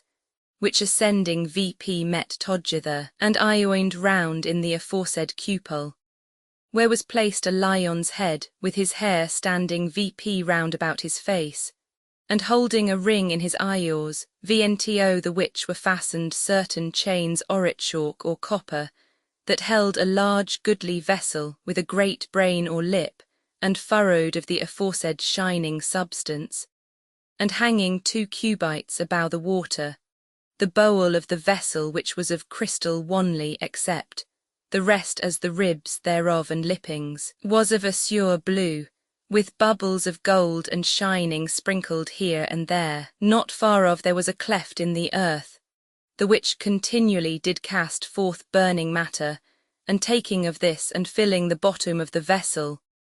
they did put certain gins and sweet woods which made an inestimable suffumigation, as of the sweetest past, afterwards closing the same, and putting down the cower, both parts being hollow, and the lipping and ribbing perforated and pierced through the transparent, crystal clear and bright. They rendered a pleasant and dewars cooled light, by the which through the small holes the bathes were lightened, and the heat still incarcerated and interdicted. The wall equally interposit betwixt columnae, and columnae was of most blacky stone, of an extreme hardness and shining, encloistered about and bordered with a connuenient border of diasper red as coral, adorned with a lineament and work of double gurgules or verticules, in the middle part of which table betwixt the columnas there sate an elegant nymph naked, as if she had been staying and attending of the stone galatitis, of colour like euri, the lower parts of euri of the said borders, circulating eastly with the bases of the columnas. Oh, how exquisitely were the same images cut, that oftentimes my eyes would wander from the real and liuli shapes, to look vipon those feigned representations, the poured ground ender the water being of a dewars emblemeture of hard stone, checkered where you might see maruillus graphics through the dewacity of the colours. For the clear water are not sulphurous, but sweet and temperate lie hot, not like a hot house or stew, but naturally cleansing itself beyond all credit. There was no means to hinder the object from the sight of the eye. For dewars fishes in the sides of the seats, and in the bottom by a musical cutting expressed, which did so imitate nature, as if they had been swimming alieu, as barbels, lampreys, and many others, the curiousness of whose walk I more regarded than their names and natures. The black stone of the walls was ingrown with a leaf work, as if it had been an elaquated composition of lows and flowers, and the little shells of cythereaces, so beautiful to the eye, as was possible to be dewized. Vipon the door, the interstice whereof was of stone called galactites, I beheld a dolphin swimming in the calmy wars, and carrying vipon his back a young man playing vipon and harp. And on the contrary side vipon the cold fountain, there was another dolphin swimming, and Posidonius riding vipon him with a sharp spear in his hand. These histories were perfected within the compass of one self same stone, and set out in a most blacky ground. Then deservedly I did commend both the architect and the statuary. On the other side the pleasant dignity of the fair and beautiful sporting nymphs did highly content me, so as I could not compare to think whether the excess of my past sorrow or present solace should be greatest. And there was so sweet a smell as Arabia newer yielded the like. VP pon the seats of stone instead of an apoditery, they did empowerish their apparel, richly innualooped in the casting of it off from their celestial bodies. Their fair tresses bound VP in nettings of good, wowen after a most curious sort. And without any respect at all, they gore me low to look vipon their fair and delicate personages, their honesty and honour reserved. Flesh undoubtedly like the pure roses and white snow. Ah, woe is me, I found my heart to rise and open itself, and altogether to be addicted to a voluptuous delight. Wherefore I at that present thought myself most happy, wanly in the behooding of such delights, because I was not able to resist the burning flames which did set vipon me in the furnace of my heart. And therefore sometime for a refuge and succour, I durst not look so narrowly VP pon Thea enticing beauties, heaped VP in their hoenly bodies. And they pursuing the same did smile at my bashful behoyer, making great sport at me. And thereat I was glad, and contented that I might any way occasion their pastime. But I was greatly ashamed, in that I was an VN fit companion for such a company. But that they entreated me to enter in with them where I stood like a crow among white dows, which made me partly ashamed to behood, and look such choice objects. Then offresher a very pleasant disposed piece said VNTO me. Tell me, young man, what is your name? And I ruantly answered them Polyphilus. It will please me well, saith she, if the effect of your conditions be answerable to your name. And without deceit said the rest. And how is your dearest Loue called? Whereat I making some pause answered Polia. Then she replied, Aha, I thought that your name should signify that you were a great Loue, but now I perceive that you are a Loue of Polia. And presently she added more, saying, If she were here present, what would you do? I answered, That which were agreeable with her honour and fit for your companies. Tell me, Polyphilus, dost thou Loue her well indeed? Then I, setting a deep sigh, answered, Beyond all the delights and chiefest substance of the greatest and most prettiest treasure in the whole world, and this opinion hath made an everlasting impression in my still tormented heart. And she, wherefore you lost or abandoned so loud a Ewell, I know not, neither where I am myself I know. Then she smiling answered, If any should find her out for you, what reward would you gie you? But content thyself, be of good comfort, and frame thyself to delights, for thou shalt find thy Polia again.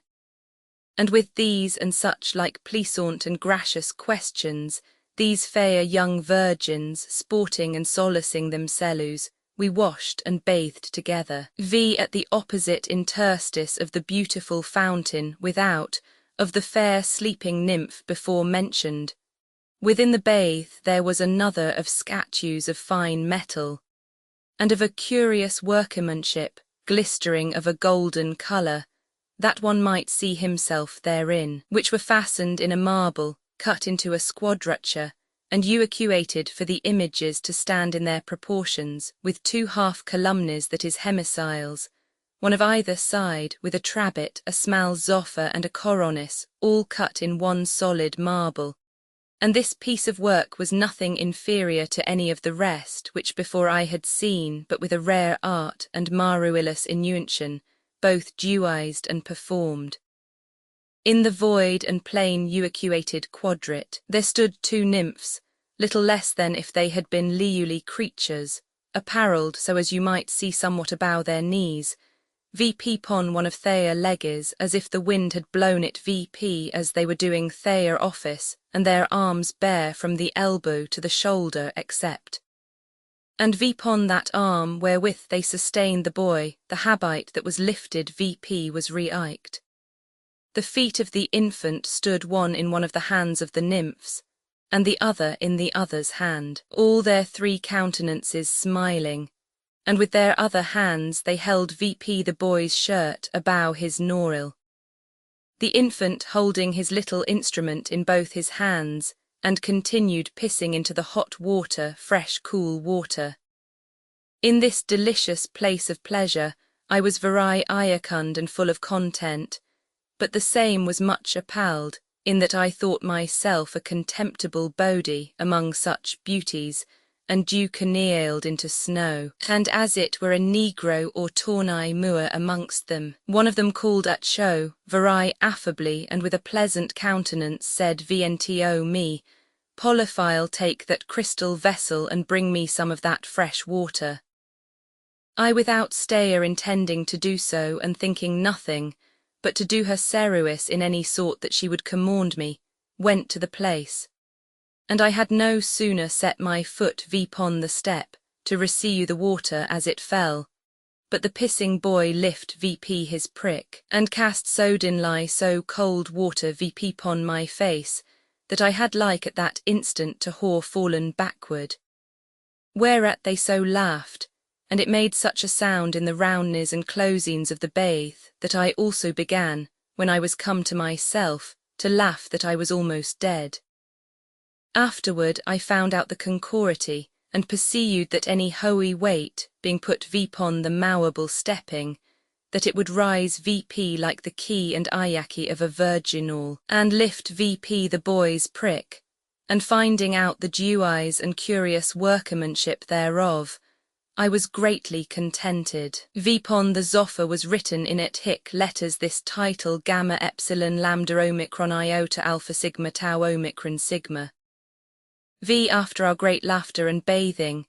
and all whoring washed with 1,000 sweet, amorous and pleasant words, maidenly sports and pastimes, we went out of the water, and leapt vp pon the accustomed seats, tripping on their toes, where they did anoint themselves with sweet odours diastasmatic, and with a myristic liquor or water of nutmegs. And they offered a box vnto me also, and I anointed myself therewithal, and I found great pleasure therein, for besides the excellent smell and sweet sora, it was very good to comfort my body, legs, and arms that had been so wearied in my dangerous flight. Afterward, when we had made ourselves ready, which was somewhat long after the manner of other women, by reason of so many gewgaws and gimmery watchits, they did open their vessels of dainty confections, and refreshed themselves, and I amongst them, and with precious drink. When they had eaten sufficiently, they returned again to their looking glasses, with a scrupulous examination about their bodies and the attire of their heads, and dressing of their yellow curling hairs depending, and hemicirculately instrophiated about their dewine faces. And when they had made an end, they said vnto me, Polyphilus, we are now going vnto our gracious and most excellent Sowerani the Queen Euthyrilida, where you shall find and can see you greater delight, but the water is still in your face. Whereat they began to renew their laughter without all measure at me, glauncing and turning their eyes one to another with a lowly regard. At last they set forth, and as they went round together they began to sing verses in a frigil tune, of a pleasant metamorphosing of one, who with an ointment thought to whore transformed himself into a bayard, and by mistacking of the box, was turned into a rude assay, concluding that Mani took ointments to one purpose, and found the effect to contrary their expectations. Whereat I began to be in a doubt, that they had sung that by me, because that they still smiled as they turned towards me. But seeing that I perceived no alteration in myself, but well I was contented to let them laugh on. Vpon a sodane I found myself so lasciviously bent, and in such a prurient lust, that which way soever I turned, I could not forbear, and they as they sung laughed the more, knowing what had happened vnto me. And it did so increase in me more and more, that I knew not wherewithal I might bridle and restrain myself from catching of one of them, like an eager and hot falcon coming down out of the air, vpon a cooey of partridges. I was with such a violent desire pricked forward, which I felt more and more to increase in a salt burning, and the more I was to that venereous desire by the violent offers of so opportune and sweet obites, a food for such a pernicious plague and inexperienced burning.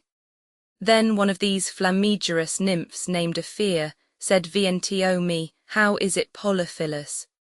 You and now I did see you very merry, what hath altered your disposition? I answered, pardon me that I bind and vex myself more than a willow garland. Due me low to destroy myself in a lascivious fire. And thereat they burst out all in a laughter and said, aha, and if your desired Polia, if she were here, what would you do, how? Alas, my desire, you and by the deity which you seru, I beseech you put not flax and rosin to the fire which burneth me out of all measure. Put no pitch to the fire in my heart, make me not to forget myself, I beseech you. At this my lamentable and sorrowing answer, they were prowoked to such a loud laughter, wherein they did exceed so much, that neither they nor myself with the weareens thereof could go any further, but were constrained to rest our cellus for want of breath. Vipon the odoriferous flowers and cool grass, by means whereof I became somewhat opportunely to be eased, my heat assuaging and relenting by little and little, and as they thus contentedly rested themselves a while, under the cool embrage of the leafy trees, I began to be bold with them, saying, O you women that are burners and destroyers, do you see me thus? See what an offered occasion I whore, which will hold me excused, to break forth and do violence vnto you. And thereupon somewhat boldly muying myself and feigning as if I would whore done that which by no means I durst. But then with a new pastime and laughter they called one for another's help, lowing here and there their golden pantoffles and veils, to be carried about with the wind, and their vessels necklected in the grass. They ran all away, and I after them, that I might well pursue that they had neither cramps nor string-holders or leaden heels. And thus continuing our pastimes a pretty space, being somewhat pleased that I had made them to run, I returned baccy to gather their pantoffles, and such things as they had scattered behind them, and coming near to a fresh cool riua, they began to cease off from laughter, and to take pity pon me, and Jusha behind all the rest, bowed herself down to the water, beautifully adorned with the bending bulrush, water spike, swimming vitrix and aboundance of water simples. She did pluck the Heraclea nympha, of some called water lily or nenuphar,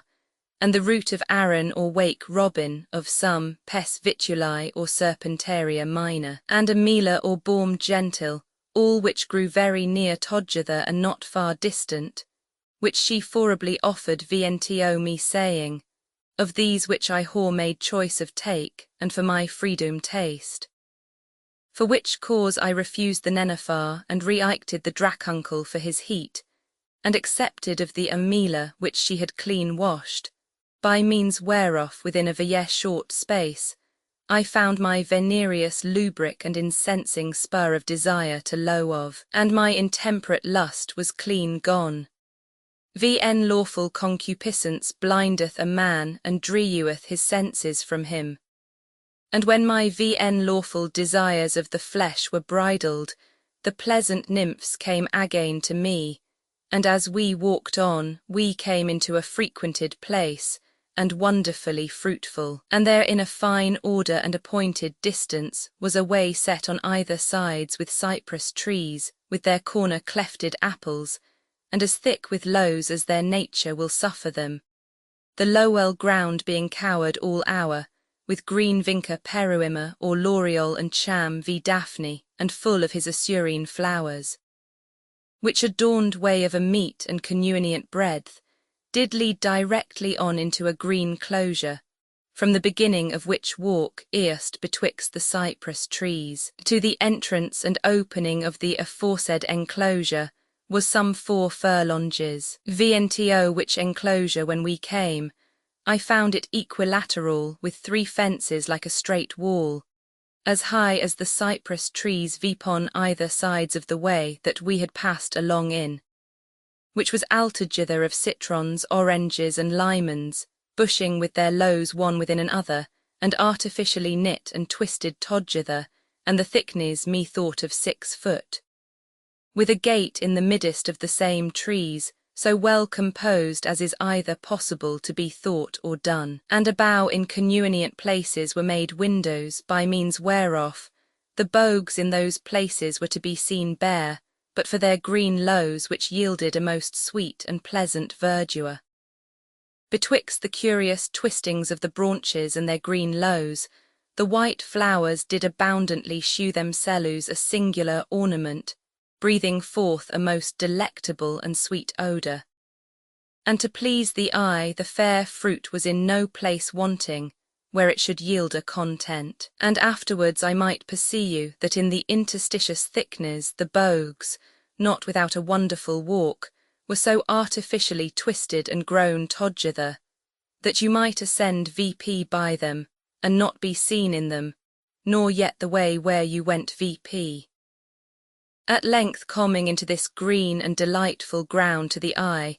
and in a man's understanding worthy of estimation, I perceived that it was a great enclosure in the forefront of a marvellous palace of a noble symmetriated architecture, which of this frondiferous conclosure was the fourth part in longitude 60 paces. And this was the hypaethry to walk in, for open air. In the midst of this great base court, I did behold a goodly fountain of clear water, spinning from the very top as it were to the foundation, which stood vpon a smooth pourment through little straight pipes,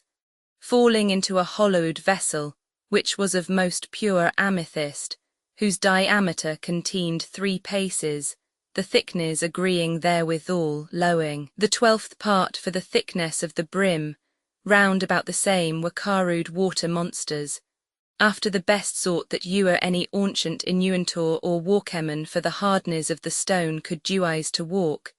It might be the walk of Daedalus, for the wonderful excellency thereof. Pausania, if he had seen this, would have taken small pleasure to boast of the standing cup which he made to Hipparis, which same was founded vpon a steel or final pillar of iasper of Deua's colours, beautifully adulterating one with another, being cut in the midst and closed VP with the clear chalcedony, of the colour of the troubled sea water, and brought into marvellous walk, being lifted VP with guttered hollow vessels, one about another, with a reserved separation, by artificial and woundful ioints. It stood straight VP, fastened in the centre of a plinth made of green ophite which was round, and somewhat lifted VP about compassing porphyr, some few inches, which was curiously wrought with Deua's lineaments. Round about the steel which held a VP the vessel, 4 harpies of gold did stand, with their claws and torlented feet vpon the smooth table of the ophite. Their hinder parts towards the steel, one earst opposite against another, with their winges displayed and spread abroad, they rested under the vessel with their feminine countenances, and whoring hair vpon their heads from the same it spread down to their shoulders, their heads under and not touching the vessel, with their tails like eels and turning round, and vpon their knorrels an antique leaf work.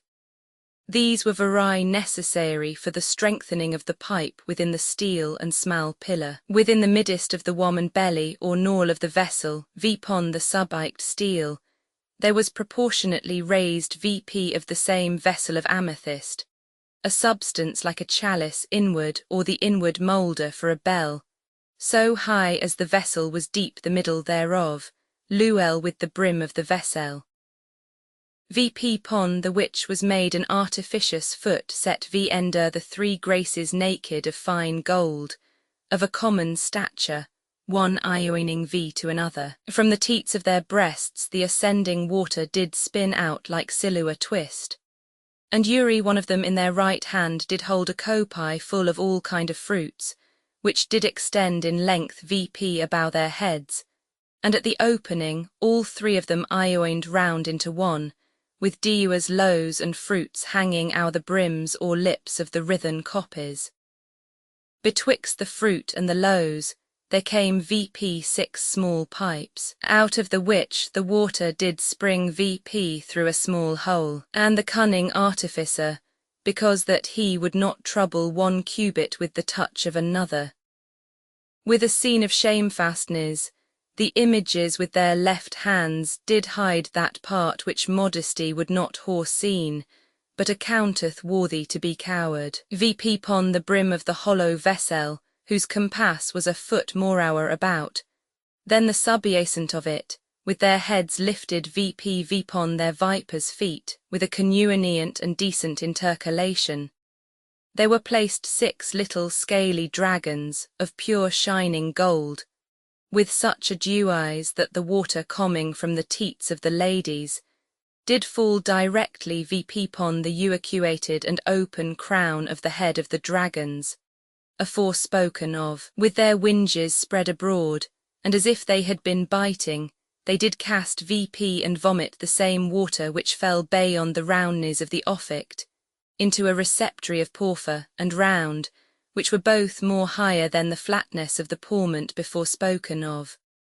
where there was a little channel going round about betwixt the offit and the porphyrite, in breadth 1 foot and a half, and in depth 2 foot.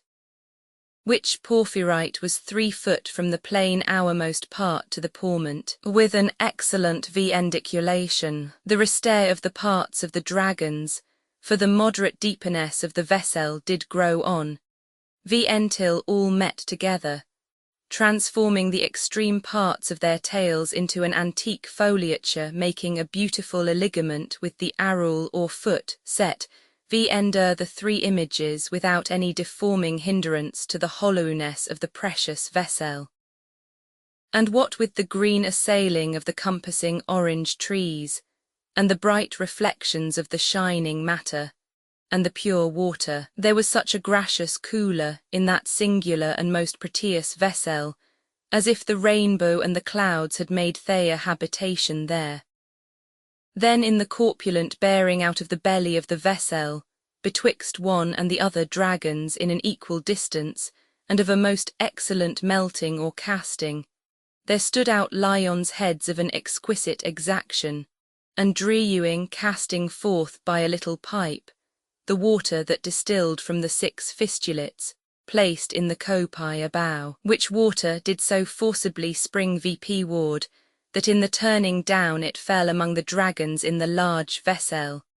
where by reason of the high fall and fashion of the vessel it made a pleasant tinkling noise.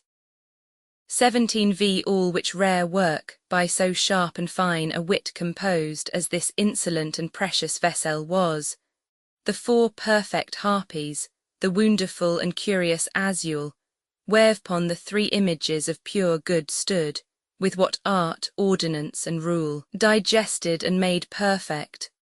As I am ignorant in them altogether, so much the less able am I to describe the whole as it did deseru,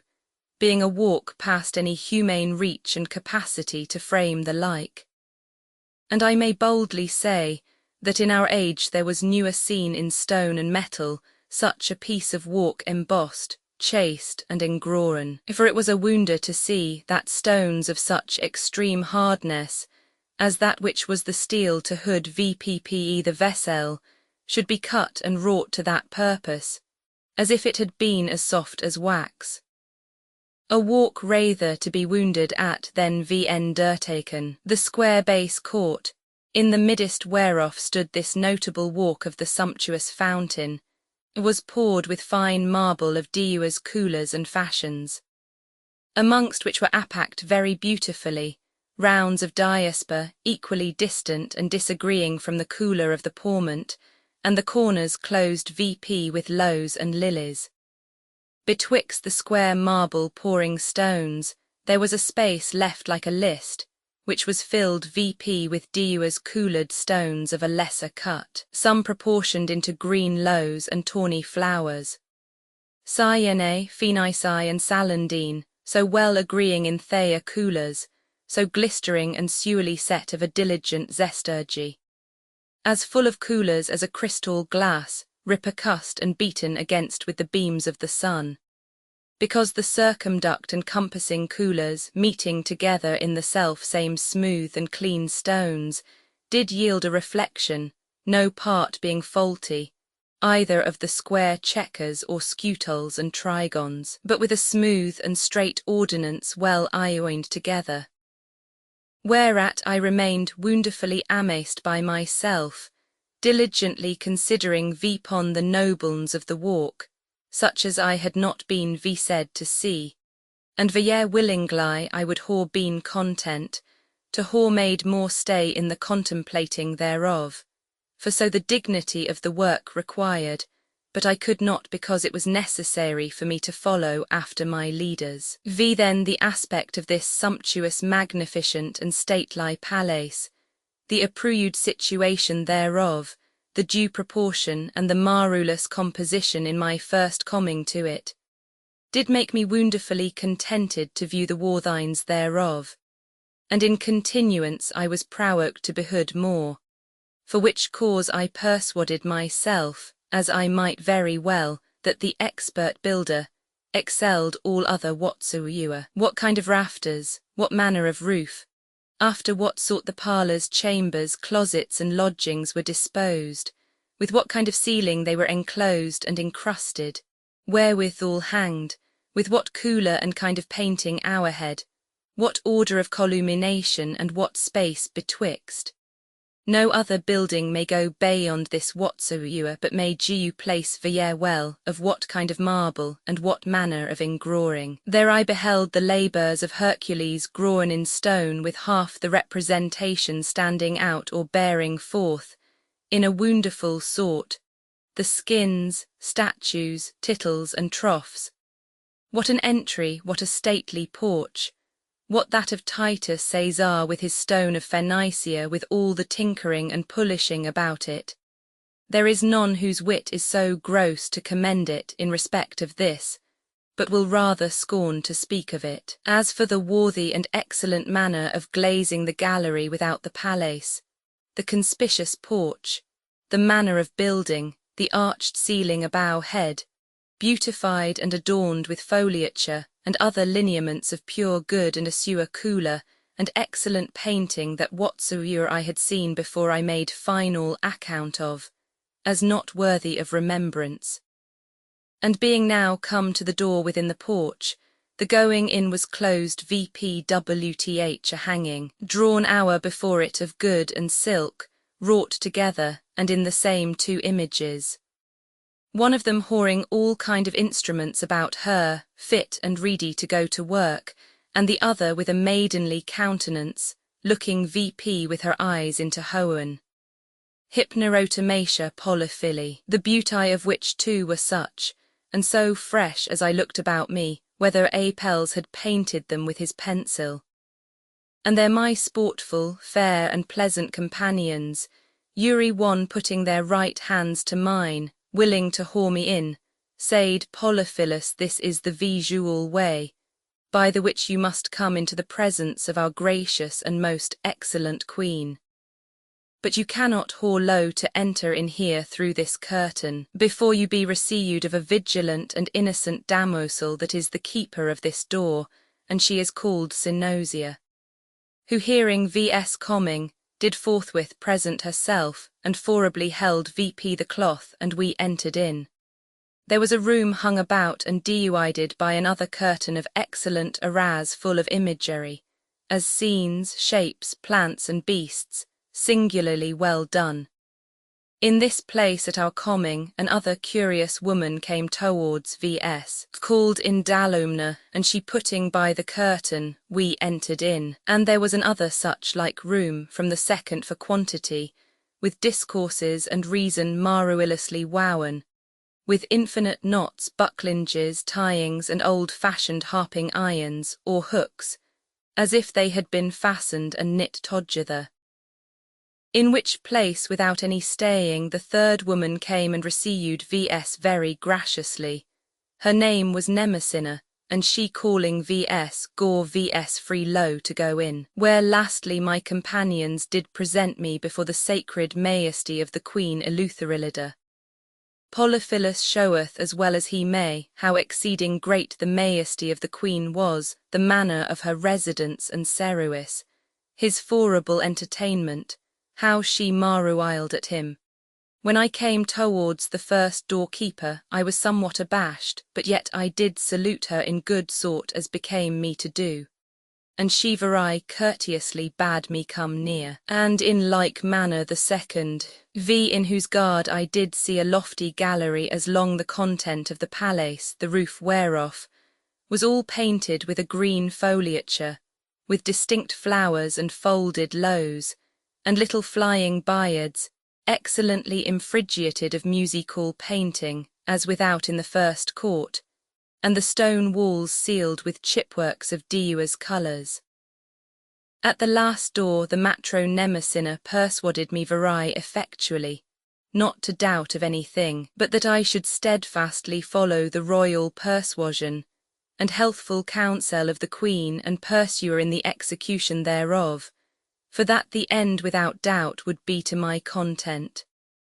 And thus whoring low to go in, behold such thinges presented themselves to my eyes, as were liker to be celestial than humane. A most stately and sumptuous preparation, in a gorgeous and spacious court, beyond the palace near and opposite to the other, and four square. The beautiful and precious porment within a checkered compass going about the same, there was a space of 64 squadrates of 3 foot, the diameter of Loue, of the which one was of iasper, of the colour of coral, and the other green, powdered with drops of blood not to be worn away, and set together in manner of a chess-board, compassed about with a border, the breadth of 1 pace of a rare innuention of walk, with small pieces of stones of Diua's colours, and so compacty together, as if it had been a straunge painted walk ewenly cut and set by rule, that you could not perceive the ironing but smooth and shining, and so well framed by the libel and squadrate, that no circulating or spherical instrument would amuse you to either sides without forcing. About this, lastly was an other maruillus kind of pouring of 3 paces broad, in knots of iasper, praxin, chalcedony, agate, and other sorts of stones of price, and about by the sides of the walls, compassing the sade court poured as you heard, there were placed settles of the wood of palmy trees of colour betwixt a yellow and tawny, passing well turned and fashioned, cowered hour with green velout, and bolstered with some soft stuff or feathers easy to sit vipon. The velout brought down to the frame of the settles or benches, and fastened to the same with tatch nails of gold,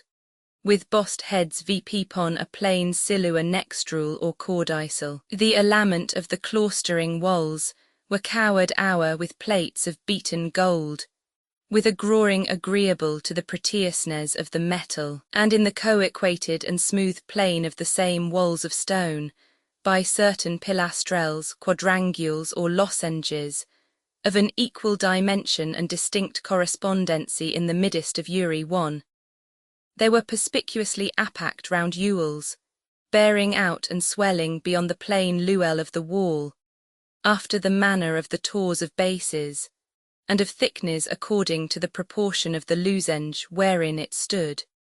compassed about with green eyagged lows, one bending hour and other, the tops turned toward the uel, and betwixt the foliature and the great uel, another border of prettious stones curiously sorted and conspicuously set. And in the rest of the wall circumvallate of these bearing out round uels, the sewen planets with their nature and properties, with an encaustic walk were sweetly painted, which I beheld with great delight. The rest of the wall exclusive from the roundness of the uels within the pilastrals, were filled vp and beautified with infinite variety of works in silua, and powdered with Diua's inestimable stones, singularly well cut, and of Diua's fashions. The wall on the left side was in like sort, and opposite in tundles. Against the sewen planets were their sewen triumphs our the subjects of the same predominant planets, and in such like art of painting as the other side. And on the right part I beheld their sewen harmonies and friendly aspects, and the passage of the blood, with the qualitatiu receiving and retiring and circulating entrance, with an incredible history of the celestial operation excedent. The fourth allament made the palace of such like distribution, v as the other, the door except which did occupy an empty void interstice. The other 6 with a regulate correspondence and harmony of the rest, in the uels to the opposite and symmetrial congress of the planets, with their virtuous inclinations, were expressed in the shapes of elegant nymphs, with the titles and scenes of their natures. The suinth median quarter was the forefront direct lie placed against the suinth UL, representing the planet Sol, which was set VP more higher than the rest by reason of the Queen's throne.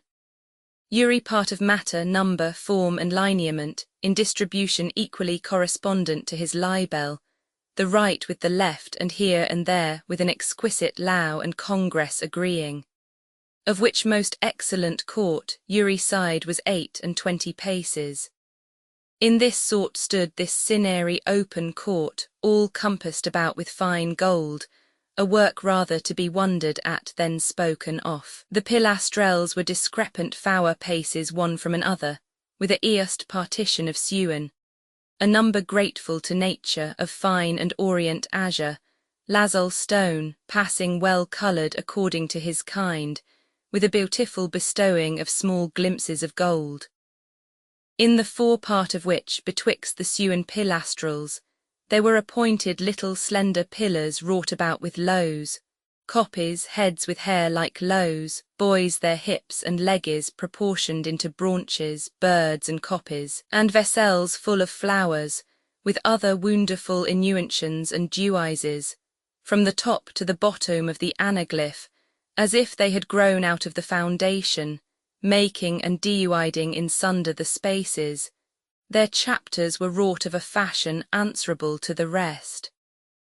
Our the which did extend a straight beam with groren lineaments fitting the same, and our that a zoffer, containing this walk still throughout, that is, the bonny scalps of oxen with myral bogues full of berries, tied about their horns by a towel of linen. Vipon either sides of them were dolphins, with their gills like loues and their fins and their extreme parts of a foliature, and vipon their heads and backis certain naked boys, getting hold of their lifted VP branching tails, with loues and flowers, and bending them down, the head of the dolphin whoring a cyme, whereof the one part turned towards the boy, and the other bent against the vessel with an open gaping, and ending in the head of a stork, with her beak against the open mouth of a monster, lying with his face VP ward, and certain horels or beads rising VP betwixt his mouth and her beak, which heads instead of hair were cowered with loues one hour and other, filling the orifice of the vessel and from one lip to another, and ender the bowl thereof toward the foot. There compassed a fine towel of linen, the ends hanging down from the knots, in such an excellent sort as was convenient both for the place and matter. And in the middle our the heads was the face of a childer vipon a pair of winges, and with such like lineaments was the zoffer adorned and cowered, with a coronis full of excellent workmanship. Vipon the plain top whereof by a perpendicular line our the pillars in the ordaining of the squadrangles, they were placed and framed certain old-fashioned vessels by an appointed distribution, 3 foot high of chalcedony, some of amethyst, some of agate, some of iasper, with their bellies furrowed and channelled, and cut of a rare and marvellous cunning, and with excellent ears. In a perfect order our Uri ul about the coronis were aptly ioin tronsums, squared sewen foot high, and the middle space between them of glistering gold, with a superadiked extension, closing our the straight extended transoms. And by a turning down the transoms did ioin decently one with the other, with a topieria, the feat of making images or arbours in trees. Walk, intending that out of the vessels standing vipon the coronis as aforesaid, in the corns the transom and the vine should rise VP together, but out of the other vessels, either a vine or some woodbine of gold, by courses meeting our the transus tronsums, with a thick stretching out of thea spreading V branches, one ioining with another, and twisting together with a fine and pleasant congress, cowering our all the whole court with a rich and inestimable suffite, with dewars fashioned lows of green emeralda, grateful to the sight, more perfect than that wherein a menon was impressed, and the flowers dispersed and distributed of sapphires and beryls. And with an excellent disposition and artificial, betwixt the green lows and the gross veins, so precious hunged down the clusters of grapes made of stones, agreeable and fitting to the natural coolers of grapes, all which most rare dewizes, of prize incomparable, incredible, and past imagination, did shine all our most pretiously, not so much to be marruiled at for the costliness of the matter, but for the large greatness of the work. For nor without great cause from place to place, with a diligent and earless examination, I did carefully consider the large extension of the inmost intricate branches, and their proportionate strength and thickness, so cunningly doon by such an art, bolder attempt and continued intent, they were so aptly led out, whether by soldering or by the hammer or by casting or by all three, methought it an VN possible work to make a cowering of such a breadth, and so twisted and twinned together. In the middle prospect, opposite against our going in vipon a degreed regal throne, set full of glistering stones in a marvellous order, far more excellent than the seat in the temple of Hercules at Tyre, of the stone Eusebes, the queen with an imperial majesty sitting VP pon it, goddess-like, and of a wonderful magnanimity in countenance, gorgeously apparelled in cloth of gooder, with a sumptuous and curious attire, vipon her head of a purple cooler, with an edging of orient pearl, shadowing her large forehead, anciently and prince-like, ewer pressing her plemerulate trammels of hair, as blacky as iot descending down her snowy temples, and the rest of the abundance of her long hair, fastened round in the hinder part of her head, and dewided into two parts or tresses, lapped about this way and that way, behind her small ears, her straight proportioned head, and finished in the crown, with a flower of great orient and round pearls, such as be found in the Indian promontory perimula. The rest of her long spreading hair was not seen, but cowered with a thin veil, edged with good, hanging down from the said flower a knot of pearl to her delicate shoulders, and flingering abroad with the air. In the middle of the edging of her dressing, vipon the highest part the middest of her forehead hung a rare ul, and about her round and snowy neck went an inestimable carcanet with a pendant the division of her round breasts, of a table diamond in fashion of an egg sparkling, and of a monstrous largines, set in good with wire walk. At her ears most richly were hanged in the tips 2 earringes, 2 great shining carbuncles of an inestimable price. Her shoes were of green silk, and her pantoffles of good embroidered in a leaf walk. VP pon a footstool about the which, and under her feet, was laid a cushion of white velout, with a purseling of silk and orient pearls of Arabia within the Persic Gulf, with 4 buttons wrought with prettiest stones, and tasselled with gooder twist and crimson silk depending. VP pon either sides along vipon the aforesaid benches cowered with green velout, sate her ladies of honour, attendant in a goodly and commendable order, according to their estates, apparelled in cloth of gooder in an incredible browery, as in the world may be seen. And in the middest of them, this renowned and famous queen in great pomp and unspeakable state lines, and the hems of her vestures so edged and set with pearl and stone, as if nature had reigned and powered them down vipon her, at her high and imperial aspect, with great reverence bowing their knees to the ground vnto her women did rise vppe from their seats, occasioned by the novelty of the spectacle, and greatly marruiling that I should come into such a place. But I found myself more amazed, my heart keeling, and dilating both of the troubles that I passed, and the present estate that I was brought into, which did inuren and fill me with an extreme amazement, ruerend fear and honest shamefastness. And they asking the few nymphs that brought me in, whisperingly what I was, and the strangeness of my hap, directing, bending, and intentiously fixing all their eyes vipon me. Where finding myself so base a worm in such an excellent conspect, I was wonderfully astonished, and like one that had no spy right. But the success and manner of my coming being demanded of them, the nymphs plainly, open and manifest the same at large, whereat the gracious queen being moved to compassion, caused me to stand VP, and understanding what my name was began to say, Polyphilus, be of good comfort, and pluck VP a good heart, and tell me how thou camest hither, and by what means, and how thou didst escape that mortal and horrible dragon, and how thou didst find a way out of that odious and blind darkines I haw been tud of it. But I marvel me not a little, because few or none dare adventure that way. But seeing that grace hath safely brought thee hither vs, I will not deny thee, any cause notwithstanding, a gracious and forable entertainment, to whose liberal inuiting, royal wards and entertainment, better than I could haw imagine to desire, with devout and honourable thanks, genuine abundantly from point to point,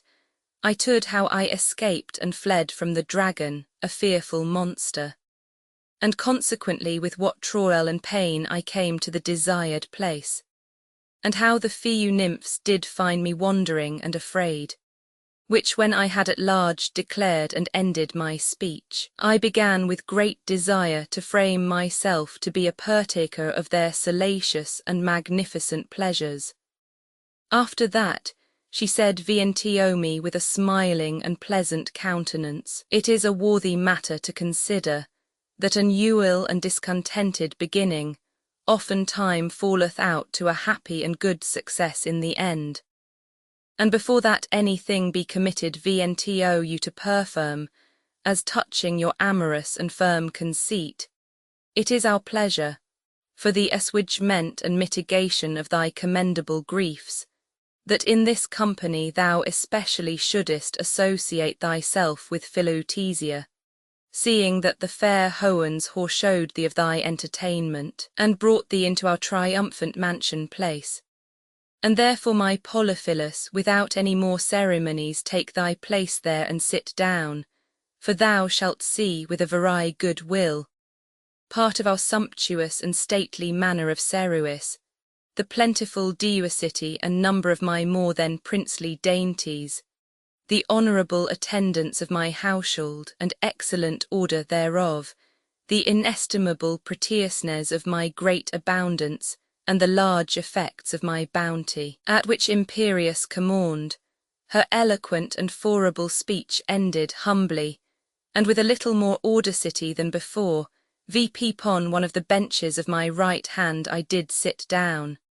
lapping my torn gown together before me with certain brimble lows still sticking in it, betwixt the few nymphs that brought me in,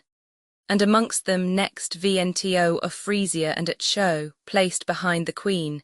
and 6 other of the chamber vpon the other hand, and in the middest on high vpon,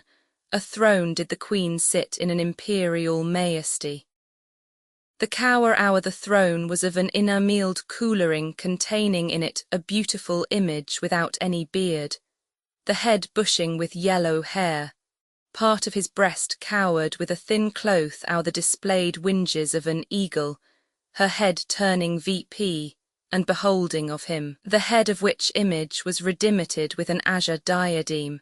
adorned with sewn beams, and at the foot of the eagle 2 branches of green laurel, one way, the other contrary towards either side. And in Uri garland I beheld the figment proper to his planet, and behind at my baccy was the UL, containing the history of the winged Mercury, and how the benignity of his good disposition is depraved, when he is in the malignant tail of the venomous scorpion. And looking vpon myself, I was ashamed to see my vile habit among such sumptuous endowments, that methought myself no other wayers, but ewen like that vile and mortiferous beast among the most noble scenes of the zodiac. The beautiful and honourable damosels sate in order vpon the benches, compassed about all along by the sides of the walls vpon the right side. And the best of the court, with a rare and strange kind of womanly dressing vpon their heads, as is in the world, with the tresses of their hair lapped and bowed vp in cauls of gold, some with their hairs of amber colour, curled and dressed vp with flowers of the same vpon a wire, with the ends turning down and wearing vpon their snowy foreheads and smooth temples, beautified with rubies and diamonds pricked in the hair. Others of the colour of the obsidian of India, blacky and shining, adorned with flowers of orient pearl and carcanets of the same. They stood all waiting with such a venerate attention, that when the ceruis was brought to the table, they all at one instant time alike made their ruant courtesies in bowing of their knees, and in like manner when they did rise from of their seats, one apparelled in cloth of gold, but they did not sit and eat at the same table. Straight before the triumphant queen was the opening of the third curtain, cowering a great and goodly door, not of marble, but of rare and hard diaspora of the East, of an artificial and ancient work, wonderfully beautiful to behold. Vpon either sides of this door their young damosels musicians, sewen vpon aside in a nymphish apparel, notable for the fashion and vari rich, which at change of ceruis did alter their music and instruments, and during the banqueting, others with an ange-like and sirenal consent, did tune the same to their hands. Then in a sodane was placed frames of ebony, with 3 feet, and other temporary tables, without any noise or brustling. One ready to his appointed office, with a careful, diligent, and affecting endeavour, wholly to that ceruis which was enjoined him.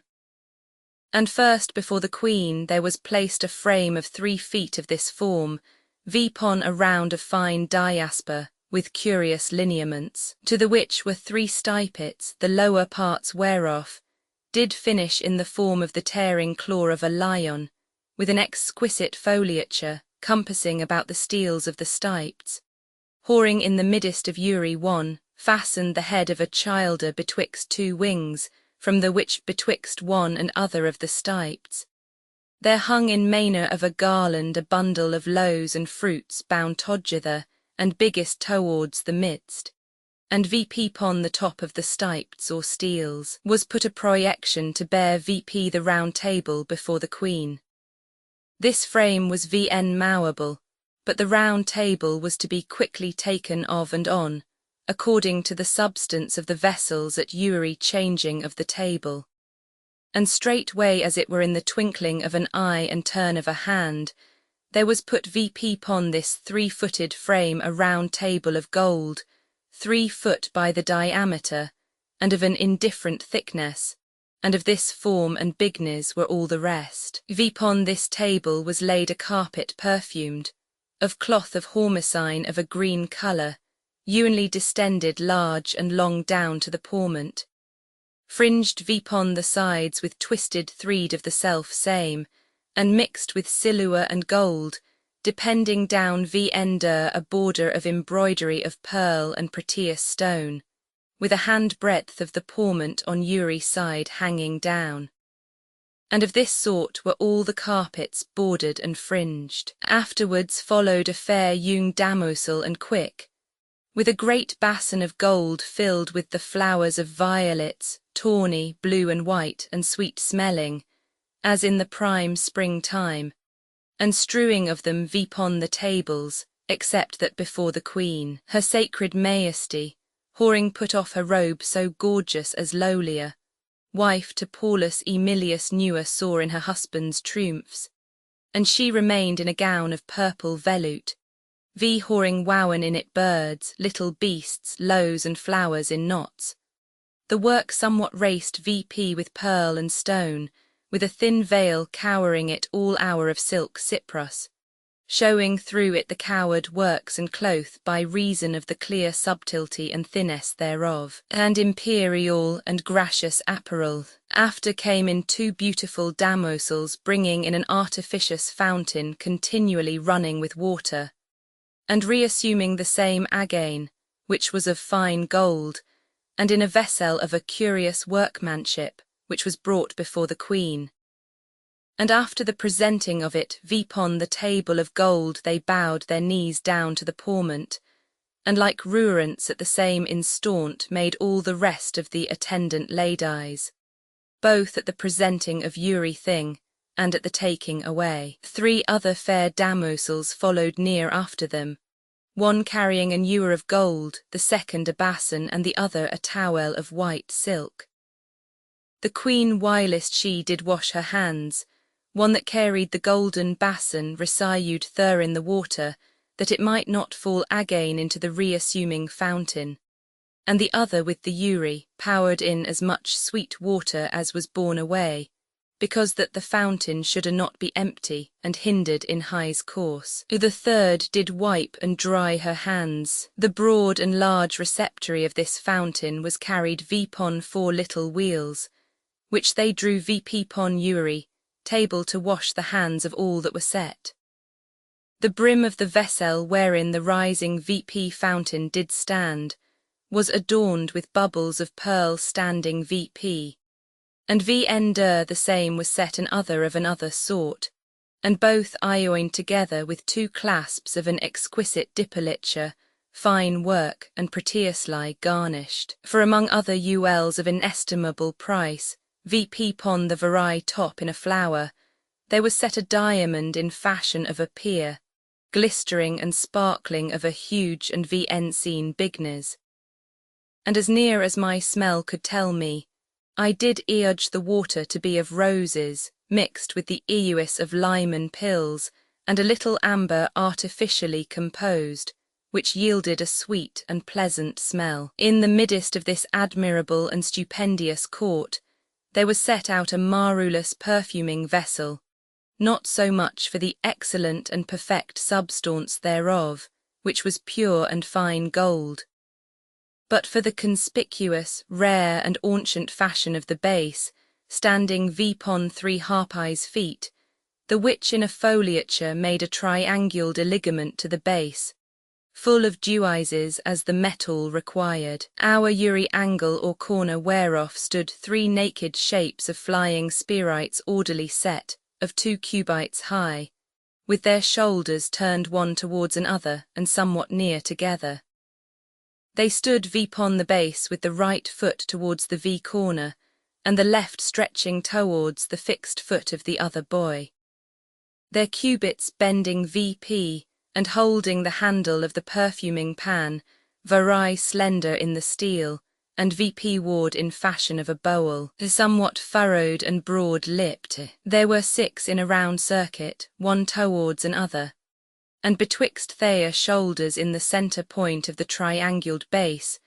there rose VP a steel like an old-fashioned candlestick, holding on the top thereof such a bowl or vessel as aforesaid, and so broad as did fill VP the void place in the midst betwixt the other 6. Which bowls were filled with burning coals cowered o'er with embers, and in Uri vessel VP pon the ashes did boil a little pot of gold, which contrary liquors infused with sweet odours. And as I suspected, Uri pot had sewerall water as it were, one with rose water, another with water of orange flowers, another of myrtle, tender green laurel lows, elder flowers and dewars such like sociable simples. And these boiling together, they did yield a most pleasant and fragrant smell. In the presence of the magnificent queen there did always wait and attend 3 honourable nymphs, their apparel being of gold and silk, marvellously wowen and adorned, and set with pearl and stone. The lineages of their gowns going about their snowy shoulders, and combing down vpon their little round breasts to the lower part of their waists, of such colour as the napkins, lowing to be seen the pleasant valleys betwixt their fair breasts, an extreme delight and desired nourishment, vnto a narrow look and greedy eye, with 1,000 small chains, pretty jewels and flowers of gold in a feminine sort, a sweet bait to carry a man headlong into forgetfulness of himself, being enchanted with choice and amorous regards, far passing the desire of any other delicate viands. Their shoes of gold cut with half-moons, and closed VP at the eye-oining of the horns or corners, with buttons and flowers of gold smithes walk in a curious sort, and the trammels of their fair and plentiful hair about their foreheads and temples instrophiated with large and round orient pearl. They stood thus on either hand, and before the Queen with a singular and ruant regard, attending and readily perfuming that charge whereunto they were appointed. And these served but in one table, which being changed, they withdrew themselves by, and stood still vpon their feet arm in arm. Other 3 whoring supplied their places, and the 3 that waited, she in the middest was Karua. The other vpon the right side held a ender a plate if anything should fall by, and the third vpon the left hand held a most white and clean towel of silk to dry her lips, and in Yuri action a ruerance. The towel was not said but once, and then cast by vpon the porment and carried away by one that stood near. And so many morsels as she did eat, so many sweet perfumed clean towels of silk plighted and finely wrought were said. And the like was done to Yuri guest, for not one at that banquet did touch any thinge soaring one the cup. After that the Queen had washed, and had her first service, then all the rest did wash at the same fountain, casting out water of itself, and reassuming the same in a wonderful manner by 2 small pipes on either sides, and running VP straight in the middest from the bottom of the vessel, the dew-eyes whereof when I did understand. I was much contented therewithal. After the washing of the Queen first, and successively of all the rest, there was delivered to Yuri one of the waiters a round ball of gold wire work full of small holes, and within stuffed with amber passed of a most perfect composition, set with prettiest stones, to the end their hands, eyes, and senses should not be idle. Then there at Yuri change of course, 2 edibris that had the ordaining of the Queen's meat, did bring into the middest of the royal court vpon 4 turning wheels a stately repository or cupboard, in fashion like vnto a ship, and the rest like to a triumphant chariot, of most fine gold, with many fishes and water monsters, and infinite other exquisite shapes marvellously wrought, and set full of rich stones, the sparklings and glisterings whereof did shine round about the sides of the court, and re-encounter vpon the roundels of the other before spoken jewels, on Yuri's side fitly placed, as if Phoebus had been set by a nymph to grace her eyes and countenance with his shining brightness. To all which continual glistering of ineffable workmanship, there could no more be dewised of equal comparison, although it were the temple at Babylon with the 3 golden statues within the which was put all such necessaries perfumed, as were meet and convenient for the changing of the tables, as clothes, flowers, cups, towels, and vessels to power out of to drink in and plates to eat vpon, which did draw in the cupboard. And these 2 nymphs plostraries did take them down and deliver them, as need required, to the waiters. And the first table being changed, Yuri thing was brought back again to the plostraries, at whose going away the trumpets sounded in such a sort, as Pisceus Thurenus newer came near vnto, nor Maletus trumpeter to the king of Hetruria. And then they did wind their cornets, thus doing Yuri time that the repository was drawn out, till that it came in again, at what time they ceased. And when the table was changed, they altered their music-hall instruments, which being ceased, the singers began so hoanly, that it would haw cause the sirens to sleep, hawing mixed with their voices still wind instruments of wood, such as the Trosine Dardanus newer inventade. And by this appointed order there was continually heard melodious sounds, and pleasant harmonies, sweet concords with delightful music presented, odoriferous perfumes smelt, and stately viands plentifully fed of. 18 and every thing whatsoever, without any defect of grace or delight answerable, according to the dignity of the place.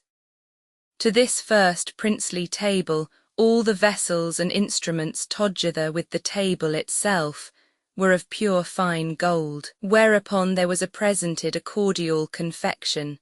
and as I could conjecture, it was made of the scraping of unicorn's horn, date stones and pearl often het, and quenched and pounded small manna pineapple kernels, 19 rose water, musk and liquid, gold in a precious composition by weight,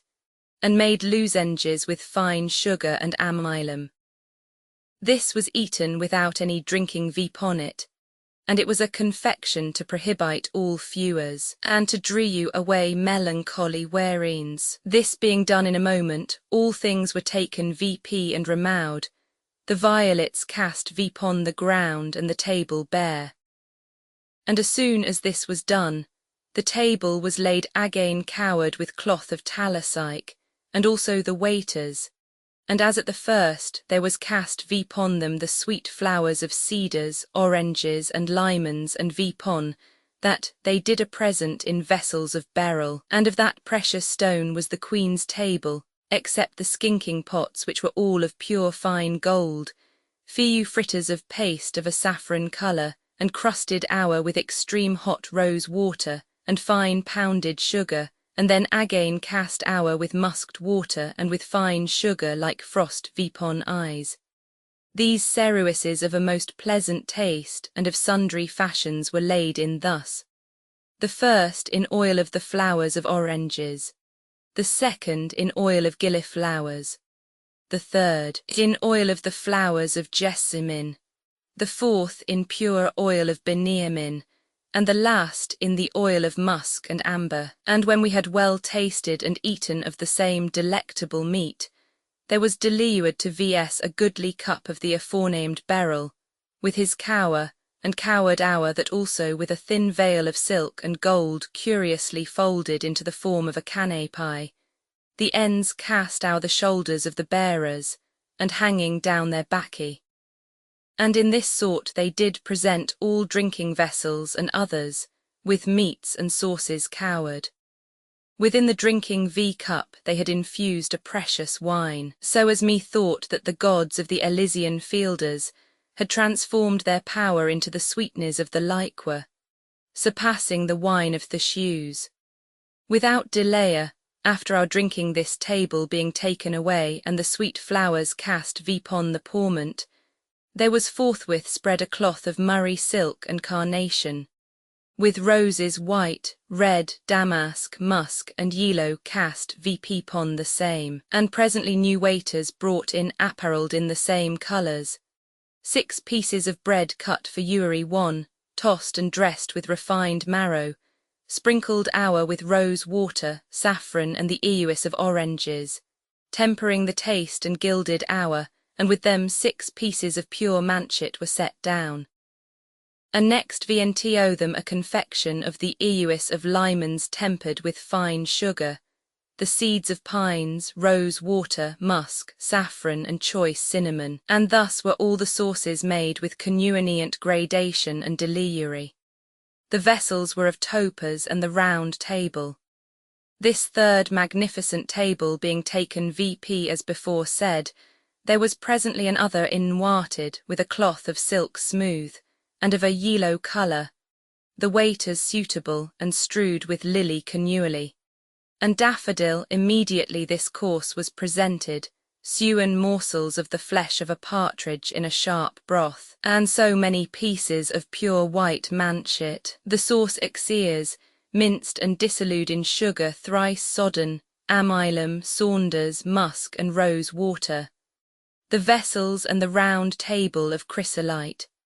Lastly they offered a precious drinking cup, and so obserued in the rest. The fourth table being taken away, the fifth was ruisted with a cloth of silk, of a crimson colour, and in like sort the nymphish apparel. The flowers of purple, yellow, white and tawny.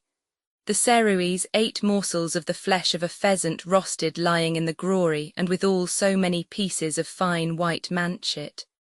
The sauce was this, water of orange flowers, the euis of pomegranates, sugar, clows and cinnamon. The vessels of smaragd, and the table of the sourany queen. This being taken away very solemnly, there was spread another cloth of silk of a purple colour, and so the apparel of the waiters. The flowers were of 3 sorts, of eessamine, tawny, yellow and white. The ceruis was 9 morsels of the flesh of a ristoratu peacock, moistened in his grory. The sauce was most green and tart, with pistachie, nuts pounded, sugar, cypricum, amylum and musk, thyme, white marjoram and pepper. The vessels of sapphire and the princely table. At the 7th change, they brought in a sumptuous table of white ewery, bordered, trailed, and finely wrought with many small pieces vipon the precious wood of aloes, and ioined and glued together, and from one side to the other, wrought with knots and foliature, flowers, vessels, monsters, little birds, and the strikes and carvings filled VP with a black paste and mixture of amber and musk. This methought was a most excellent thing and sumptuous breathing out, a most delightful sweet smell. The cloth white and subtly wrought with drawn work with satin silk, the ground powdered and filled, and the work white and plain with the representation of shapes, birds, beasts and flowers, and in like sort the apparel of the waiters. The flowers lady steel, rape, violet, and all sorts of sweet gilliflowers. And thus their varied ury were such diversity of smells, surely brought in and so delightful to the senses, as I cannot sufficiently express. Then there was gewen to ury one a confection in 3 morsels of the shell, fish, dactylus,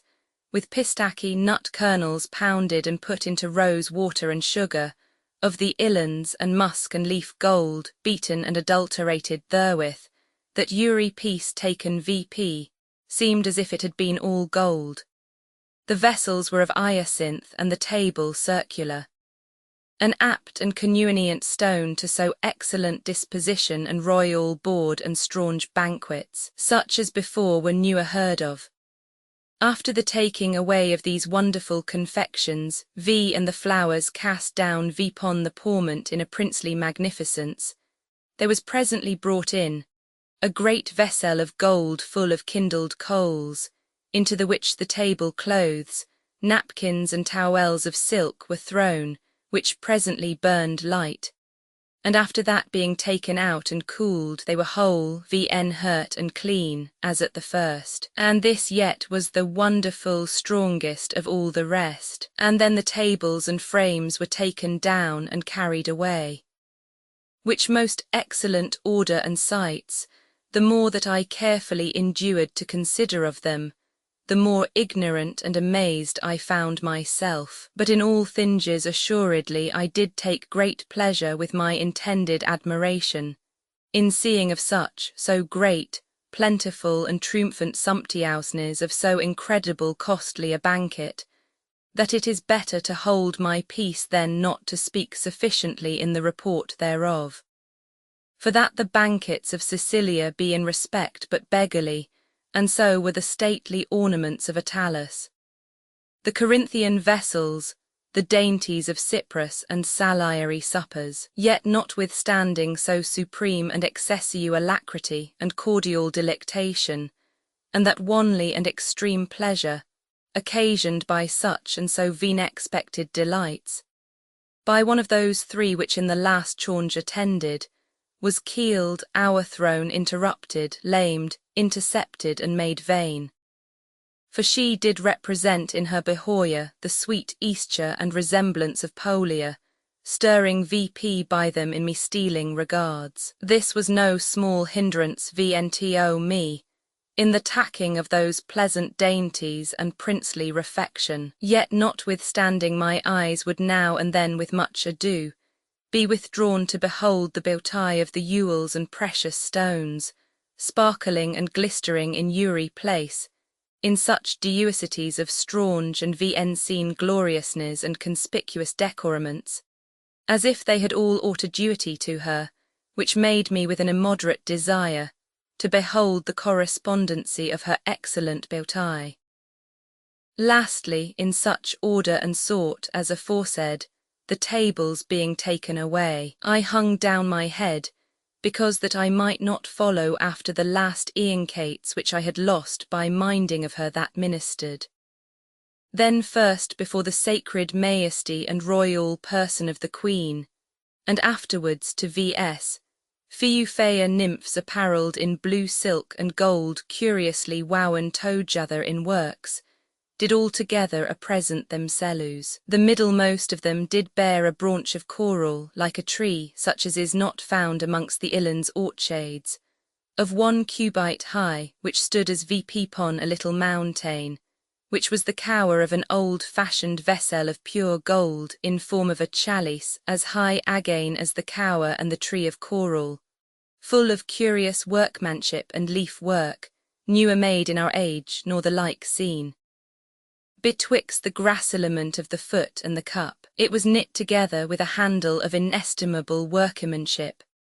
and in like manner the foot and the bowl were of an excellent anaglyphy of foliature, monsters and biformed silules, so exquisitely expressed, as could be embossed, chased, or engrawn by proportionate circulation. And the mordicant cower of the same was thick set with incomparable jewels, and in like sort all the base and handle whereas conuniency required, and glistering about. VP pon the branches of the coral, they were artificially set certain open flowers with few lows, some of sapphire, some of hyacinth and beryl, and in the middest of them a little round seed of gold, fastening the lows to the stalk of coral, which young woman ruantly bowing to the earth with her right knee, reserving the other still VP, whereupon she held this cower of coral, which also besides the flowers, had VP pon the points and tops of other twigges or sprouts curiously infixed monstrous great pearl. And other of them had a cup full of prettiest liquor, better than that which the proud Cleopatra gore Viento the Romain captain. The rester did execute their offices as aforesaid, and plucking off one after another, with a little instrument with 2 teeth of gold they offering the same fruits VNTO VS, to me VN known, for that I had newer seen the like, we did taste them. But the veen expected pleasure of them and sweetness of their taste was no otherwise to me than like a gracious substance wanting his desired form. And they were restored again the bowls of gold before mentioned. VP pon this appeared an other marvelous walk, that was a perpetual running fountain artificially dewized of the aforesaid matter, but of an other notable fashion and workmanship, founded VP pon an immowable axle tree, VP pon the which 2 wheels turned about.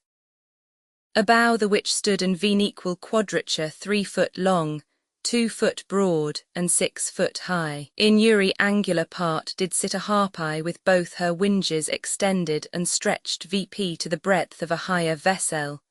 standing VP pon the middest of the measured quadrangule, coronized at the extreme and VP per parts, and beautified with chanelling and foliature, circummusting the lower part. And VP pon Uri side the same divided into 3, the middle part betwixt the fall of the waters intercepted, did contain in half bodies carried, a triumph of satyrs and nymphs, with trophies and exquisite actions, except the fore part and hinder part moderately sinuated and bent in, the which instead of squadrid lineament did contain a roundness ward between, in the which was marvellously engraven a little sacrifice with an old altar on either sides, with many figures and actions, the rest that was void, the tails of the foresaid harpies ioining together, and turning here and there into lows, did excellently cower the same. Out of the median centre of the equature and quadrangule, afore specified and described out of an antique foliature, did rise VP an old-fashioned vessel, and very beautiful, the circuit whereof did not exceed the content of the quadrangulate plane, and this with all the rest of the walk, and Uri proportionate disquisition, trial and examination, both in the highest breadth and thickness, with most convenient vesseling lineaments, diligently delimited and filed, and then finished with an absolute and depollate deformation, the which out of the suppressed orifice thereof did ascend VP and other hollow vessel, the compass whereof did exceed the aforesaid subiked vessel furrowed and channelled round about,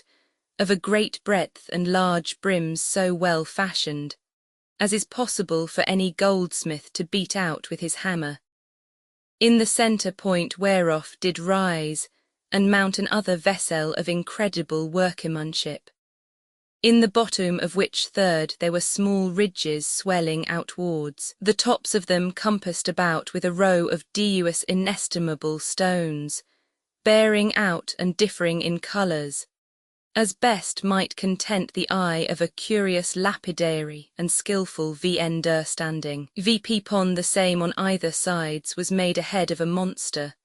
from the which on both hands did proceed the garnishing thereof in an exquisite and most rare work of Loue's, inusting the same about with the congress of the opposite head, and finely gracing that part of the vessel. And in the bearing out of the lip of the vessel our the perpendicular point of the head there was fastened a ringe, from the which VP pon either sides there hung down a garland of branches, lows, flowers, and fruits growing bigger towards the middest, with a purplet binding to either ringes.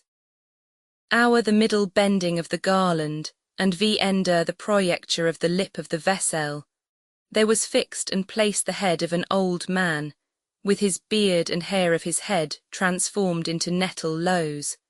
and out of whose mouth gushed out the water of the fountain by art continually into the hollows of the broad vessel, ender this. VP pon the mouth of this last described vessel did Mount VPPE a Proteus hill marvellously congest, and framed V of innumerable round Proteus rock stones closing one with another equally, as if nature had ioined them growing, making a round composed hill, beautifully glistering of diverse sorts and colours in a proportionate bigness. And aloft VP pon the top of this little hill, there grew a fine pomegranate tree, the body, boughs and fruit made all of gold, the lows of green smaragd. The fruit of their natural bigness here and there aptly placed, their sides cut open, and in place of kernels they were full of most perfect rubies as big as the kernels. After that, the ingenious artificer wanting no invention, he separated the grains instead of the filmy with silver foil, and moreover in other apples opened but not ripe, he redoubled the thickness of the foil, making the kernels of an oriental colour.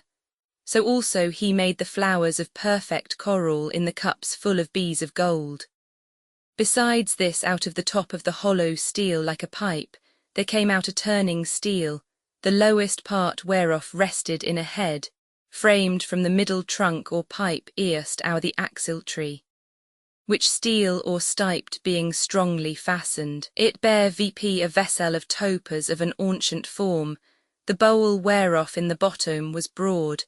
and swelling out with ridges in the opening,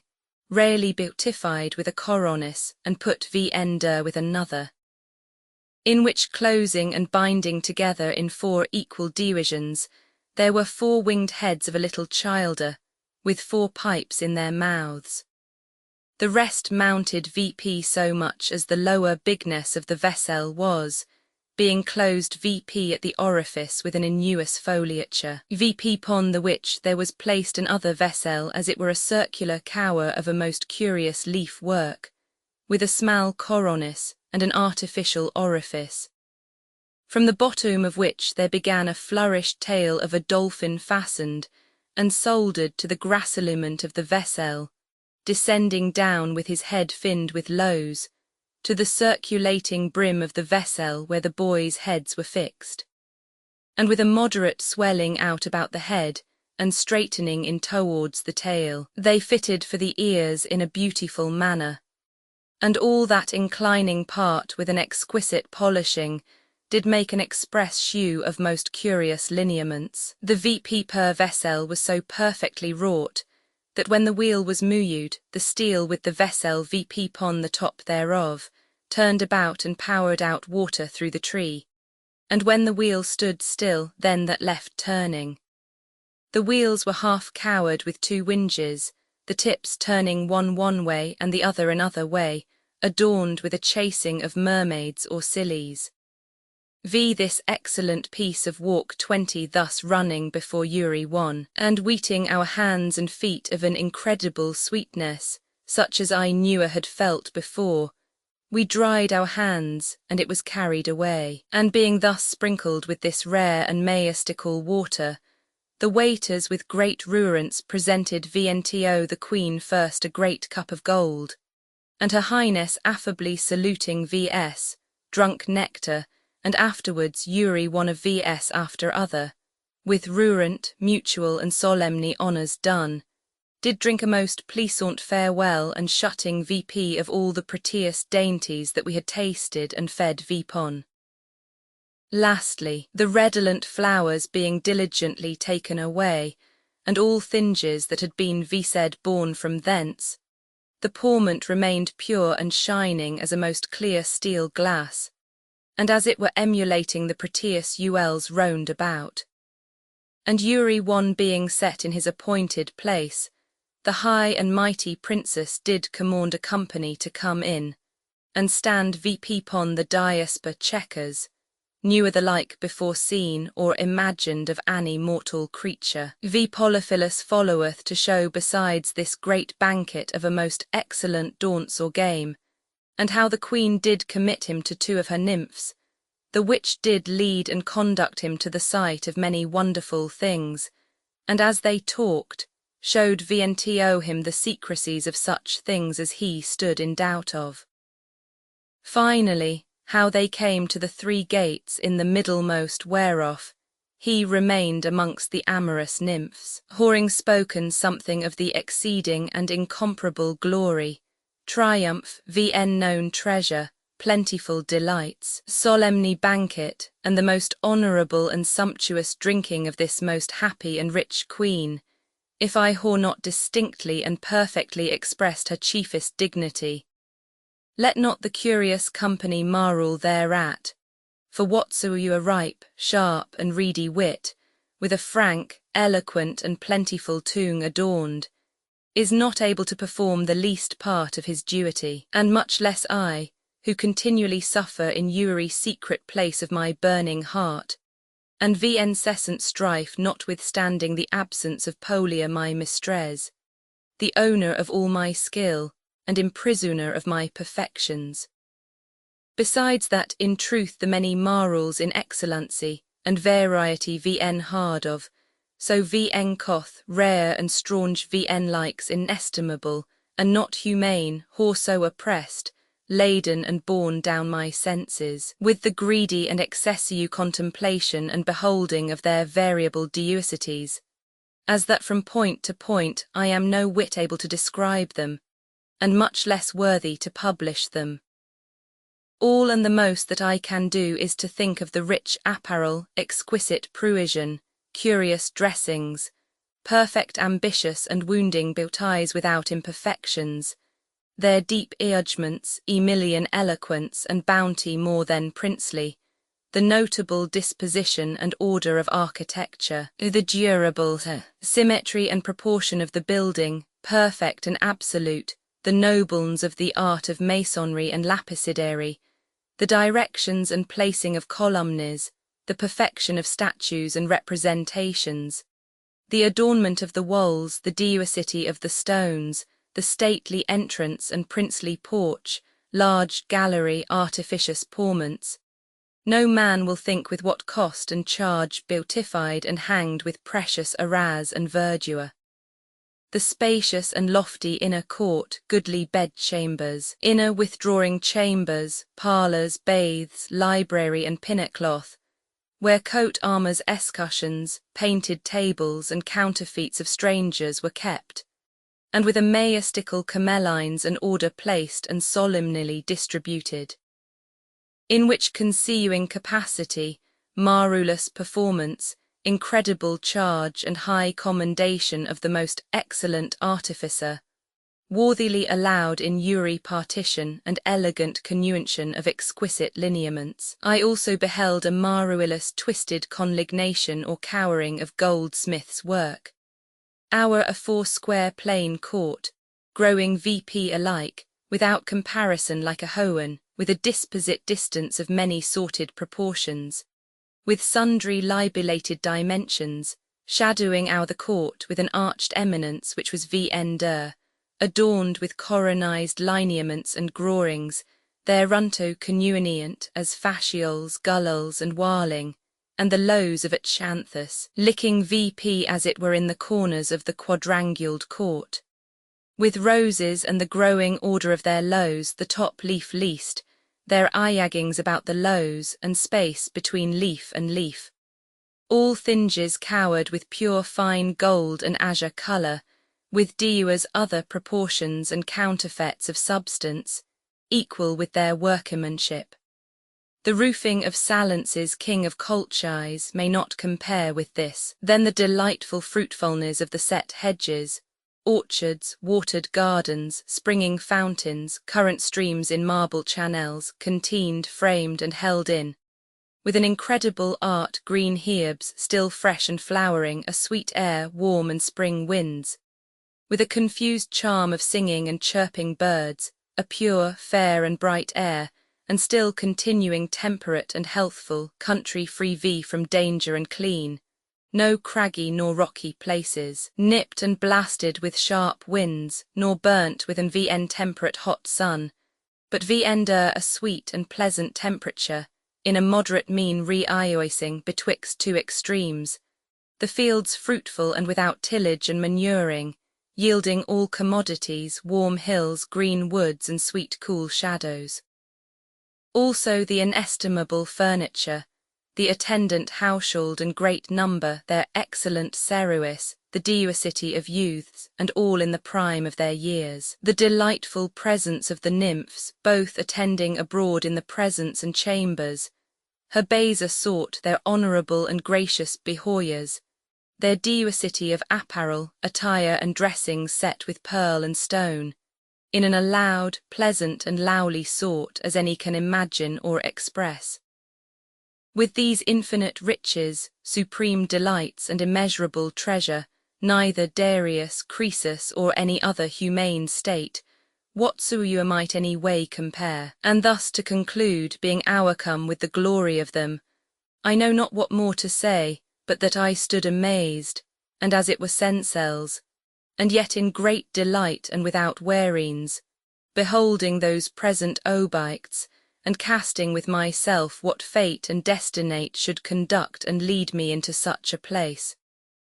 But afterwards finding myself in such an accumulation of glory, pleasant seat, happy country, great contentment and triumphant company, such as Clodius the player in tragedies newer had seen, I was but moderately converted, notwithstanding the promise of the Queen, to fore my amorous desire, accounting all, but as eye pleasures that hitherto I had seen and had been presented vientiomi, still desiring a greater happines, for which cause and for the greater setting out of the excess and abounding excellency, beyond all the rest of her royal magnificence, Uri one sitting in their place after the miraculous, wonderful and sumptuous banquet, without any delayer, she commanded a game to be played by parsonages, not wanly worthy the beholding, but of eternal remembrance, which was a game at chess, in this sort as followeth. By the entrance of the curtain there came in 32 nymphs, whereof 16 were apparelled in cloth of gold uniformly without difference of degrees. Afterwards one of those 16 was apparelled in princely robes like a king, and the other like a queen, with 2 tower keepers or rooks, as we term them, 2 council keepers or secretaries, we term them bishops, and 2 knights. In like sort were 8 other in cloth of silure, the like government and magistracy as aforesaid. One of these according to their duties, took their places upon the checkers of the porment, that is, 16 in gold of one side in 2 rows, and 16 in silver of the contrary side. The music began upon a sodaine with a rare inuntion to sound a charge with a pleasant concord, participating together a sweet and thundering melody, whoring in it a duine fury. At the measured sound and time of the music upon their checkers, as it pleased the king to command, the pawns turning themselves with a decent revolution, honouring the king and the queen, leapt upon another checker before them. The king of the white men, his music sounding, commanded her forward that stood before the queen, and the same with like ruant behoyer marched forward her continent, and stood still, and according to the mensuration of the musical time in this order, so they changed their places, or continued upon the checkers dancing, until that they were either taken or commanded forward by the king. If the music kept still one time, those 8 uniform pawns did spend the time in marching forwards into another checker,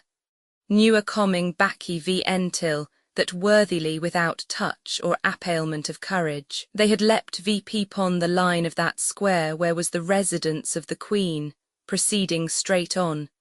unless she took a prisoner by a diagonal line. The bishop went in a diagonal line, still holding that coloured checker wherein he stood first. The knight our 2 checkers before him taketh the next of either hands, and of a contrary colour to that he stood in immediately before. The castle keepers or rooks might pass our many checkers straight on as they pleased at commandment, so that they might go 1, 2, 3, 4 or few checkers, keeping a measure and not staying in their march. The king might go upon any checker if none were in it, or backward and cause any other to remove for him, and make him room. The queen might go any way, but it is best when she is near her husband on Uri side, and whensoever the officers of either of the kings shall find one without guard of help, they take her prisoner, and both kissing one another, she that is overcome and taken, goeth forth and standeth by. Thus they continued playing and dancing according to the time of the music, with great pleasure, solace and applause,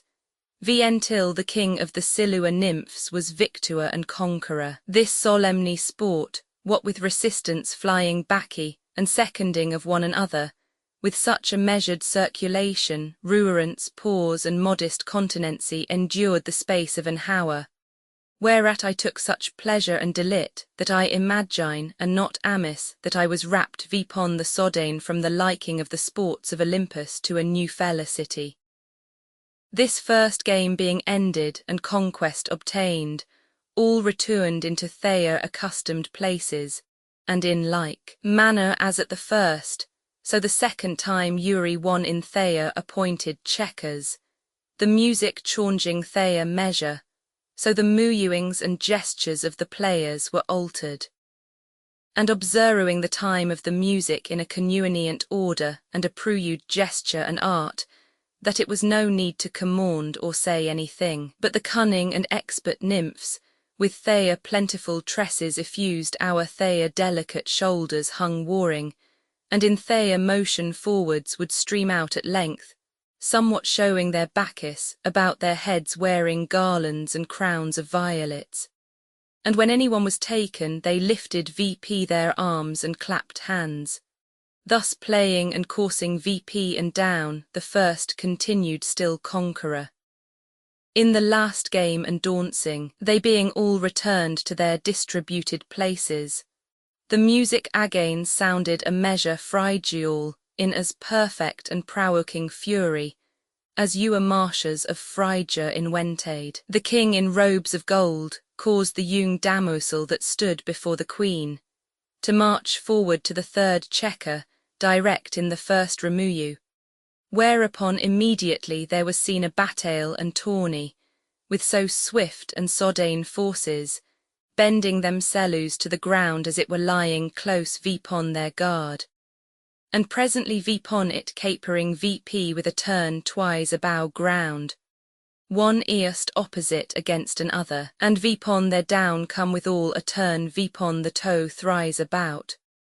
All this action they did at one time, with such a grace and agility as nothing could be better, with their low inclinations, high capers and turnings without affectation of straining, as it should seem with facility and Cale's ease at pleasure and sweet eastures,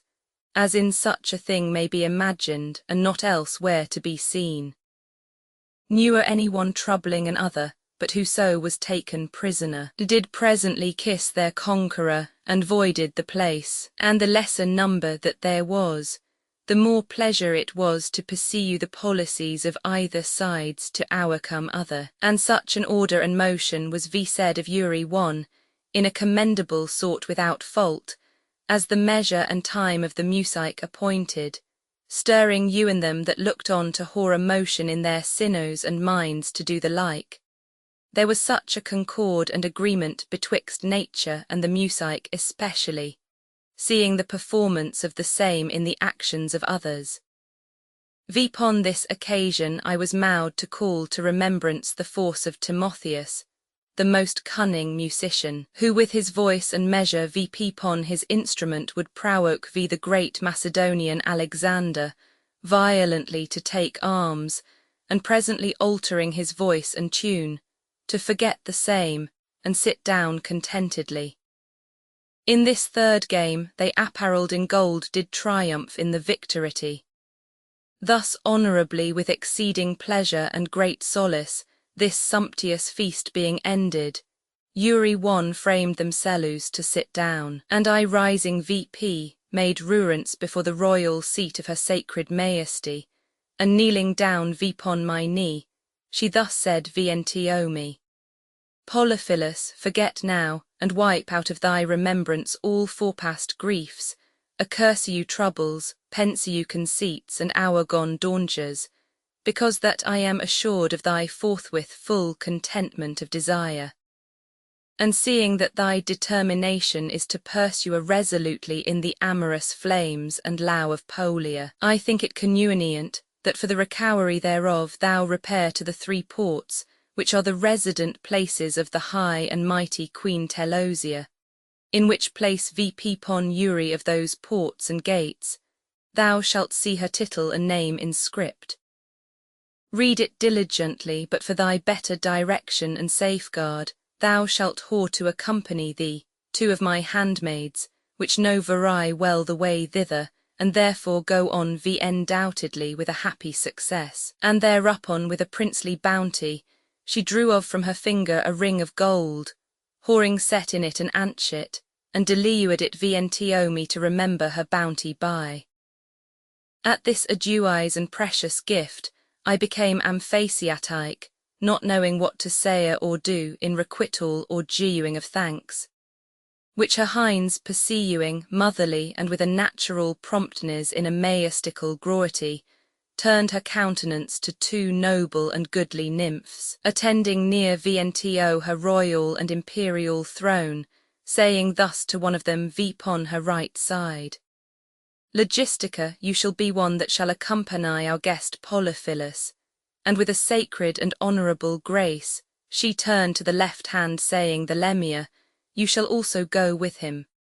And both of you shew and instruct him at what gate he must remain, and then Polyphilus, they shall bring you to another mighty and majestical queen, who if she shall be bountiful vnto thee in entertainment thou art happy, If contrary, then discontented. Notwithstanding, none doth know her intent by her countenance, because that sometimes she showeth herself full of fora, loue, and pleasant dispositions. And other time she is malignant, froward, disdainful, with stable in cursu passions. And she it is that determineth such uents as thou seekest after. And for her obscure condition she is rightly called the Loue.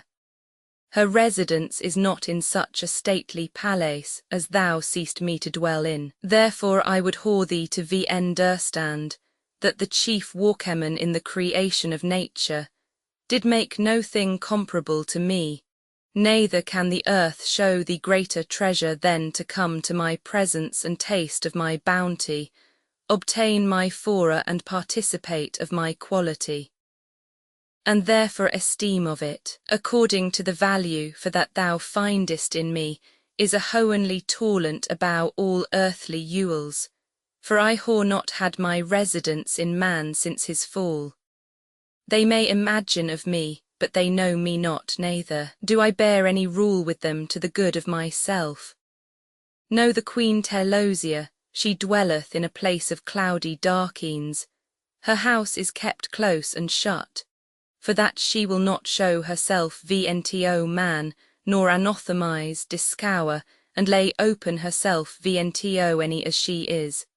And for this cause the uent of her variable determination is kept secret. But in a marvelous sort considerately, she transformeth herself against the hair into Deua's fashions, not manifesting herself, although desired.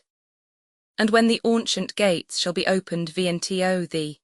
in Uri one shall be written what shall befall thee, but thou shalt not pursue the same, less that in some part thy understanding and wisdom enigmatically, and with a right and sincere judgment look vnto it, and quickly consider of it. For because that she ambiguously changeth herself in habit and countenance, and through this doubtful enimagation, a man remaineth deceived of his expectation without remedy.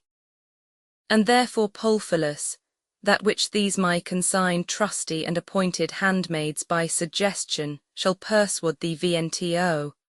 and at what gate thou oughtest to enter in and remain, you in which of those two it shall best please thee to ear vnto do. For they whore some understanding of her. And whoring thus spoken, she made a scene or beck with her head to the two nymphs Logistica and the Lemia, who presently without delay were obedient to her command. And I being ready to speak, neither knew what to say, or yet durst to so high a majesty, and for so great bounties due a word. The two appointed companions of my Yanai very favorably, and with a familiar readings and virgin-like eastures, took hold of me, one by the right hand, and the other by the left, and rurently obtaining license, first of the Queen, and tacking Loue of the rest, went out the same way that I came in. And I being desirous and not satisfied, turned me about towards the conspicuous porch, to behold diligently the artificious palace, wonderful and perfect of the art of building, the subtlety of which no humane excogitation is able to imitate. And therefore I thought that nature had made that for a marvel of all her walks for commodity, grace, beauty, air, and continual durables. For which cause I was excessively desirous to stay and look upon it, but my leaders and guides would not suffer me. And yet by the theft of my eye in the Zophar, the gate I noted this inscription, Omicron tau eta sigma phi upsilon sigma epsilon omega sigma omicron lambda beta omicron sigma. And as much as with my quick senses I could carry, I took in my going forth, with as great pleasure and delight as is possible to express. O happy were he that might be but a drudge or kitchen slaw in such a paradise, no being come into the base court, compassed and set about with orange trees. The Lemia in great courtesy said thus vnto me, Besides and abow all the marvellous and wonderful thinges which thou hast yet seen and behelder, there be fower yet remaining beyond which thou shalt see. And VP pon the left side of the incomparable palace, they brought me into a fair orchard of excogitable expense, time and subtlety of workmanship. The continent and circuit whereof was as much as the plot of the palace, wherein was the residence and abiding of the Queen.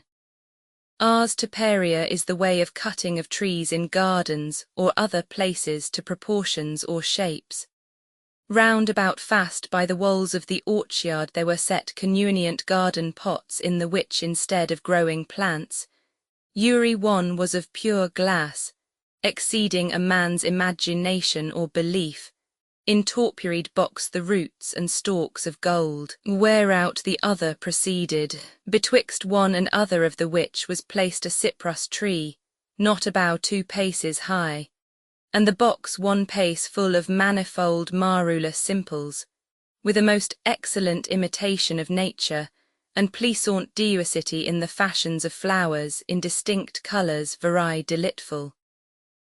The plain labial compassing about the quadrant orchard, coming out from the walls, as a seat for these aforesaid garden pots and trees to stand VP pon, was subcoronized with gold by excellent lineaments wrought and adorned. The VP per face whereof, and whereupon those pots and trees did stand, was covered with a plaister of glass gilt, and a curious historiography to be seen in the same, and compassed about and holden in with wiring and netting of gold. The wall that compassed about the orchard with a convenient distance was bellied out with columns of the same matter, and enusted with flowering bindings naturally proportioned, and here and there were quadrangulate columns of gold chamfered, arching from one to another, with a requisite beam zopher and coronis, with a meet and convenient projecture our the chapter of glass VP pon the round. The substance of which subiked projecture of the brittle matter was of counterfeit diaspor dewiously coloured and shining, which brittle substance had some void space betwixt that and the other. The mouth of the arches were stopped with rhombis of clear glass in form of a triangle, and the pipes beautified all hour with an encaustic painting, very gracious to the sight of the beholder. The ground was here and there covered with great round bowls of glassy-like gun stones, and other fine proportions much pleasing, with a mutual consent movable like pearls, shining without any adulteration by foliature. From the flowers did breathe a sweet fragrancy by some clear washing with oil for that purpose. There most cunningly did Logistica like an orator make a discourse in commendation physically of that excellent confection of the nobles of the substance, a secrecy of the art and strong genes of the invention. The like is not to be found, and after she said, Polyphilus let vs go and ascend VP this mount next the garden, and the lemure remaining at the stair foot, we ascended VP to the plain top, where she showed VNTO me, with a hohenly eloquence, a garden of a large compass, made in the form of an intricate labyrinth allies and ways, not to be trodden, but sailed about, for instead of allies to tread VP pon, there were rewers of water, the which mystical place was of a very lusty mould and fruitful, replenished with all sorts of fruits, beautified with fair springs and green herbs and flowers, full of all solace and delight. Whereupon she spake thus: I do imagine, Polyphilus, that you do not understand the conditionate state of this marvellous seat, and therefore give you attendance to my words. Whosoever entereth in cannot come backe, but as you see yonder mountains here and there distributed, in circuits, and the about-goings distant one from another, and the extreme molestation and sorrow of the enterers in is this: in the middle mountain within the centre thereof, and open mouth of the same, there lurketh inuisibly a deadly during old dragon. He is vetitor destruction to some, and others are not hurt to death by him. He cannot be seen nor shunned, neither doth he Loue any veen assaulted, but either in the entry or in their yanai he destroyeth or woundeth. And if he killeth them not betwixt one mountain and another, they pass the Sewen circuits to the next mount. And they that enter in by the first tower or mount, Wevpen is this tittle in script delta omicron xi alpha kappa omicron sigma mu iota kappa eta omega sigma pi omicron mu phi omicron lambda epsilon sigma. They sail in a little ship with a prosperous wind, and securely at pleasure. The fruits and flowers fall down vp pon their hatches, and with great solace and pleasure they cut through by the Sewen revolutions with a merry wind. Vn till the second mount be discoured, and come vnto, and mark and behold Polyphilus. How clear and bright the air is in the entrance, hour that it is in the centre, about the which is thick darkness. In the first mount or tower there is always resident a pitiful matron and bountiful, before whom standeth an ancient appointed vessel called Vrna, in a readiness, whoring vp pon it Sewen Greek letters as thus theta epsilon sigma pi iota omicron nu, full of appointed honey. And to Uri one that entereth in, very courteously and with a good will she jeweth one of them without respect of state and condition, but according to their enterance. These being received, they came forth and begin to sail in the labyrinth, the water being environed vpon either sides, with roses, trees, and fruits. V and whoring sailed the first Sewen revolutions of Ares, and being come to the second mount, there they meet with innumerable troops of young women of deus conditions, which demand of Uri won the sight of their honey, which being showed vnto them, they straightways know the property of the honey, and the goodness thereof, and embracing him as their guest, they unite him with them to pass through the next Sewen revolutions, and with deus exercises according to her inclined promptness, they accompany them to the third mount. In this place he that will go on forwards with his companion, she will newer abandon or Loue him, for there be far more pleasant voluptuous women, and many refuse the first and make choice of them. In the putting off from the second mount to come to the third, they find the current of the water somewhat against them, and stand in need of oars, but being fallen off from the third mount, making their course towards the fourth, they find the tide and stream more against them, and in these Sewen oblique courses their pleasure is variable and vn constant. Being come to the fourth mount, they find other young women combating and fighting, and those examining their pots of honey. They entice them to their exercise, but those that refuse to Loue their first companions, they let pass together, and in this circuit the water is yet more contrary and troublesome, where there is need of great study and labour to pass on. And being come to the fifth mount, they find it speculable, like a mirror wherein they see their representations, and in that they take great delight, and with a fervent desire they pass on their laboursome course. In that mount they see this sentence and golden saying manifested medium tenura beati, not lineal nor local but temporal, whereby a sincere and perfect examination he discerneth that mean wherewith he hath ioined his felicity, wisdom and riches, which if not well in the rest of his course he fainteth the more. And losing off from thence, the waters by reason of the broken circles begin to be very sliding towards the centre, so that with small or no rowing they are brought to the sixth mount, and there they find elegant women, with a show of hoanly modesty and divine worship, with whose amiable aspects and countenances the Troilers are taken in their Loue, condemning their former with despite and hateful abhorrence. And with these they fall acquainted, and pass the Sewen revolutions. These being come hour with an obscure and foggy close air, with many losses and a grievous voyage, they begin to remember what they whore past and lost. For the more that the compass of the ruolution draweth near to the discovery of the figure of the centre, the sooner they are past our style shorter and shorter, and the more swifter the course of the stream is into the during swallow of the centre. And then with extreme affliction and bitter anguish remembering the abuse of their pleasures, and companions that they whore forsaken, and sweet places, which so much the more augmenteth their sorrows, for that they cannot return or go backy with Thea shipe. Such a company still follow them vpon the Stean with their 4 castles. And most of all dismayeth them the hoey sentence our the median centre,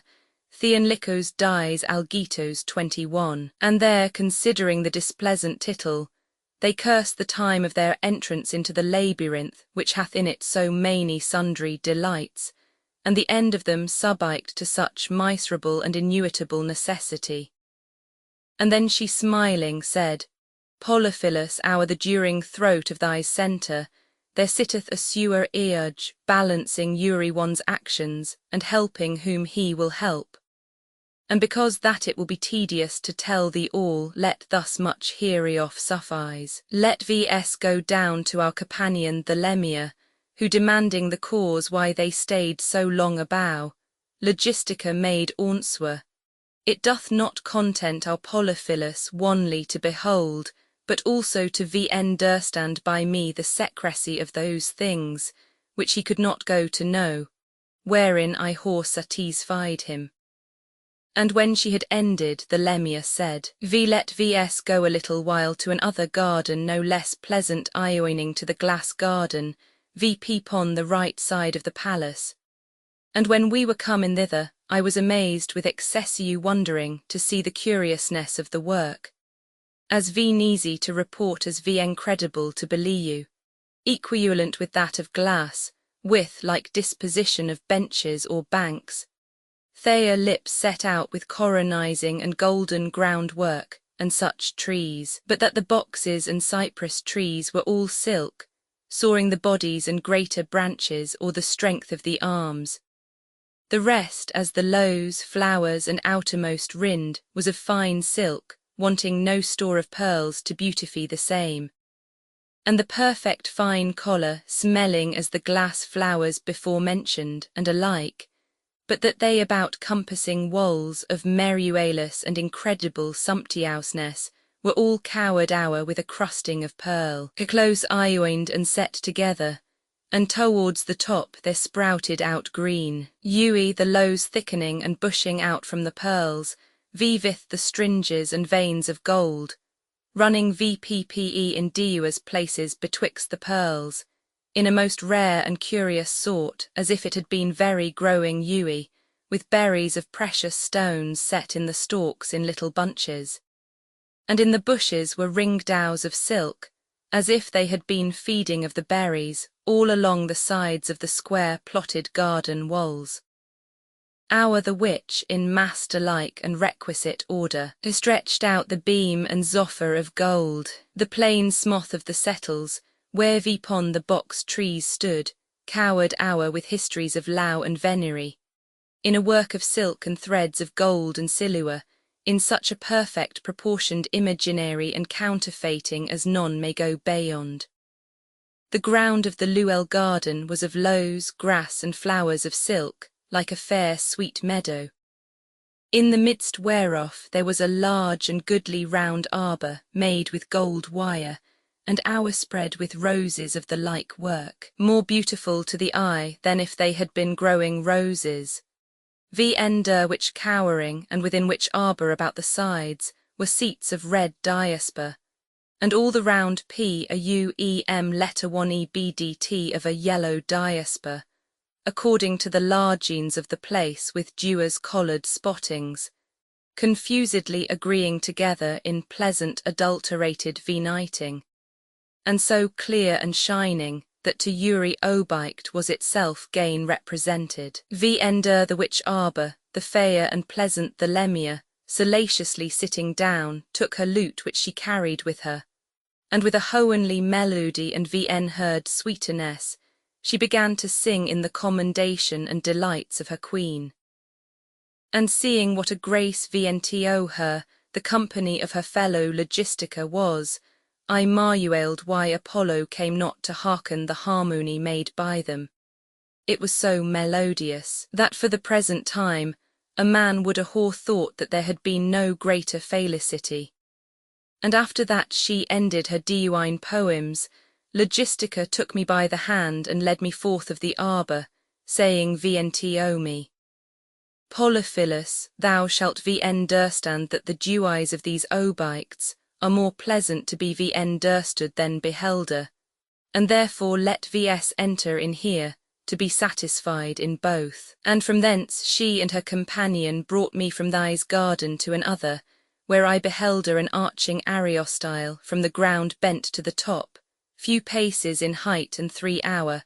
and thus continued round about the compass of the garden in an orderly and requisite proportioning, all inusted and cowered hour with green yewy, so that no part of the wall was to be seen. And there were 100 arches to the compassing of this garden.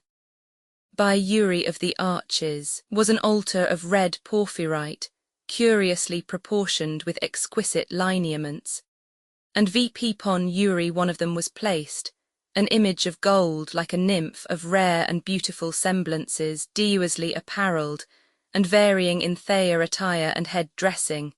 Uri one bending their eyes towards the centre of the garden. In which middle centric place there was founded a base of a clear crystal-like chalcedony stone in a cubic form, that is, Uri way a like square, and vpon that was set a round stone, but flat vpon both sides, 2 foot high, and by the diameter 1 pace and a half hour of most pure red diasper. Vpon the which stood a most blacky stone in form 3 square and in quantity for breadth, fitting the round, and in v height 1 pace and a half.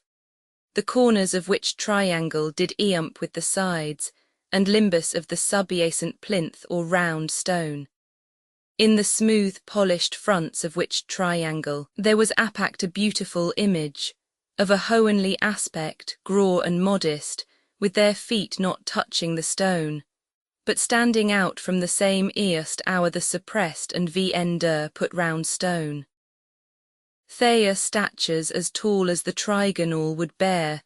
vnto the which they did stick fast by their backy parts. Their arms were stretched abroad, both the right and left to the corners of the triangle, where they held a copy, filled and fastened to the corners of the trigonal, the length of Uri one of which copies of fine gold was sewn foot. And the images, the copies, and their bands wherewith they were tied in the midst and held by, were all shining, and their hands innulooped with the sundry stringes, flinging about the plain smoth of the black stone. Their habits were nymphish, of most rare and most excellent working. The sepulchre of Tania, the queen of the Scythians in Asia, was nothing comparable.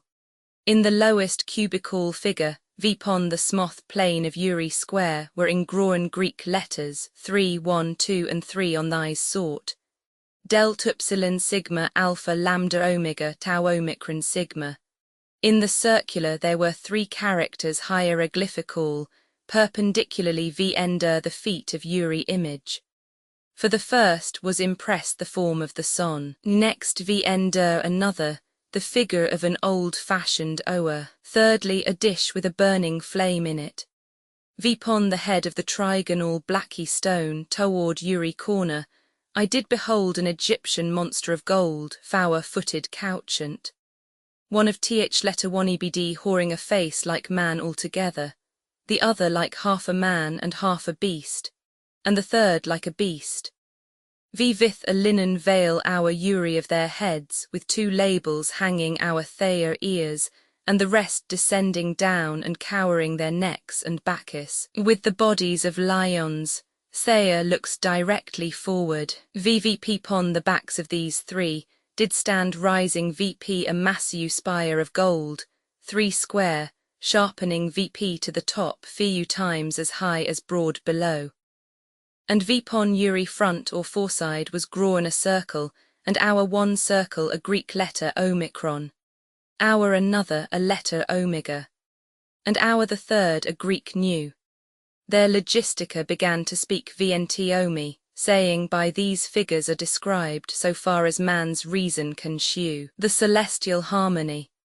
And understand Polyphilus, that these figures with a perpetual affinity and conjunction are ancient monuments, and Egyptian hieroglyphs, signifying this, Deuni infinitique trinitati venius essentiae, which is now by his holy word in a most lowing sort manifested to the whole world, according to his will.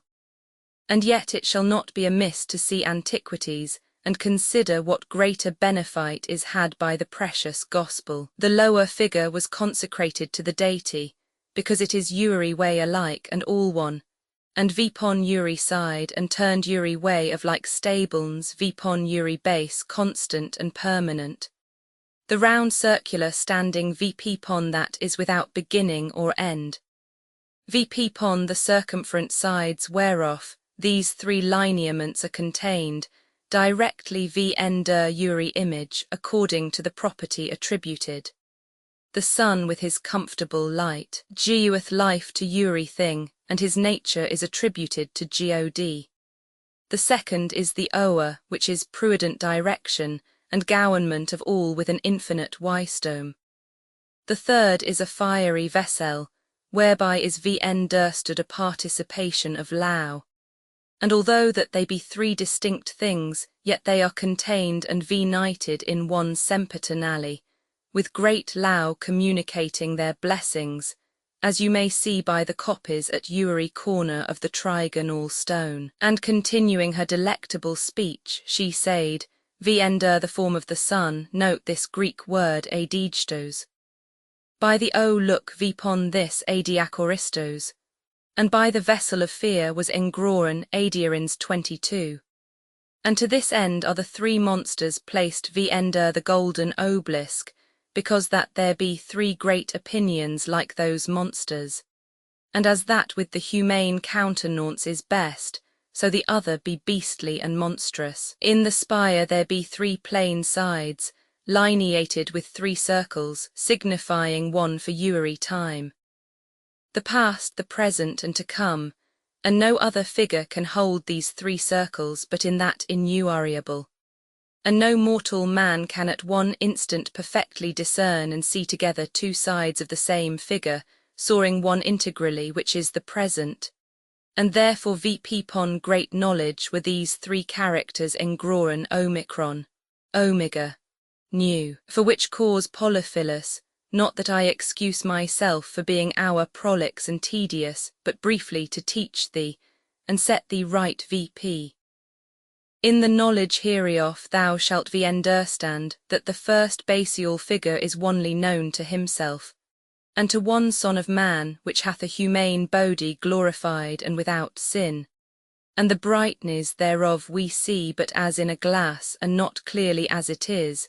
for that it is incomprehensible for a finite substance. But he that is endued with wisdom, let him consider of the glorious brightness thereof. But to the third figure, which is of a dark and blacky colour, wherein be the three golden images. The blacky stone is the law, the copy's food, the three women the preservation of mankind. Know they which will look higher, they see a figure in a trine aspect, and the higher that they go towards the top, where the venian of the three is, be they newer so wise, their understanding is perfect. And although that they see it, yet they know not what they see, but that there is such a thing in comparison whereof they are fools, their power weak and themselves nothing. And their logistica whoring ended her allowed talk, proceeding from an absolute knowledge, deep judgment, and sharpness of wit in genuine matters, and known to weak capacities. I began here to take greater delight than in any other meruelous work whatsoever, that I had graciously beholden with my greedy eyes. Considering with myself of the mystical obelisk, the ineffable equality statary, for durableness and perpetuity vn mowable, and enduring v incorruptible. V where there breathed a sweet air from Hoenn, with v nuariable winds in this garden round about full of flowers, of a large and circular permanent plot, compassed about with all sorts of fruits, pleasant in taste and full of health, with a perpetual greeness disposed and set by a regular order both beautiful, pleasant, and convenient, with the perfect labour and endure of nature to bring it to that pass, and beautified with precious gold. And Logistica holding her peace, they took me both by the hands, and we went out at the mouth of one of the arches from the precincts of the Aeide enclosure. And being gone from thence, very contentedly passing on betwixt them both, saith the Lemire,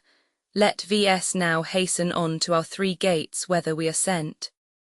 Where vpon, we passing through a plentiful seat and pleasant country, with a reasonable convenient pace, I beheld the Hoenns very clear and bright, and beguiled the time with merry, sweet, and delightful discourses, and I desirous to vn durstand Uri particular of the inestimable riches, vn speakable delights and incomparable treasure of the sacred Queen, to the which Osiris the builder of the 2 temples of gold, one to Eupiter and the other to the kingdom, must due place. I moved this question. Tell me, I beseech you, fair nymphs, if my curiosity be not to your discontentment, amongst all the precious stones that I could perfectly behold of great estimation and price, one I deemed inestimable, and without comparison most precious. The iasper which had the effigies of Nero cut, it was not much bigger. Neither was the coruscant to pass in the statue of Arsinoe the Arabian queen equal with it. Next her of such value was the Ul, wherein was the representation of Nonius the senator, as this sparkling and shining diamond, of a rare and vn beauty and bigness, which did hang vpon a rich carcanet about the snowy neck of the sacred queen. What cutting was in the same, which I could not perceive by means of the brightness and my being somewhat far off. And therefore I being therein ignorant desire to know the same. Logistica considering of my honest demand, answered me incontinently. Know this Polyphilus in the Ul was engraven an imperial throne, and in the throne the mighty name of Ihwa in Hebrew letters, and before that throne are cast down and trodden vender foot, the giants which proudly hore lift vp themselves against his word, and resisted high's will. Vp pon the left side of the throne is a flame of fire, vp pon the right hand a horn of salutation, or copi full of all good blessedness, and this is all that is contained in the Ul. Then I presumed further to know, what should these 2 things vpon either sides of the throne signify that were holden out in 2 hands? The Lemire quickly answered me, God of his infinite goodness proposeth to mankind his mercy and his judgment, choose which they will. For thys being satisfied I said more hour, seeing that most gracious nymphs my speeches be not displeasant vntou, and that I am not yet satisfied in all that I have seen, I pray you let me understand this. Before the horrible fear that I was driven into by the dragon, I beheld a mighty huge elephant of stone, with an entrance into his belly where were 2 sepulchres, with a writing, the meaning whereof is too mystical for me, that was, that I shoulda not touch the body but take away the head. Logistica forthwith made me answer, Polyphilus, I do understand very well your doubt, and therefore you shall understand that this monstrous shape and machine was not made without great and wonderful humane wisdom, much labour and incredible diligence, with a perplexibility of understanding to know the mystical conceit.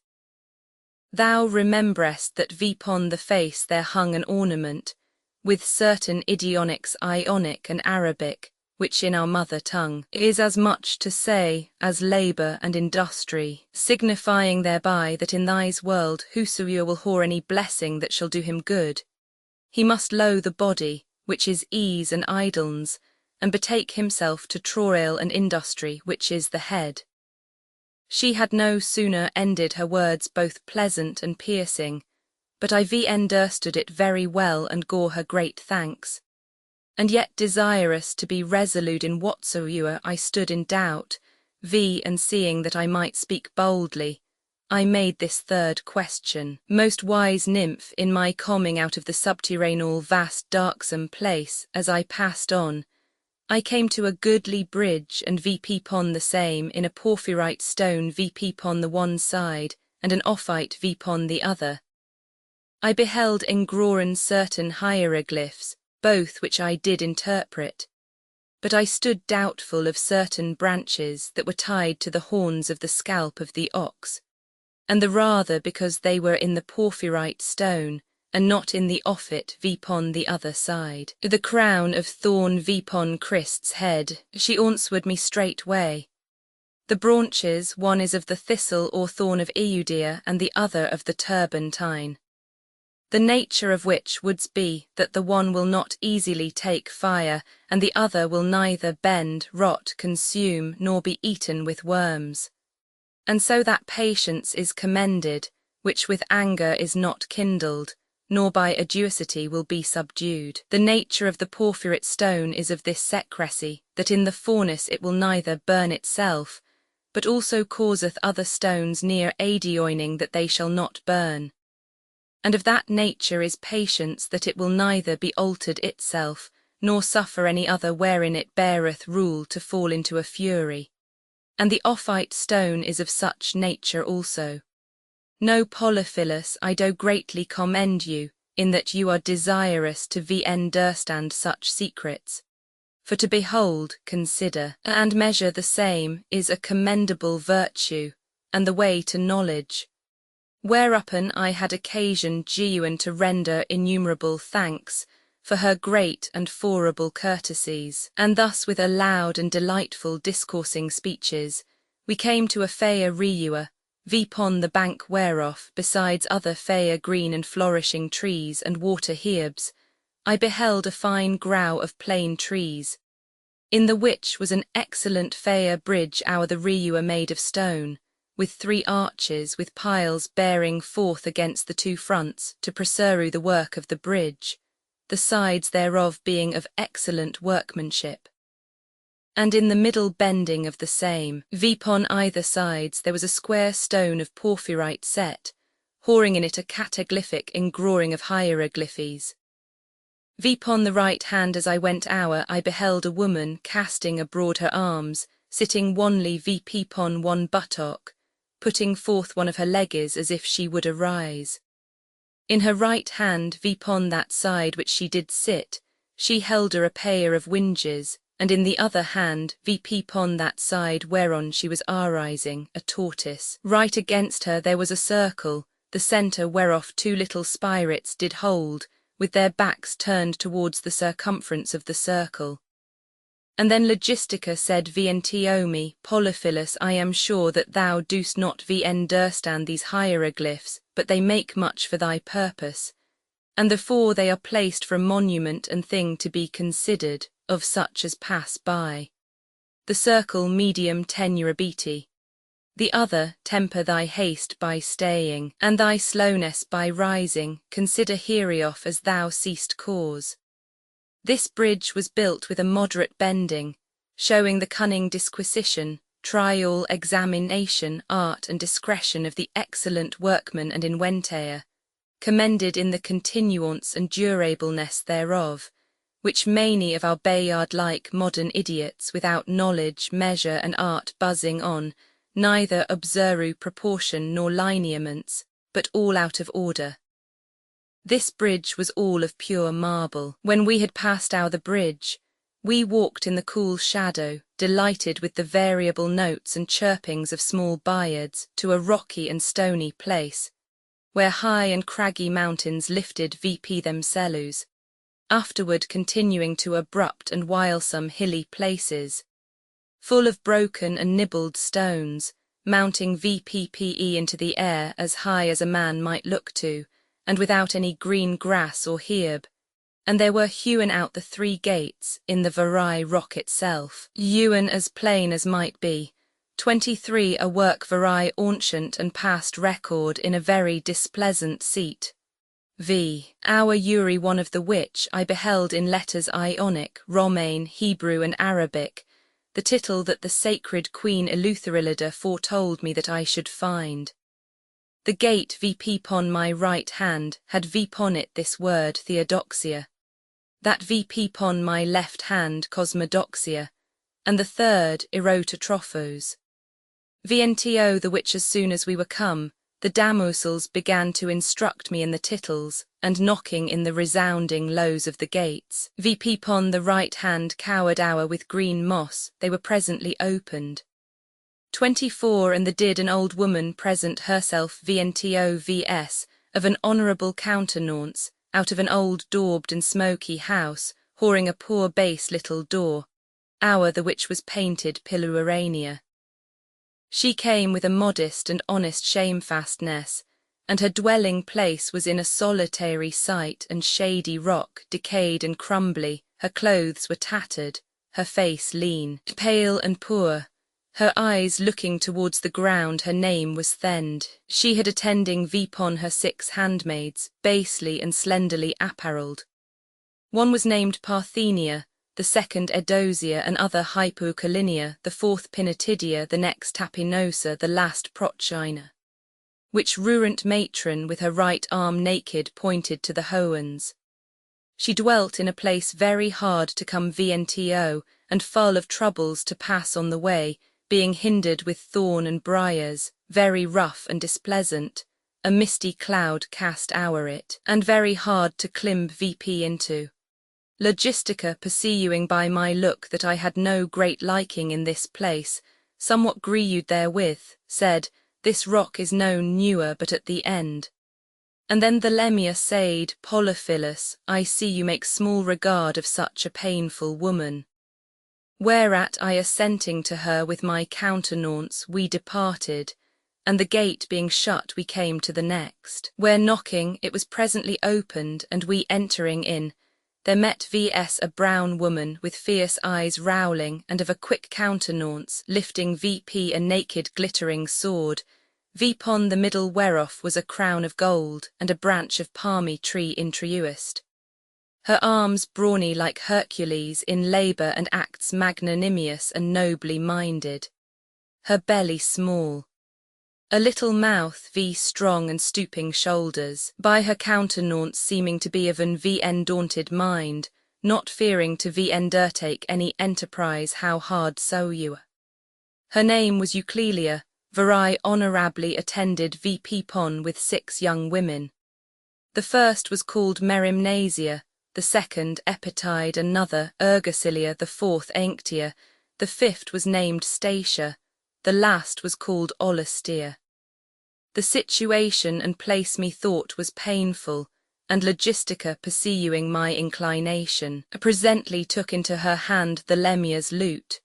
and began to strike a Dorical tune, and sung to the same Varai sweetly, saying, O Polyphilus, be not wary to take pains in thy's place, for when labour and travail is hour come, there will be a time of rest. And her songe was of such force that I was ewen consenting to remain there, notwithstanding that the habitation seemed laboursome. Whereupon the Lemia enticingly said VNTO I think that it standeth with Varai great reason, my Polyphilus, that before you set down your rest here in this place, you ought in any case to see the 3rd gate, whereunto I consented with a very good will, and therefore going out from hence, we came to the other gate, where the Lemia knocking at a ring of brass, it was forthwith set open. And when we were come in, there came towards VS a notable goodly woman, and her name was Filtronia. Her regards were wanton, lascivious, and VN constant, her grace wonderful pleasant, so as at the very first sight she violently drew me into her Loue. This place was the mansion house of voluptuousness, the ground decked with small herbs, and adorned with all sorts of sundry flowers, abounding with solace and quiet ease. Issuing and sending forth in diverse places small streams of water, pippling and sliding down vipon the amber grorel in thea crooking channels here and there, by some sudden fall making a still continued noise, to great pleasure moistening the open fielders, and making the shadowed places under the leafy trees cool and fresh. She had with her also 6 young women of like statures, passing fair of pleasant countenances, amorously adorned and dressed as may be desired of an ambitious beauty and gesture. The first was called Rastonelia, the second Courtesina, the third Idonsa, the fourth Trophilia, the fifth Epiania, and the last was named Adia. These and their company were very delightful to my gazing and searching eyes. Vivi hirvi pipon logistica presently with a sad and grieved countenance, seeing me disposing myself abruptly to the servile Loue of them. She said vientio me, O Polyphilus, the alluring and enticing beauties of these are vain, deceivable, and counterfeited, vn sorry and displeasant. And therefore if thou wouldest with aduisement look vpon their Bacchus, thou wouldest then hate, contemny, and abhorre thea loathsome filthiness and shame, abounding in stink and noisome sour about any dunghill, which no stomachi can abide. And therefore what is slippery and transitory fly and issue, despise that pleasure which bringeth shame and repentance, vain hopes, a short and small ioe with perpetual complaints, doubtful sighs, and a sorrowful life newer ending. O adulterated and unkindly pleasure, fraught with misery, containing such bitterness like honey, and yet gall dropping from green lows. O life worse than death, and yet deadly, delighted in sweet poison, with what care, sorrow, pensive thoughts, mortal and desperate attempts, art thou sought for to be obtained by blind Louers, who without regard or aduise cast themselves headlong into a gulf of sorrows. They be present before thine eyes, and yet thou seest them not. O what and how great sorrows, bitter and sharp pain and vexation dost thou bear, wicked, execrable, and accursed appetite. O detestable madness, O beguiled senses, by your fault with the self-same beastly pleasure. Miserable mortal men are o'erthroned. O filthy lust, absurd fury, disordinate and vain desire, building nests with errors and torments for vounded hearts, the vetitor destroyer and idle letting go by of all good blessings. O blind monster, how dost thou blind, and with what deceit dost thou cower the eyes, and deceive you the understanding senses of happy and miserable Louers with veils and mists. O monstrous and slorish, which compassed with so many uils, hastenest to so small pleasure, poisoned and feigned. Logistica speaking with vehemency these and such like words, her forehead frowning, rimpling with sorrows, and veins rising in a great rage. She cast her lute pon the ground and brake it. Here pon the Lemia, with a smiling countenance, nodded towards me, as if she should say, let Logistica speak her pleasure, but do as you see good yourself. And Logistica, seeing my wicked intent and resolute determination, being kindled with disdain, turned her baccy, and with a great sigh hastened away. And I remained still with my companion the Lemia. Vvho with a flattering and smiling grace said vientiomi, Polyphilus, this is the place where thou shalt not continue long, but thou shalt find the dearest thing which thou lowest in the world, and which thou hast in thy heart, without intermission determined to seek and desire. And doubtfully then discoursing with myself, I was resolute that nothing could breed quiet, or bring content to my poor grieved heart but my best desired Polia. The promise and warranties of the Lemure for my obtaining the same, bred in me some comfort.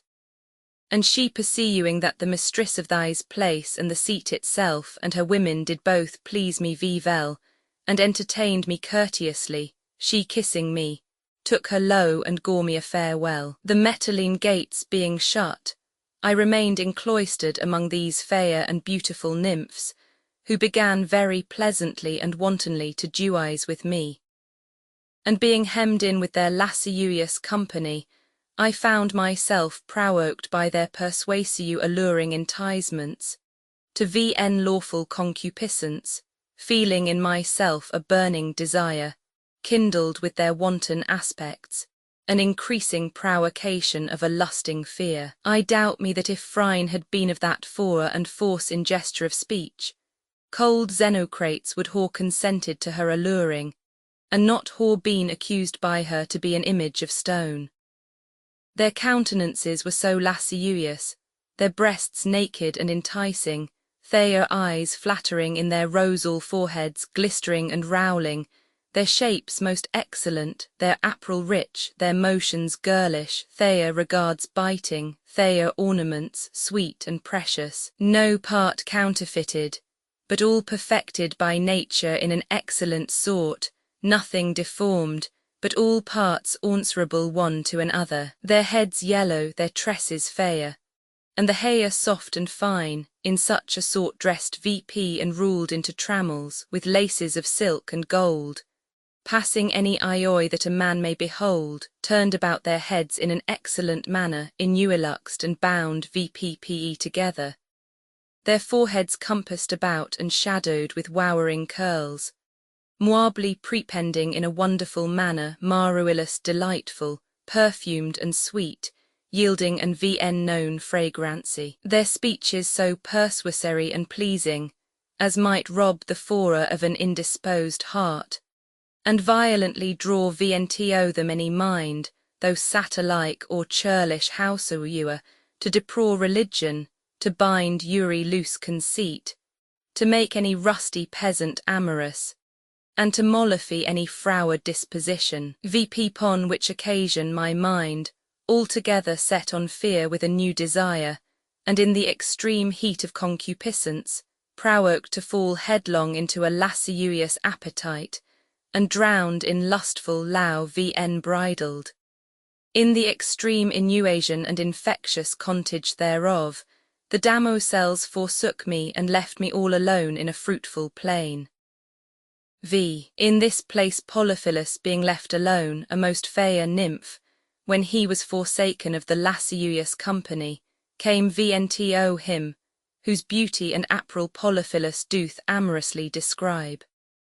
My tender heart thus excessively wounded with amorous provocation, I think I was mad, I stood so amazed or blind at the least, because that I could not perceive in what sort or how this desired and delightful company gore me the slip.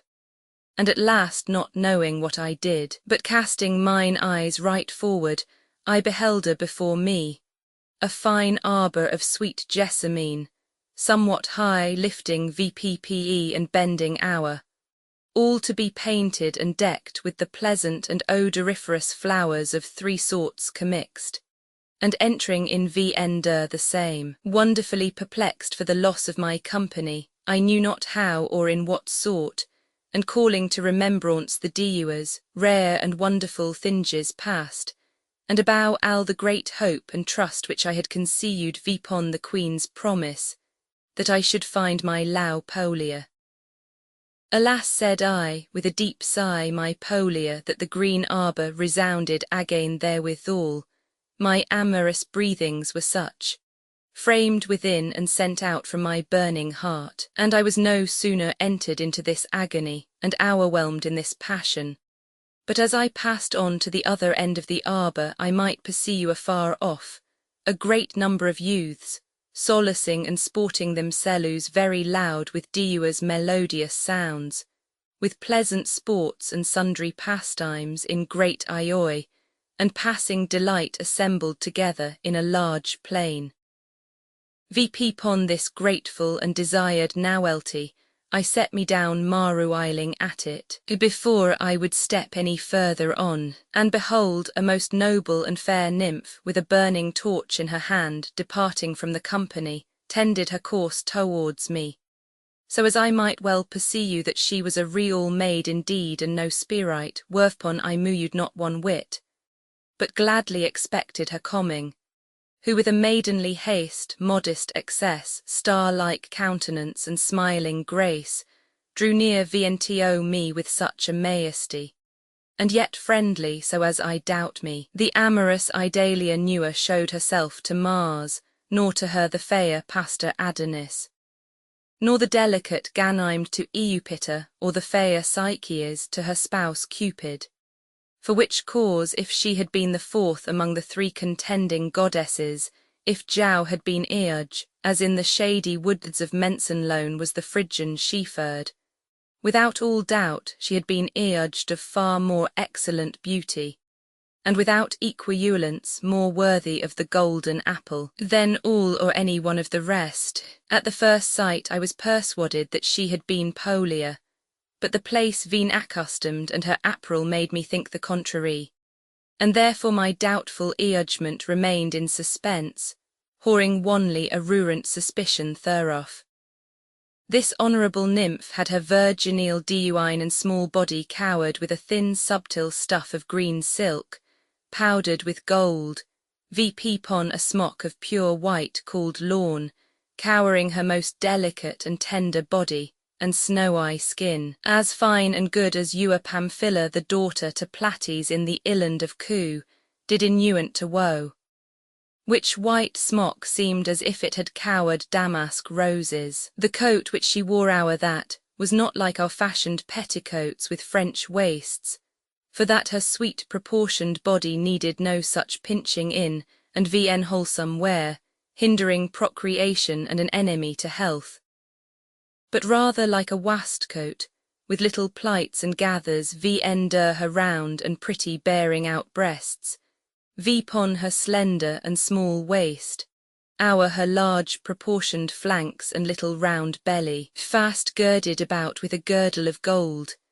and our the same, a gown or garment side to the ground and welted below. This garment being very side, was taken VP round about the pitch of her hips and before VPon her belly, and tied about with the studded marriage girdle of Cytherea, the plucking VP of ye garment, bearing our the girdle about her like a French vardingale, and the nethermost part falling down about her feet in plights and footers, VN stable and blown about with the sweet air and cool wind, causing sometime by the thinness thereof her shape to be seen in it, which she seemed with a prompt readiness to resist and hinder. Her beauty and grace was such, as I stood in doubt whether she were begotten by any humane generation. Her arms stretching down, her hands long and slender, her fingers small and fair, and her nails thin and ruddy, and shining as if she had been Minerua herself. Her arms to be seen through the clear thinness of the lawn, the winges about the size of her garment where her arms came out, were of gold, in an excellent sort and fashion welted, and set with pearl and stone. And in like sort all the hemming about of her vesture, with gold ooze and pearl and spangles of gold in Deua's places, distantly disposed in a curious and pleasant sort to behold. VP pon either side, VN the arms to her waist. Her VP per garment was VN sewed and open, but fastened with 3 buttons of great orient pearl, such as Cleopatra Newer had to dissolve in a potion in loops of blue silk, so that you might see her smock between the distance of one pearl from another, cowering her dainty soft snowy thin skin, except her small neck and the VP per half of her spacious and delicious breast, more desired and contenting mine eyes, than the water brooks and cool rewers to the embossed and chaste heart, more pleasing than the fisher boat of Endymion to Cynthia, and more pleasant than Cythera to Orpheus. The sleeves of her smock of a connuenient largeness, and about her wrists plighted and tied with bracelets of gold, double and V-nighted with orient pearl. And besides all her ornaments and gracious gestures, she endured now and then with stolen and affected regards, in a sweet and pleasant sort, to cast down her eyes vpon her little round swelling breasts, impatient at the suppressing of her soft and fine apparel. So as I urged vpon good consideration, and thought that in the dignity and honourable frame of her personage, the Creator had framed and V-nighted together all the violence of Loue, the 4 nurses of the royal kingdom of Babylon, called the tongue of the gods, had not that power to win Fora and Loue of the king, which this most sweet nymph had. About her fair neck, more white than the Scythian snow, she wore a carcanet of orient pearl. Cerna the wife of Caesar Newer had the like, and I doubt me that of Eriphyle which she took to Amphiaraus was nothing comparable to it. And in the bending down the duision of her breasts, betwixt 2 great pearls, there was laced a coruscant round ruby, and vpon the collaterate sides of the sade pearls, 2 glistering sapphires and 2 pearls, next them 2 emeraldas and 2 pearls, and after them 2 fair hyacinths. All these pearls and stones were laced in a work in lozenges, in a rare and beautiful manner. Her fair head, sending down and enfolding a loose spreading abroad of plentiful hair, like the smallest threads of gold warring with the wind, and vpon her crown a garland of tawny violets sweetly smelling, and cowering the same almost to her forehead. From the middle her point whereof, in form of 2 hemicycles to the half of her ears, it mounted vppe in curled tramels, falling down again vpon her fair temples, mowably warring and shadowing the same, and hiding the her half of her small ears, more fair than ewer was reported of Memoria. The rest of her yellow hair descended down her fair neck, well-disposed shoulders and straight baccy, to the caloos of her slender legges, moderately warring and blown abroad, in greater beauty than the proud-eyed feathers of Juno's bird. Such hair as Berenice did newer vow in the venerous temple for her Tholomaus, nor Canuse the mathematician did ewer behold the like placed in the triangule. In her forehead ender 2 subtile blacky hemicycles and distinct eye breeze, such as a backsign in Ethiopia had not to boast of, or compare with, nor Juno herself, did look out and present themselves 2 pleasant radioas and glistering eyes, which would enforce Jupiter to rain gold of a clear sight, quick and piercing, with a brown circle betwixt the apple and the milchy white. Near to the which were her purple and cherry cheeks, beautified with 2 round smiling dimples, gracing the pleasure of her countenance, of the collar of the fresh roses gathered at the rising of the sun, and laid in a vessel of the crystal of Cyprus, and showing through the same, as methought, ender her nose to her lips, past a little valley to her small mouth of a most sweet form, her lips not blabbered or swelling, but indifferent and of a rubby collar, cowering 2 veniform sets of teeth like ewery and small, not one longer and sharper than another, but in order unely disposed and set. From betwixt the which, Loue had composed an ewer-lasting sweet breathing, so as I presume to think that the snow-white teeth betwixt her gracious lips were no other but orient pearls, and her sweet breath hot musk,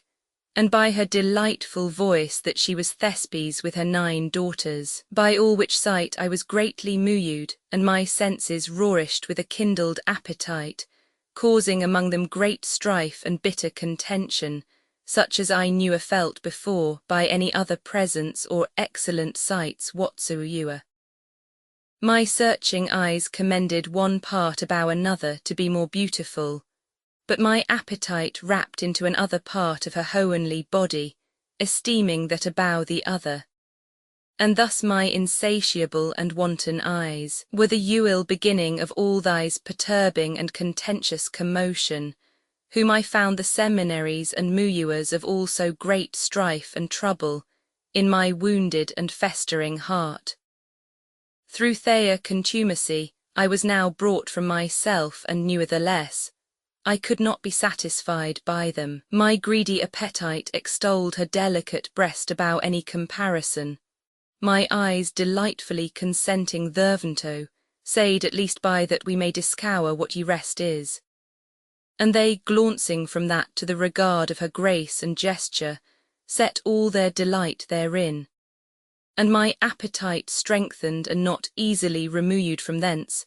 I persuaded myself, that the plenty and fairiness of her head and hair, and the dressing thereof, and the beauty of her forehead, could newer be compared with of any one or other, like the scrapings of gold always turning into little roundels. With 2 eyes like morning stars in a clear hoen, more beautifully adorning her head, than any that ewer the warlike Nico beheld her among the Asitanians, wounding my heart like one of the arrows of the angry Cupid. And thus to conclude, I dare be bold to say that no mortal man hath seen so gracious, so shining, so clear and pleasant lights as these were placed in the forehead of this hohenly creature, so that by them my heart was taken prisoner, and was filled with such continual controversies of desire, as if a leaf of the laurel of the tom of the king of Bibria had been placed betwixt, and that strife should newer cease whilst it was there. So as I thought that this strife would newer cease, till the pleasure were taken away, by reason whereof, I could not perceive how I shoulder obtain the fullness of my desire, or how it coulder agree with either one or other. Like one extremely hungry among a number of prepared meats, being desirous of all, feeds of none, his burning appetite remaining satisfied with none, but still hungry. The most fair nymph being come to Polyphilus, bearing a torch in her left hand, with the other took him and inuited him to walk with her, and their Polyphilus by her Loue was more inflamed. Thus saying before me, a real and visible object of a most excellent representation, Louley presence and hohenly aspect, of a plentiful store and near gathering of unseen beauty, and inhumane cameliness, I made light and slender account, in respect hereof, of all the inestimable delights, riches, and great pomp which before I had beheld and seen, thinking their worthiness nothing to speak of in comparison of this. O happy he that may enjoy such and so great a treasure of Loue, and not only a happy possessor I account him, but most happy that shall possess and obtain her obedience to high's desire and rule. But if Zines had beheld this substance, he would have commended the same about all the Agrigentine maids. Uri proportion would have made VNTO him an opportune shew of the absolutest perfection in the whole world, which fair and hohenly nymph no coming near VNTO me, with a cheerful countenance, incontinently her most rare beauty, before somewhat afar have looked peepon with mine eyes, but no by them more near and narrowly beheld her, I was roarished and amazed. And her amorous aspect and Louley presence was no sooner brought by the message of mine eyes to my inward parts, but my recording and watchful remembrance, stirring and waking VPPE my heart, presenting and offering her VNTO the same. It is become her shop, the queue for her piercing arrows and wounding regards, and the dwelling place and considerable mansion house of her sweet picture. Knowing that this was she which had tediously consumed my tender years in her hot and prime Loue, not to be resisted. For I felt the same leaping and beating against my breast, without ceasing, like as one that striketh vpon a horse tabor, and still methought by her Louley and delightful countenance, by her fair tresses, and the curling and warring hair playing VP and down VPpon her forehead, that it should be Polia, whom so greatly I had loud and desired, and for whom I had sustained so many and sundry griefs without intermission, sending out scolding sighs, the outward reporters of my inward flames. But her rich and nymphish habit veen accustomed, and the place vn known and strange, made me still doubtful and suspicious. She, as beforesaid, carried in her snow-white left arm, close to her body, a kindled and burning torch, somewhat higher than her head a good deal, and the lower end growing smaller and smaller, she held her in her hand, and stretching forth that which was at liberty, more white than ewer had Pelopia,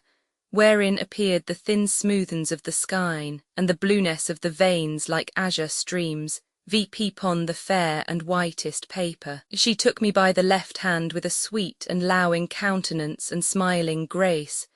and with an eloquent speech, she pleasantly said in this manner, Polyphilus, I think myself to come in safety, but it seemeth that you stand doubtful. Hereat I was more amazed, and my senses in a manner gone to imagine how she should know my name, and all my inward parts vanquished and hemmed in with burning amorous flames, my speech was taken from me with fear and ruant bashfulness. In this sort remaining, I knew not vp pon the suddain what good answer I might make, or otherwise do her ruance, but to offer her my vn worthy and vn fit hand, which when it was strained in hers methought that it was in hot snow and curded milk, and methought indeed that I touched and handled something which was more than humane. Which when I had so done I remained mowed in mind, troubled and doubtful, veen accustomed to such a companion, not knowing what to say, or whether to follow her in my simple apparel and homely bringing vp, not agreeable with hers. And as a fool, vn worthy and vn fit for her fellowship, persuading myself, that it was not lawful for a mortal and earthly creature to enjoy such pleasures. For which cause, my choler red and blushing, with ruant admiration being grieved at my baseness, I settled myself to follow her. At length, and yet not with a perfect recalled mind, I began to reduce and summon together my fearful and distempered spirites,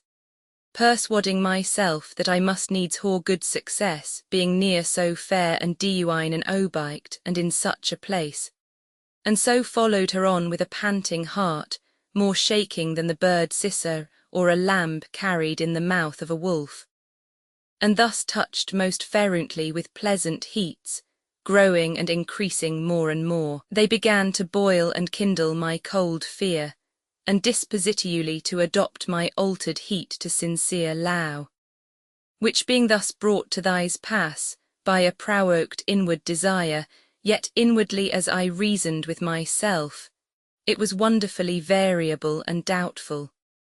O most happy Lower of all Lowers, that in requital of highs might be sure to participate of hers. On the other side I persuaded myself, that if I shoulder offer vnto her my amorous heart and Loue, whoring no better thing to bestow vpon her, or present vnto her, it might be that she would not refuse it. Like Artaxerxes, the king of the Persians, who whoring water presented to high's hands, accepted of it bowing down himself. Herewithal, methought yet that a fearful and chill trembling inundated me, infusing itself o'er all my body and breast, renewing the force of the extreme fire, ewen like dry reed, which being once kindled is enflamed and nourished with the fresh air, vn till at length it is increased so mightily, that it consumeth all to ashes. And in like sort I fully found in myself an increase and flashing abroad of my inward flames, in their prepared subject so effectually that her amorous regards gore me mortal and deadly wounds. Ewen as lightning and thunder among the stronge and mighty oaks, as suddenly with a great force scorching and tearing them, and therefore I durst not look vpon her bright eyes, because that doing so, being overcome with the incredible beauty of her gracious aspect, if peradventure her radioas beams did re-encounter mutually with mine, for a little while Uri Thinge seemed too vnto me, vn till I had closed the lids together, and restored them to their former light. V wherepon, and by reason of these thinges captivated, spoiled, and hour come, I determined at that instant to pluck VP some fresh flowers, and in all humble sought to offer them VNTO her. And it came to pass, that whilst my secret thoughts consented thervento, consinning a free mean and large entrance for the discowery of my desire. But my burning heart humbly whoring open the same, ewen as a ripe apple being either biten or shaken, so it fell and failed me, and receiving into his wounded and familiar estuation in some interposition of time, immediately his accustomed heat and fervor increased, piercing the inward parts with her virginal aspects, exceedingly beautified with a comely grace and inexcogitable elegancy. Because that into this sweet introduction into my mind of these first amorous flames, like the Trojan horse, full of weapons and deceit, the entrance was made for an everlasting VN known, and VN cessant plague, deeply festering in my tender and poor heart, perpetually remaining, which easily overcome with one sweet look, inconsiderately without delay, hasteneth his own hurt, and wholly layeth itself open to amorous incursions, and burneth itself with sweet conceits, going into the flames of his own accord, to all which burning desires her present company did greatly enforce me, which I esteemed to yielder me more comfort than the north star in a tempestuous night to the troubled mariner, more acceptable than that of Melictor to Adonis or to Phrodites, the obsequious nymph Peristera, and more delightful than Ditander to the daughter of Dido with the purple flower for the wound of pious Aeneas, and finding my heart strucken and inwardly pricking, secretly filled and compressively stuffed, recording and gathering together into it variable thoughts and working of Loue, my immedicable wound grew greater and greater. But gathering VP the remainder of my senses, as one that durst, I assured myself to manifest and lay open before her my intended desires and amorous conceits, and thus loosing myself in a blind folly, I could not choose but give place to my innuating desires, fervently boiling and enforcing me to say thus, O delicate and hohenly damousel, whatsoever thou art, thy forcible Loue hath set me on fire, and consumeth my grieved heart. I find myself all hour burning in an incessant flame, and a sharp dart cast into the middest of my breast, where it sticketh fast, whoring made a mortal wound incurable, and whoring spoken thus, to the end I might discover VNTO her my hidden desire, and moderate by that means the extremity of my bitter passions. Which I felt the more they were concealed, the more to augment and increase, I patiently held my peace. And by this means all those fervent and grievous agitations, doubtful thoughts, wanton and violent desires were somewhat suppressed. With my ill-forward gown, that had still some of the bramble lows and pricks in the wood hanging upon it, and ewen as a peacock in the pride of his feathers, beholding the foulness of his feet, pulleth down his train. So I considering the inequality of myself, with such a hohenly object, appalled the provocations of my contumacious and high desires, looking into the vanities of my thoughts, and then I earnestly endured by all the means that I might, to subdue and cloister and keep in, my bridled gadding appetite, wandering mind and immodest desire, intending no that it should newer be deterred again. At length I began to think in the secret depth of my wounded heart, that undoubtedly this my present continued grief was equal with that of wicked Tantalus, to whose hot and thirsting lips the cool and clear water did offer itself, and to his hungry appetite the sweet fruits honge our high's gaping mouth a-presenting.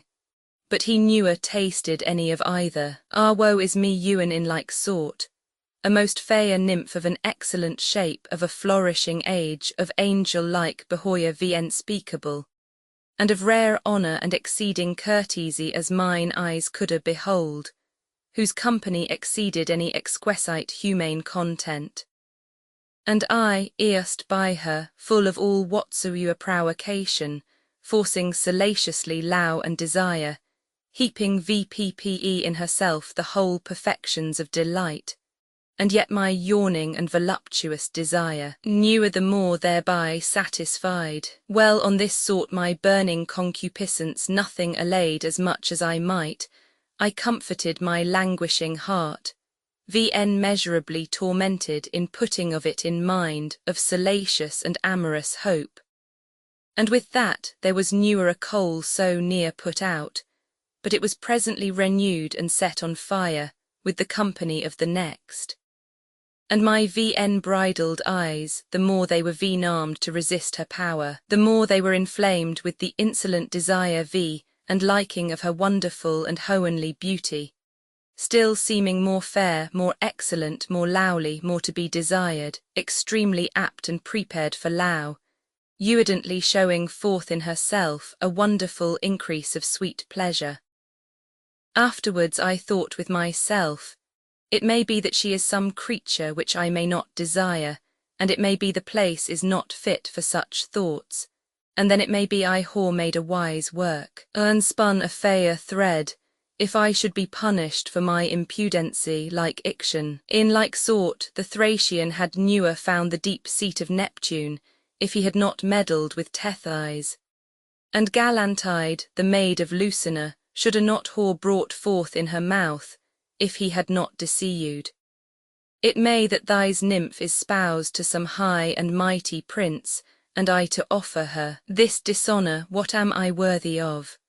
And thus reasoning with myself, I thought that those thinges which had but slender assurance would a lightly slip away,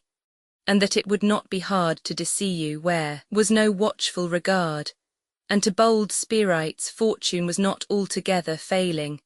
and besides that it was hard to know a man's thought. Where Vipon, ewen as Calistone, being ashamed at her swelling belly, shrunk aside from the presence of Diana, so I withdrew myself, blushing at my attempt and bridling my inconvenient desires. Yet with a lynchous eye I knew a left to examine with great delight the extreme beauty of the excellent nymph, disposing myself to her sweet Loue, with an infallible, obstinate and firm resolution. Hypnerotomatia polyphili polia as yet known to her Loue polyphilus, she graciously assureth him, who for her extreme beauty he endureth his mind to Loue. And both of them going to the triumphs, they see innumerable youths and damosels, sporting with great delight. The archer Cupid in my wounding heart whoring his residence like a lord and king, holding me tied in the bands of Loue, I found myself pricked and grievously tormented in his tyrannous and yet pleasant regiment, and abounding in doubtful delight, measurably sighing, I watered my plaints. And then the surmounting nymph with a pleasing grace incontinently gore me comfort, and with her ruddy and fair spoken lips, framing violent and attractive words, she gore me assurance. Abandoning and remowing from my heart all fearful thoughts with her olympical aspects, and cooling with her eloquent speeches my burning heart, and with an amorous and friendly regard and cast of her eyes, and smiling grace, she said thus to me, Polyphilus, I would thou shouldest understand and know thys, that true and virtuous Loue hath no respect of outward things, and therefore let not the basines of thy apparel diminish or lessen thy mind, if perhaps noble and gentle and worthy of these places, and fit to behold these marvellous triumphs. Therefore let not thy mind be dismayed with fear, but diligently behold what kingdoms they possess that are crowned by Venus.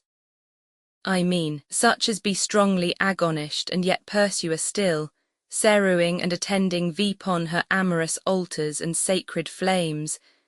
till they obtain her lawful fora. and then making an end of her short and sweet speech, both of vs making forward our pace neither too fast nor too slow but in a measure, I thought thus and thus discoursing with myself. O most valiant Perseus, thou wouldest more fiercely have fought with the cruel dragon, for the fore of this, then for the Loue of thy fair Andromeda, and after vo Iason, if the marriage of this had been offered vnto thee with a more greater and more dangerous adjuncture, then the obtaining of the golden fleece, thou wouldest ha let go that and undertaken this with a greater courage, esteeming it above all the jewels and precious treasures of the whole worlde. I more than those of the rich and mighty Queen Eleutherilida, continually seeming more fair, more beautiful, and more lowly. Hippodamia, and all the greedy scraping and doubtful visurers, newer took such delight in getting of gold. A quiet harbour was newer so welcome to a distressed mariner, in a stormy, dark, and tempestuous winter night. Nor the wished and opportune fall of rain at the prayer of Croesus as the lowing consent of this dainty nymph, more welcome to me than bloody broils to warlike Mars or the first fruits of Creta to Dionysius, or the warbling harp to Apollo, and yet more grateful than fertile ground, full ears and plentiful yielding to the labouring husbandman, and thus in most contented sort, passing on and pressing down the thick, green and cool grass. Sometime my searching and busy eyes would a cast with her pretty and small feet, passing well fitted with shoes of red leather, growing broader from the instepped, narrow at the toe and close about the heel. And sometimes her fine and mowable legges, her vesture of silk being blown about with the wind, pon her virginal parts discoured themselves. If I might ha seen them, I do imagine that they did look like the finest flour of Peloponnesus, or like the purest milk, coagulated with musk. By all which most delectable thinges, tied and bound in the hard and inextricable knots of vehement Loue, more easy to endo than that of Hercules, or that which Alexander the Great did cut in sunder with Hai's sword, and amorously masked in rolled nets, and my subdued heart held her down with grieved cogitations and burning desires, leading me whether they would. I found in it more pricking torments than faithful Regulus in Africa, so that my sorrowing spirites exasperated with an amorous desire and extreme vexation, continually burning in my panting breast, coulda by no means be assuaged, but with supping of continual sobbings, and breathing out of their flying loss. And thus drowned in a mist of doubts, and seeing me violently taken in her Loue, I said thus to myself, O Polyphilus, how canst thou low at any time thy inseparable Loue, kindled towards thy sweet Polia for any other? And therewithal from this nymph, thus close and fast bound, more strongly let a one ebd in the claws of a cruise or lobstar, enduring to entie myself, I found it no easy piece of work, so that I coulda not choose but grievously bind my troubled heart to the Loue and affecting of this by all likelihoods, whoring the true shape, sweet resemblance and gracious behoyer of my most beloved Polia. But about all thinges this came more near vnto me and grieved me worst, how I should be assured that she was Polia. Whereupon from my watery eyes the salt tears immediately trickling down, it seemed vnto me a hard and contemptuous matter, to banish from my forlorn and poor heart his old sour rainy lady and mistress, and to entertain a new, strange, and known tyrannizer. Afterwards I comforted myself again, with thinking that peradventure this was she, according to the sacred oracle and true speech of the mighty Queen Eleutherilida, and therefore that I should not shrink or stoop under my burthen. For if I were not greatly deceived, this was she indeed, and whoring made thys amorous and discoursive thought and swosive presuppose, abandoning all other desires whatsoever. I wanly determined with my heart and mind to come backy again to this noble and excellent nymph, in whose great Loue I being thus taken with extreme compulsion, I was bold with an veen accustomed admiration, diligently to look upon her rare shape and Lowly features, my eyes making themselves the swallowing whirlpools of her incomparable beauty, and they were no sooner opened, hotly to take in the sweet pleasure of her so benign and conspicuous presence, but they were strengthened for Loue, to hold with them salaciously agreeing, the assembly of all my other captured senses, that from her and no other I did seek the mitigation and quenching of my amorous flames. And in this sort we came, whilst I was thus cruelly wounded by exasperating Loue, somewhat upon the right side of the spacious fielder, in which place were set green trees, thick with loues, and full of flowers bearing fruit, round about the place and seat of such variable and diverse sorts, newer fading but still green, dewing great content to the delightful beholder. The gallant and pleasant nymph there stayed, and I also stood still, where looking about by the benignity of the fruitful plain with half my sight, because I could not altogether withdraw the same from the amorous object. I beheld her very near VNTOVS, a certain shew of an environing company, triumphing and dancing about VS of most braw and fine youths, without beards and enshorn hairs, but that of their heads bushing, curling, and writhing, without any art or effeminate crisping, crowned and dressed with garlands and wreaths of Diua's flowers, and red roses with Loue myrtle with purple amaranth or flower gentle and meliot, and with them a great company of young maids, more fair and delicate than be to be found in Sparta, both kinds apparelled very richly in silks of changeable collars hiding the perfect collar, some in purple and murrey, and some in white curled sendal such as Egypt newer afforded, and of Dua's other collars, some tawny, some crimson, others in green, some in violet, some in blue, peach collar, peacock collar, perfectly ingrained as Euchorica could a yielder, and powdered and wowen with gold, and edged and hemmed about with orient pearl and stones set in pure gold, some in gowns and others in hunting suits, and the most of the beautiful nymphs had their fair hair smoothly bound VPPE together, and thrice rolled about with an excellent finishing knot. Others had their VN stable and warring tresses, spreading down their fair necks. Some with abundance of hair cast VP their foreheads, and the ends turning into curls and shadowing the fair ends of the same, so as nature and not art showed herself therein a beautiful mistress, with fillets and laces of gold, edged with orient pearl, and others in cauls of gold, wearing about their slender necks, rich and precious carcanets and necklaces of pearls and stone, and depending jewels. And VP their small ears did hang Dua's precious stones, and the variable dressings of their heads before in two hemicicles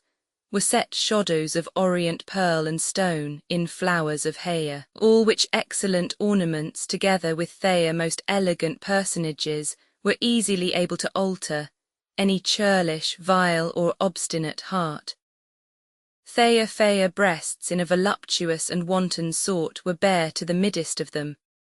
and VP their pretty feet, some wore sandals after the ancient manner, being soles, and the foot bare fastened to the same with a small chain of gold, coming VP betwixt the great toe and the middle, and the little toe and the next, about the heel the instep, and fastening VP the VP per part betwixt the toes and the instep in a flower. Others whoring straight shoes clasped VP the instep with flowers of gold. Their stockings of silk, some of purple, some of carnation, some of parted collars, such as Caius Gallicola newer first brought VP. Others wearing buskins, VP the white swelling calves of their leggings and laced with silk, some buttoned with gold and precious stone, their foreheads most fair, and beautified with the mouable oranges of Thea crisping hair cowered hour with a thin veil like a spider's v-web. Thea eyes biting and alluring, more bright than the twinkling stars in a clear air, ender Thea circulate breeze, vivith a small nose betwixt their round and cherry cheeks, their teeth orderly disposed, small and ewen set of the collar of refined silua, peepon the rest, betwixt their sweet and soft lips, of the collar of coral. Many of them carrying instruments of musique, such as newer were seen in Ausonia, nor in the hands of Orpheus, yielding in the flowering meadow and smoth plain most delightful sounds, with sweet voices and noises of ioi and triumphing, and to increase the glory, amorously strewing and contending one with another, vivith salacious and pleasant acts, accompanied with fair speeches and friendly aspects. And in this place with a most delectable applause I beheld a 4 triumphs, so precious and sumptuously set forth, as newer any mortal eye hath seen. Polyphilus in this prescribed place did behold 4 triumphing chariots all set with precious stones and jewels, by a great number of youths in the honour of Eupator.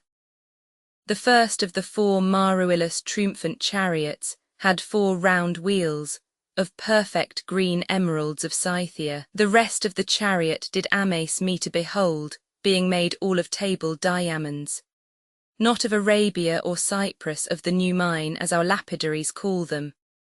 but of India resisting the hard strokes of iron and steel, abiding the hot fire and strewing therewith, mollified wanly with the warm blood of goats, grateful in the magical art,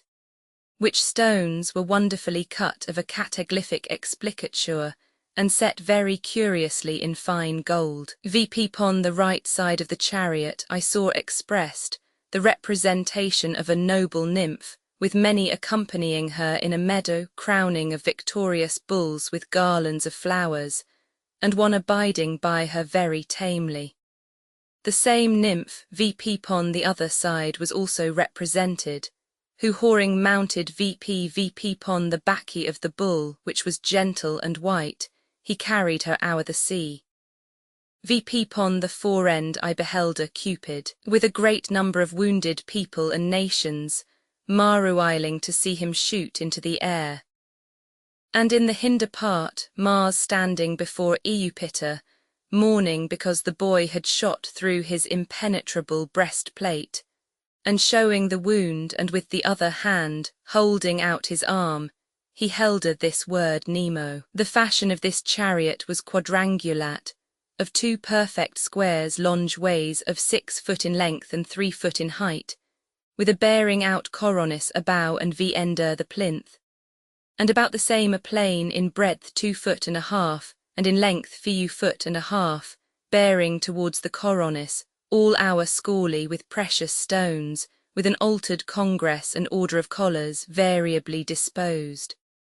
And upon the 4 corners were fastened 4 copies in newest, and the mouths lying ward, upon the project corner of the coronis, full of fruits and flowers cut of precious stones, as it were growing out of a foliature of gold. The horns were chased near their mouth with the lows of poppy and writhen in the belly, the graciliment and outward bending, ioining fast to the end of the plane, and breaking of in an old-fashioned eye-yagged leaf-work, lying along ender the backy of the coppice, and of the same metal. Upon every corner of the plinth from the coronis downward, there was a foot like a harpy's, with an excellent connuition and turning upon either sides of the lows of acanthus. The wheels about the nores and axle-trees were closed within the chariot, and the sides thereof ender the harpy's feet, bent somewhat ward and growing lesser, turned round downward,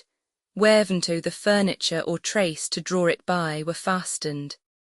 And where the axle-tree was, there upon the side of the bottom of the chariot, o'er the nor of the wheel,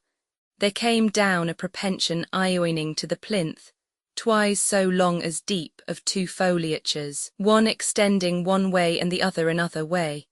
And vipon the middle thereof and lowest part was a rose of fiu lows in the seed whereof the end of the axiltree did lie. Vipon the aforesaid plain I behelder the image of a fair white and tame bull, trimmed and dressed with flowers in manner like an ox for a sacrifice. And vipon his large and broad baccy did sit a princely virgin, with long and slender arms half naked. With her hands she held her by his horns. Her apparel was exquisite of green silk and gold, marvellously wowen, and of a nymphish fashion, cowering her body and girded about her wast, edged about with pearl and stone, and a crown of glittering gold vipon her fair head. This triumph was drawn by 6 lascivious centaurs, which came of the fallen seed of the saucy and presumptuous Ixion, with a furniture of gold vipon them and along their strong sides like horses, excellently framed and elaquiated in manner of a flagon chain, whereby they drew the triumph, such as Erichthonius newer invented for swiftness. Vipon Uri one of them did ride a goodly nymph with their shoulders one towards another, 3 with their beautiful faces towards the right side of the triumphs, and 3 to the left with instruments of musique, making together a hohenly harmony v and consort. Their hairs yellow, and falling o'er their fair necks, with pancarpial garlands of all manner of flowers, vipon their heads. The 2 next the triumph were apparelled in blue silk, like the collar of a peacock's neck. The middlemost in bright crimson, and the 2 foremost in an emerald green, not wanting any ornaments to set them forth, singing so sweetly with little round mouths, and playing vipon their instruments within so celestial a manner, as would a keep a man from ewe dying. The centaurs were crowned with ewe that is called dendracissos.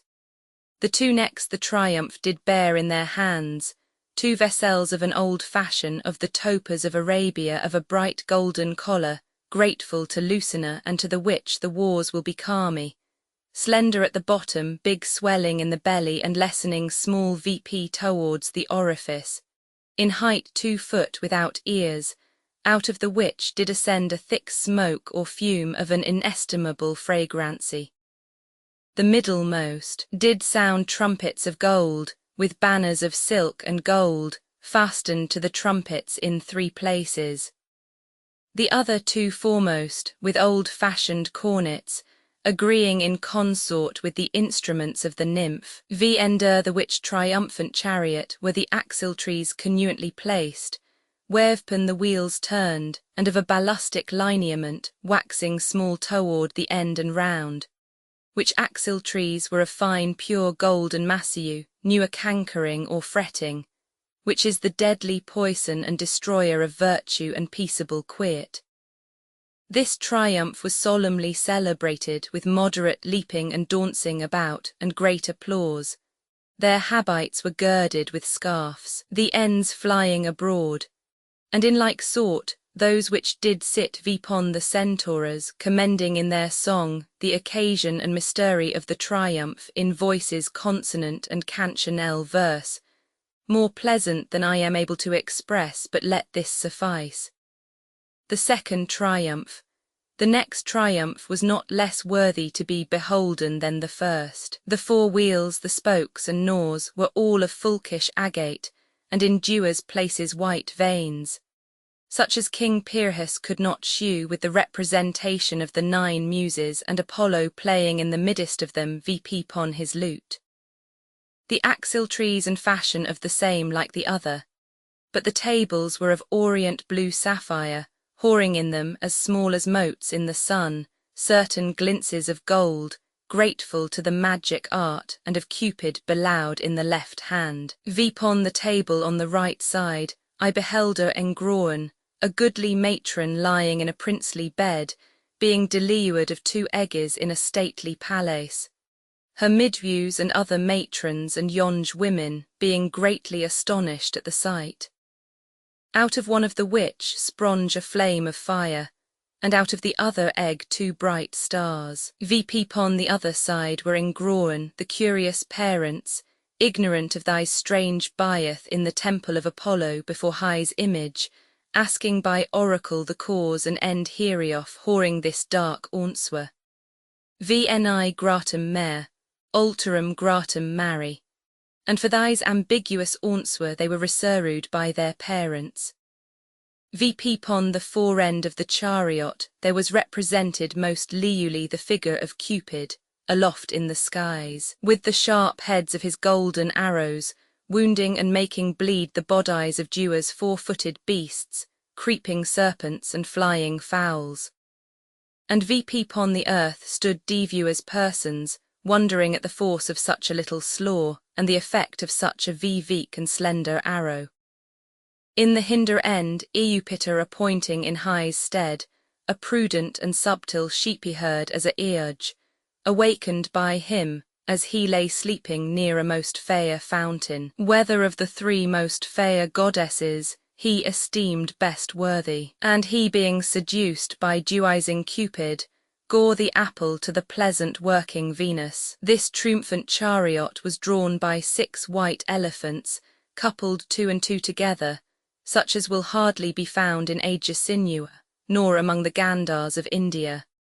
Pompey knew a V had the like in his triumphs in Afrique, neither were the like seen in the triumphs of the conquest of India, their trunks armed with deadly teeth of ewery, passing on their way and drawing together, making a pleasant braying or noise. Their furniture and traces of pure blue silk, twisted with threads of gold and silver. The fastenings in the furniture, all made VP with square or true Loue knots, like square ears of corn of the mountain Garganus. Their poitrels of gold, set with pearl and stone different in colours, the beauty of the one strewing to excel the beauty of the other. And thus was all their furniture or armings to the traces, of silk as aforesaid. VP pon them also did ride as before, 6 young and tender nymphs in like sort, but their instruments different from the former, but agreeing in consort. And whatsoever the first did, the same did these. The first 2 were apparelled in crimson, the middlemost 2 in fine hair collar, and the foremost in violet. The caparisons of the elephants were of cloth of gold, edged with great pearls and precious stones, and about their necks were ornaments of great round jewels, and vipon their faces, great bowls of pearls, tasselled with silk and gold, vent stable and turning. O'er this stately chariot triumphant I beheld a most white swan in the amorous embracing of a noble nymph, the daughter of Theseus, of an incredible beauty, and vipon her lap sitting the same swan o'er her white thighs.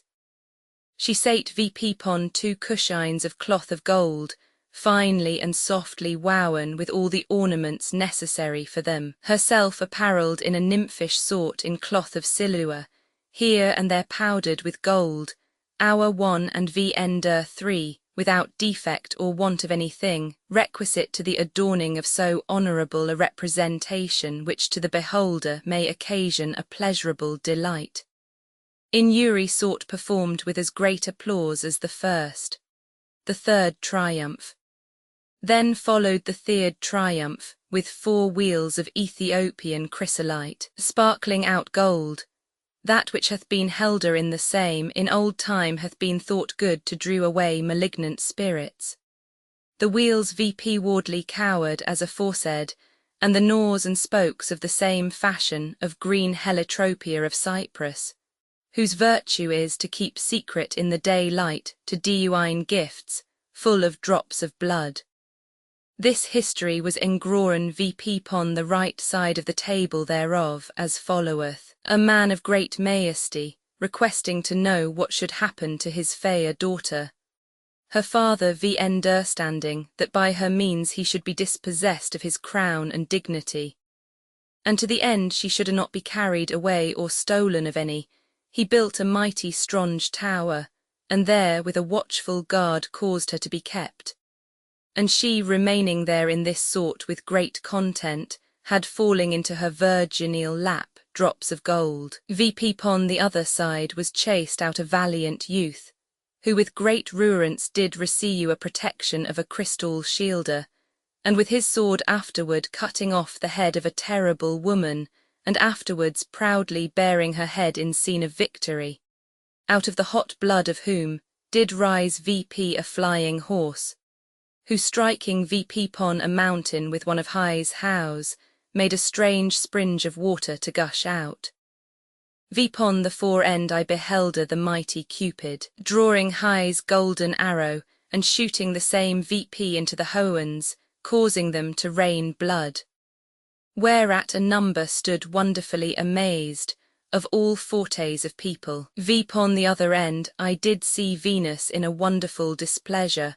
whoring taken her son by a knight in a net, and getting him by the winges she was about to pluck of his feathers. Whoring plucked of one handful that flew about, the little elf crying out piteously, and another sent from Jupiter, took him away and sawed him from his mother, and presented him to Jupiter, against whose diuine mouth were in Attic letter these words written: Sigma upsilon mu omicron iota pi lambda, upsilon kappa upsilon sigma tau epsilon kappa alpha iota pi kappa rho omicron sigma, 25, and he cowered him in the lap of his celestial gown. This triumphant chariot was pompously drawn with 6 fierce unicorns, their heads like hearts, reverencing the chaste Diana. The poitrels and furniture about their stronge breasts was of gold, set with precious stone,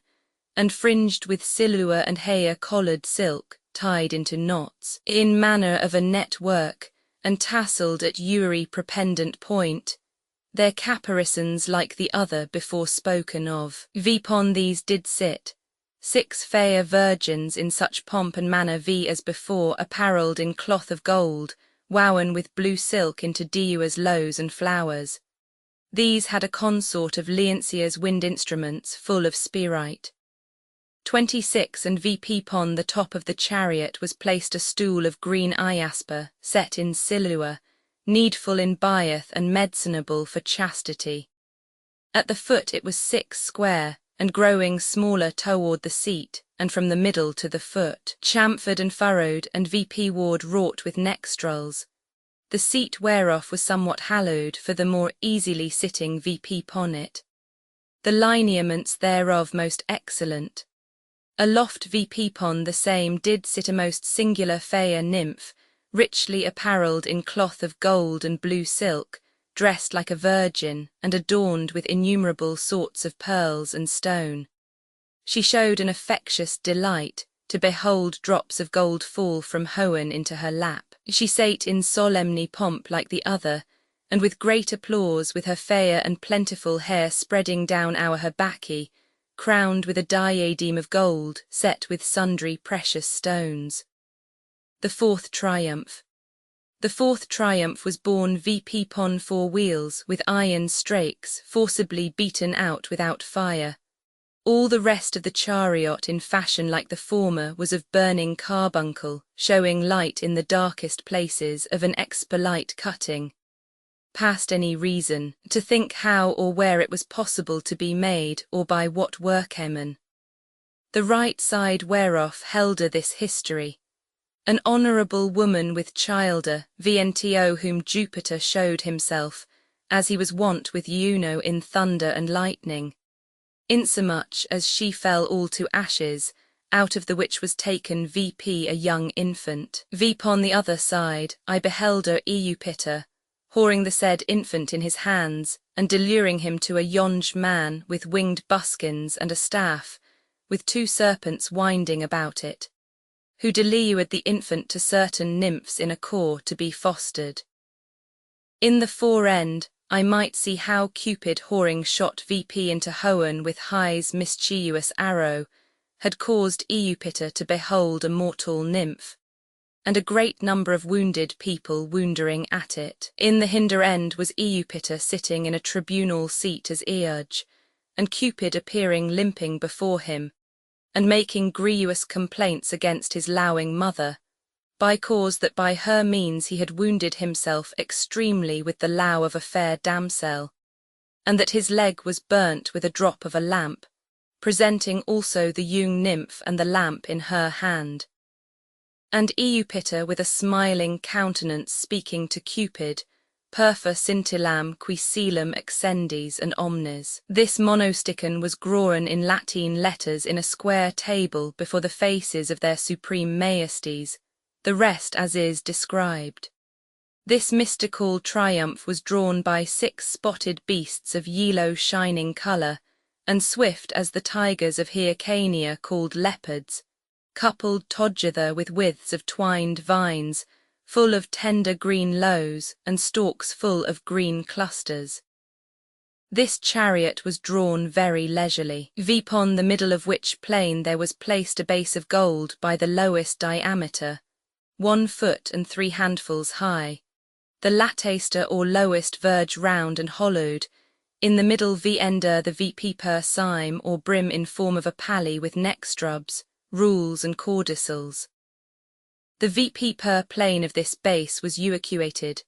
wherein rested the trains of the fower eagles standing upon the plane, smooth superficies of the base, which were of precious aetite of Persia, of the colour of a saker's plume, and these stood with their shoulders one opposite against another,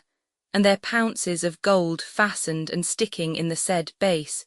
one surreying with their wings, and the flowering tips of their sarsalits touching one another. These as upon a nest was placed this marulous vessel of Ethiopian hyacinths clear and bright, celso inimicus comiti gratiosus. This vessel was crusted with emeralds and veins of Diua's other prettiest stones, a work incredible, the height thereof 2 foot and a half, the fashion in manner round, the breadth by diameter 1 foot and a half, and the circumference consisted of 3 diameters. From the heads of the eagles the bottom or foot of the vessel did ascend VP 1 trines, and a border going about the thickness of a hand, from which border to the beginning of the belly of the vessel, and to the bottom of the foot with this hand breadth, was 1 foot and a half. Upon this stood the form of the vessel aforesaid 1 handful and a half broader, which half handful was distributed to the border, about the brim of pudding loaves and flowers standing out from the hyacinth, the diameter 2 quarters and a half. Ender this border there did stick out round about certain proportions like walnut shells, or the keel of a ship, somewhat thick and broad at the VP per end, and lessing themselves to nothing below. From thence to the orifice it did rise VP 2 quarters and a half, furrowed with turning chamfers, and an excellent cyme. And instead of ears to take VP the vessel by, it had 2 lips standing out and turning in round like the head of a bass viol. Ender and about the borders, the vessel was wrought with turned gullels, endulls and embossings, and with such lineaments were the borders wrought, both ender and abow. VP pon the border in the neck of the cower were 2 half rings, suppressed in the border by transuition, one of them earst against another, which were holden in the biting teeth of 2 lysarts or biting dragons of green emerald, bearing out from the cower. They stood with their serpent-like feet upon the lower part of the cower ender the neck, betwixt the which and the lower vessel was 1 quantity,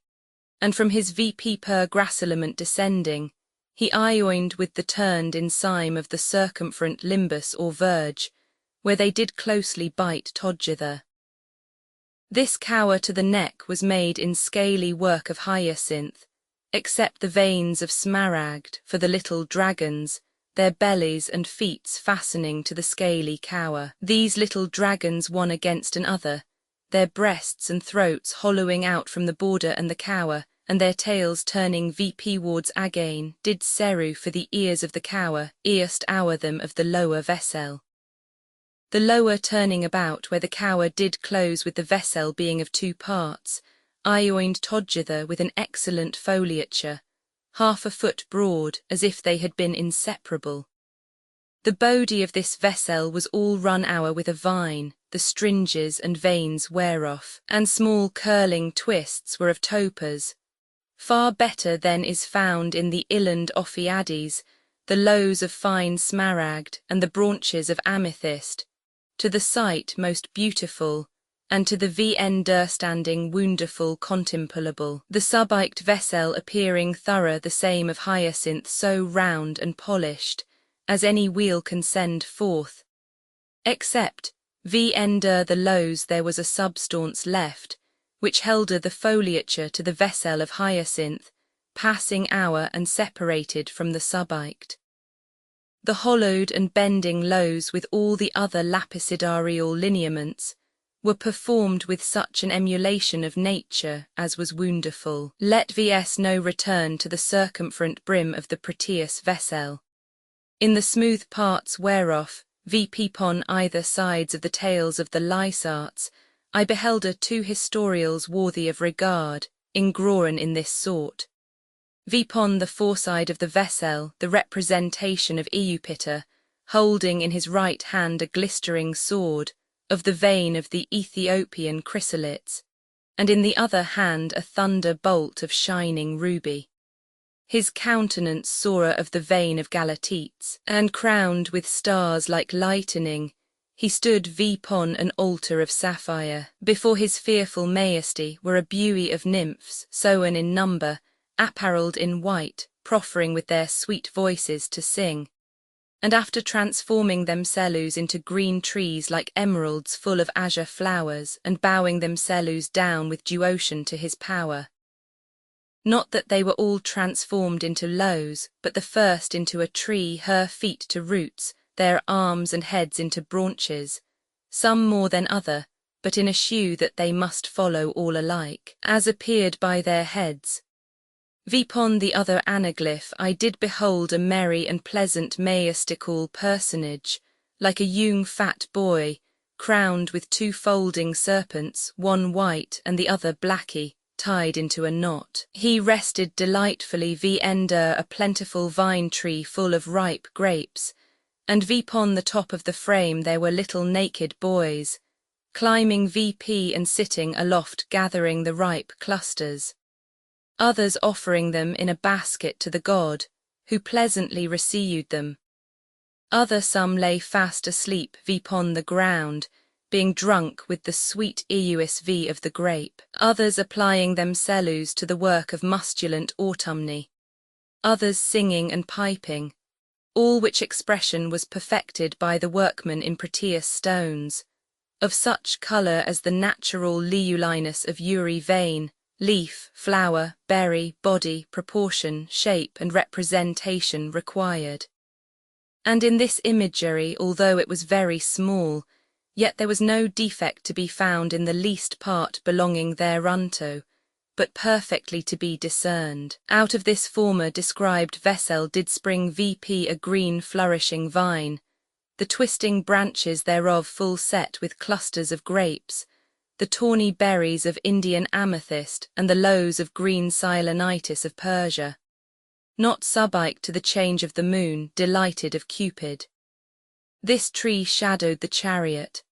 At Uri corner of this triumphant chariot vpon the plain where the vessel stood, was placed a candlestick of excellent workmanship,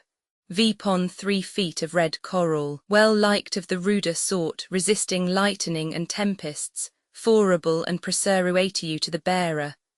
The like were not found under the head of Gorgon of Persia, nor in the ocean Erythraeum.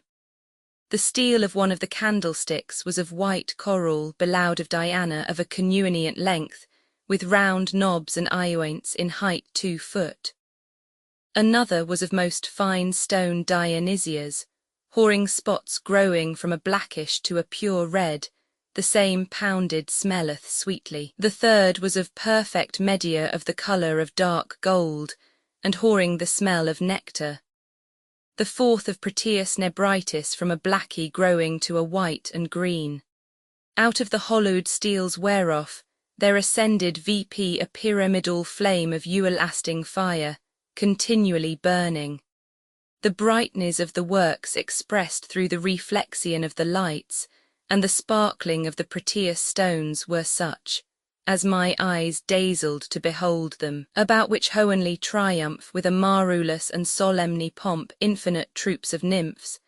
their fair and plentiful tresses falling loose o'er their shoulders, some naked with aprons of goats' skins and kids, others with timbrels and flutes, making a most pleasant noise, as in the daunts called Thyasus, in the tritery of Bacchus, with green leafy sprigs and vine branches, instrophiated about their heads and waists, leaping and dancing before the triumphs. Immediately after the triumphs followed an old man vipon and a sere, and after him was led a goat adorned for a sacrifice, and one that followed after carrying vipon her head a fan, making an vn measurable laughter, and vising furious and outrageous gestures.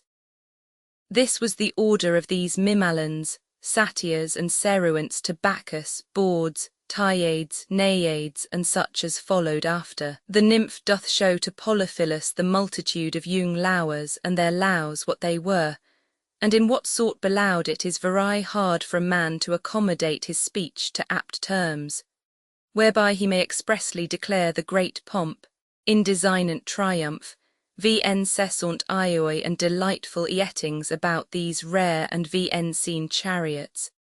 and being once vn taken, it is as vn easy to low off. Besides the notable company of young youths, and the increasing troops of innumerable fair and pleasant nymphs, more sharp-witted, wise, modest, and discreet, than is ordinarily seen in so tender years, with their beardles lowers scarce whoring downy cheeks, pleasantly dewizing with the matters of low.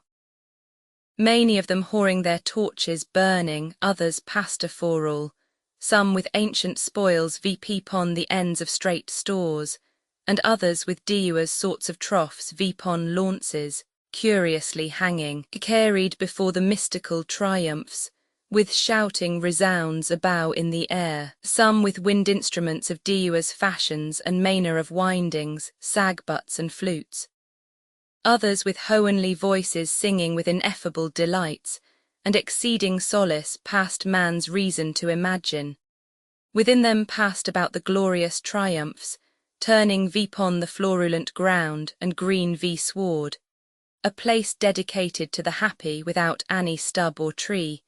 but the fielder was as a plain coequate meadow of sweet herbs and pleasant flowers, of all sorts of colours, and sundry varying fashions, yielding so fragrant a smell as is possible to speak of, not burnt with the extreme heat of the sun, but moderate, the ground moistened with sweet rewers, the air pure and clean, the days all alike. The earth continually green, the spring newer decorying but renewing, the cool grass with variable flowers like a painting, remaining always vn hurt, with their dewy freshness, resurruing and holding their colours without interdict of time. There grew the flower sorts of violets, cowslips, melilots, rose, parsley or passiflower, blue bottles, gith, lady seal, vatrachium, aquilegia, lily canuli, amaranth, flower gentle, idiosmus, all sorts of sweet pinks and small flowering herbs of odoriferous fragrancy and smell, roses of Persia, whoring the smell of musk and amber, and innumerable sorts of others without setting, but naturally growing in a wonderful distribution, peeping out from their green lows, and barbs very delightful to behold. In this place I might see goodly braw women as the Archadian Callisto, the daughter of Lycaon, with the vn Noin Diana, the Lesbian Antiopa, daughter to Nyctius, and mother to Amphion and Zetius that built Thebes with her satire, Issa the daughter of Machaerus with her shepherd, Antichia the daughter of Aeacus and young Danae, Astery the daughter to Chaeus, and Alcmena with her feigned husband. Afterward I beheld the pleasant Aegina solacing herself with the clear flood and diuine fire, the daughter of Phullus and that of Menemphus, with her counterfeit father, and that other of Diodes with her lap full of flowers and a writhing serpent, and the fair young Jill no more sorrowing for the growing of her horns. Astyochia and Antigone, the daughter of Laomedon, salaciously delighting herself in her storkish plumes, and Luricile the first in untricks of wheels. Garamantide the dancing nymph holding by her little finger, and washing her delicate pratai feet from sweat in the Riua Bagrada. After that I beheld a quail flying, and a falcon pursuing her. Erigon whoring her fair shining breast sticked full of sweet grapes, and the daughter of King Colus with her bull, Eriphile and her changed husband, the daughter of Alps and the virgin Melantho with her dolphin, Philyra the daughter of old Oceanus with the father of Chiron. Next her Ceres with her head instrophiated with ripe ears of corn, embracing the scaly Hydra, and the fair nymph Lara sorting with Argiphon, and the sweet Futurna of the Riua Numicus. And whilst I stood with excessive delight beholding wanly as an ignorant this rare company and mystical triumphs, circumcept with these and such like sorts, and so also the delicious fields, but that methought it was a lowly sight to behold, and so I should whore continued. Then the gracious nymph associating and leading me, seeing my simplicity and carelessness, with a ready countenance and sweet and pleasant words, without asking, she said thus: Vientiomi, my Polyphilus, dost thou see these? Showing me those of the old world, these were beloud of Eupiter, and this was such a one, and these were in Loue with him, by this means showing Vientiomi their high and mighty lineage. And not knowing their names, she in great courtesy told me. Afterward she showed me a great number of little virgins, ender the government of 3 sober and discreet matrones, the leaders to so great delight. Adding thereunto very pleasantly, changing her angel-like countenance, my Polyphilus, thou shalt understand, that no earthly creature can enter in here without a burning torch as thou seest me, either with extreme lowe and great pains, or for the fora and company of those 3 matrones. And from her heart setting a deep sigh, she said, This torch whore I brought hither for thy sake, minding to put it out in yonder temple. These speeches pierced my heart, they were so delightful and desired, and so much the more, by cause she called me her Polyphilus. Whereupon I assured myself that she was Polia, and from top to the toe I found an extreme alteration into a supreme delight, my heart flying wanly to her. Which thoughts were bewrayed by my countenance, and whispering small sighs, which she cunningly pursuing, brake on this new accident with these words, Oh, how many be there which would most gladly behold these triumphs, and therefore, Polyphilus, address thy thoughts to other matters, and behold what noble and worthy nymphs show themselves deservedly consorted with their amorous lowers, courteous and affable, who with sweet and pleasant notes in measured verse praise and commend one another without wearines, incessantly celebrating their turns with excessive delight,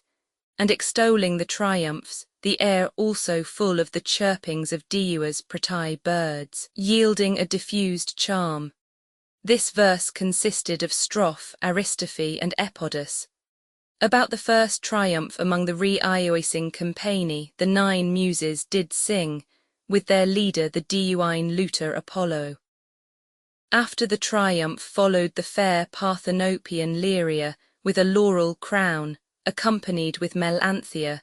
whose habits and voices represented the pride of Greece, Homer. Whereupon the great Macedon rested his head. She bare a splendent lamp, communicating the light thereof with her companion, then the rest more excellent both in voice and song. There the fair nymph showed me the ancient Iphianassa, and after the old father Hymenus his daughters and their drink, and one betwixt the 2 Theban brothers. These with pleasant noises, sweet music, and fine agilities, paced on about the first triumph. About the second triumph was the noble nemesis with the lesbian Carina, Delia and Neaera, with Diua's others amorous nymphs, making pleasant sounds vpon stringed instruments of yellow wood. About the third triumph, the glorious nymphs showed me Quintilia and Cynthia Nauta, with others in great solace making sweet harmonies and singing pleasant verses. There also I beheld the virgin Violantilla with her dow, and the other sorrowing for her sparrow. About the fourth triumph, before it went the Lydian Chloe, Lyde, Neobole, sweet Phillies, and the fair Lice Tiberts and Pyrrha, with their harps singing and making a most pleasant noise. After this fourth triumph among the Maenades and sacrifices to Bacchus, there followed an amorous damousel singing in the commendation of the head of her Loue Pleion. She desired horns. And after them all she showed me two women, one of them apparelled in white, and the other in green, which came hindermost singing together. And thus they marched about in a most pleasant and delightful manner, vpon the fresh green and flourishing plain. Some instrophiated with laurel, some with myrtle, and others with other sorts of flowers and garlands, incessantly without any wearines or intermission, in a perfection of the felicity of this world, mutually enjoying one another's aspect and company. The nymph whoring at large declared Vento Polyphilus the mystical triumphs and extreme Loue. Afterwards she desired him to go on further, where also with great delight he beheld innumerable other nymphs, with their desired Loues, in 1,000 sorts of pleasures solacing themselves vpon the green grass, fresh shadows, and by the cool riuas and clear fountains. And how Polyphilus there had with madness almost forgotten himself in the passions of desire, but hope did assuage his fury, quieting himself in the beholding of the sweet sorrow of the fair nymph. Not only happy but above all other most happy were he, to whom it should be granted continually by special favour to behold the glorious pomp, high triumphs, beautiful places, sweet situations, together with the goddesses, half-goddesses, fair nymphs of incredible delight and pleasure, but especially to be seconded and accompanied with so honourable a nymph of so rare and excellent beauty. And this I thought not to be the least and smallest point of my felicity. Now whoring looked vpon these sights, I remained a great space recording of the same, being therewith beyond measure abundantly contented. Afterwards, the fair and sweet damsel my guide said thus Vento me, Polyphilus, let vs now go on a little further.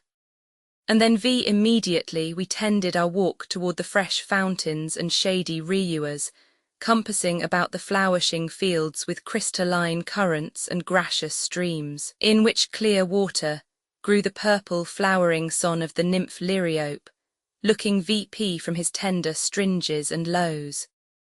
And all the fair riuas were full of other flowers sweetly growing among their green and fresh lows.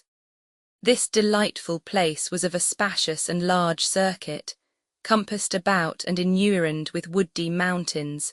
of a moderate height of green laurel, fruitful memorals, hairy and high pine trees, and within the clear channels with grawled banks, and in some places the bottom was fair soft yellow sand, where the water ran swift, and the three-lowed Dreame grew. There were a great company of delicate fair nymphs of tender age, with a redolent flower of bashfulness, and beyond all credit beautiful, with their beardles Loues continually accompanied, among which nymphs, some vary pleasantly with wanton countenances in the clear streams showed themselves sportful and gamesome, whoring taken vppe finely their thin garments of silk of Diua's colours, and holding them in the bouts of their white arms, the form of their round thighs were seen ender the plights, and their fair legges were ruiled to the naked knees, the current streams coming vp so high. It was a sight which would ha prepared one to that which were vn fit, and if himself had been able thereunto. And there where the water was most still, turning down their fair faces of exceeding beauty, and bending their bodies of rare proportion, as in a large goodly glass they might behood their hohenly shapes, breaking off the same with the motion of their pretty feet, making a noise with the contrast of the circulating water, some salaciously strewing to go by the tame swimming swans, and sportingly casting water one at another with the hollows of their palms. Others standing without the water vpon the soft cool grass, making vp of nosegays and garlands of sundry sweet flowers, and dewing the same to their lowers as tokens of their forable remembrance, not denying their sweet kisses, and lowing embracings, with the amorous regards of their star-like eyes. And some were set vpon the green banks not o'ergrown with reed and segs, but finely beautified with sweet herbs and flowers, among the which the tender nymphs coming wet out of the water more clear than Axius in Mygdonia, v'ender the v'embragious trees, did sit sporting and dewizing one with another in delightful embracings, with their rurencing lowers, not cruelly scorning and reicting them, but with a sociable low and benign affableness, disposing themselves to the like show of true affection, their sweet gestures and pleasant behoyers far more gracious to the eye, than flowing tears be to the froward and vn merciful Cupid, the sweet fountains and moist dews to the green fielders, and desired form to vn fashioned matter. Some did sing amorous sonnets, and verses of Loue, breathing out in the same from their inflamed breasts, scolding sighs full of sweet accents, able to enamorate hearts of stone, and to make smooth the ruggedness of the vn passageable mountain Caucasus, to stay a Watsuyu a fury the harp of Orpheus would a prowoke, and the foul and ewil forward face of Medusa, to make any horrible monster tame and tractable, and to stop the continual provocation of the during Scylla. Some rested their heads in the chaste laps of their fair Loues, recounting the pleasant dewizes of Eupiter, and they instrophiating their curled locks with sweet-smelling flowers. Others of them feigned that they were forsaken, and seemed to fly and go away from them, whom dearly they did affect. And then was there running one after another with loud laughters and effeminate creings out,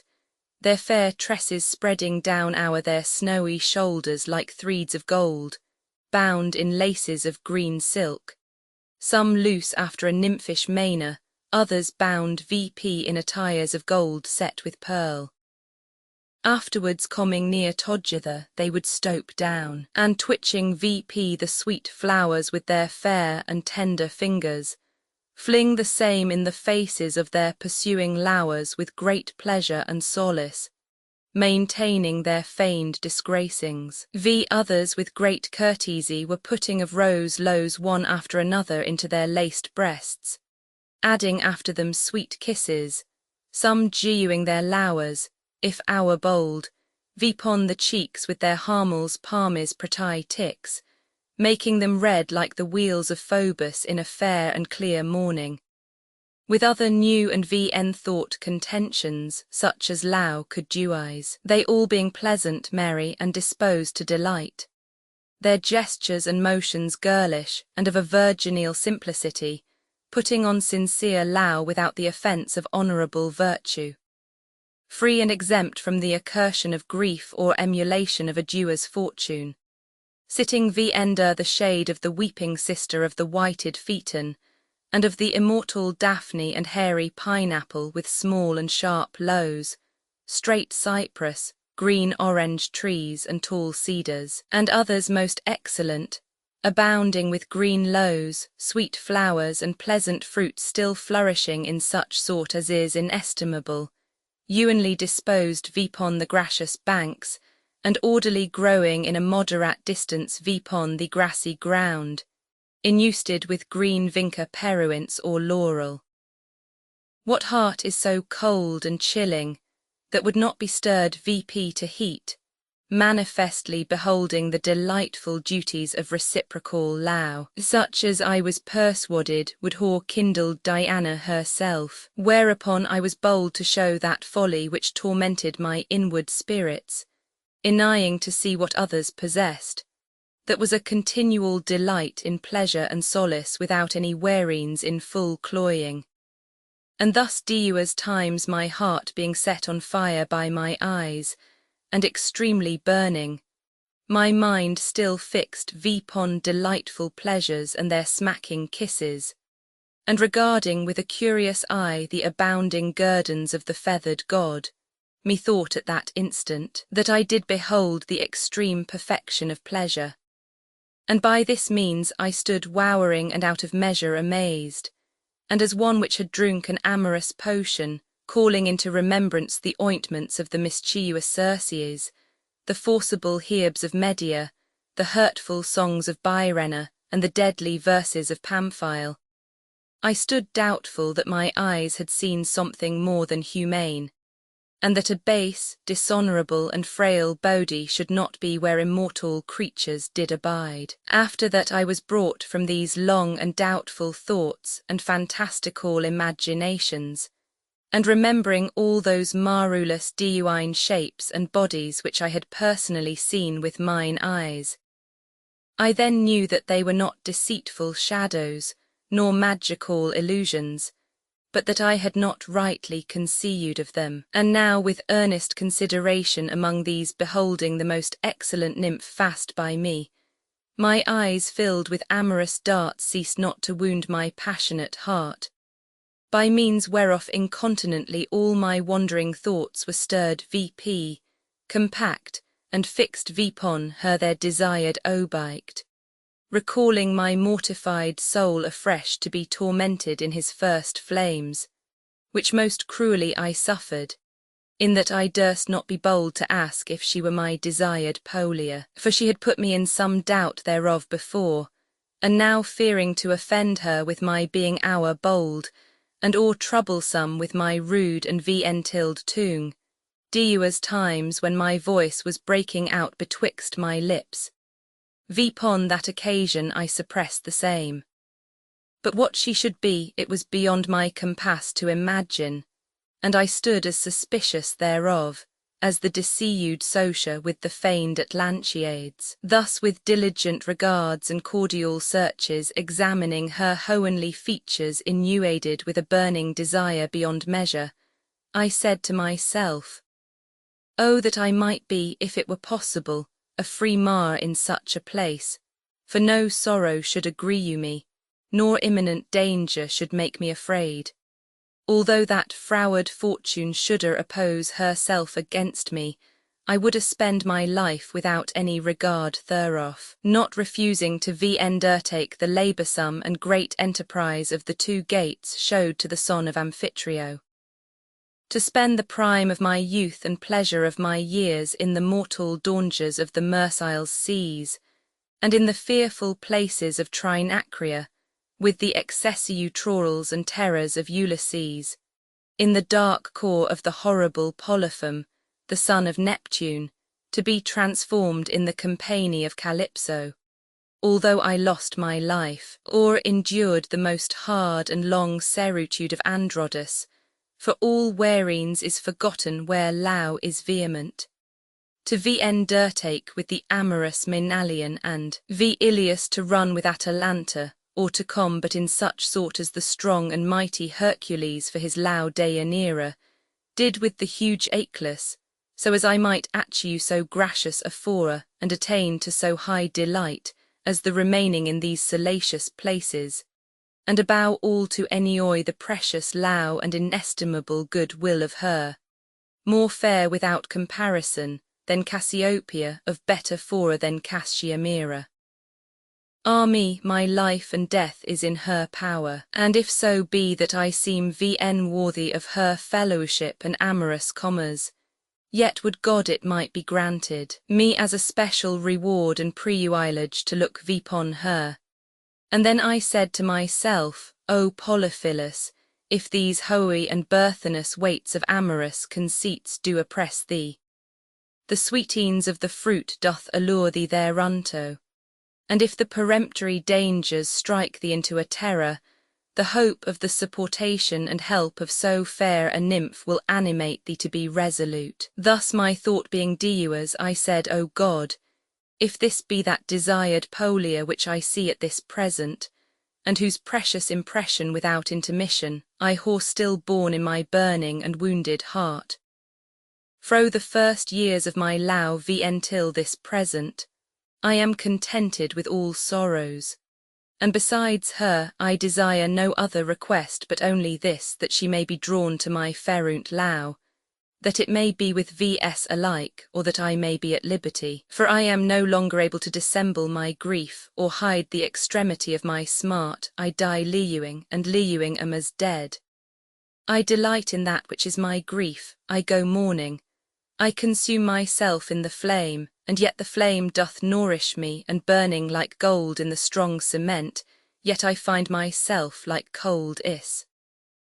Ah, woe is me, that Loue should be more grievous vnto me than the weight of Euarim to Typhon. It disperseth me more than the rawness vultures the glomerated bowels of Titius.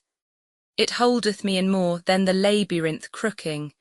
It tosseth me more than the northeast winds the calmy seas. It teareth me worse than Actaeon's dogges their fleeing master. It troubleth my spirits more than horrible death doth them who desire to Loue. It is more direful to my vexed heart than the crocodile's bowels to Ichneumon. And so much the more is my grief, that with all the wit I whore, I know not to think in what part of the worlder I shoulda be, but straight before the sweet fire of this half-goddess, which without any corporal substance consumeth me. Her aboundant and fair yellow hair, a snare and net for my heart to be masked in. Her large and phlegmatic forehead like white lilies bind me in as with a withe. Her piercing regards take away my life as sweet provocations to afflict me.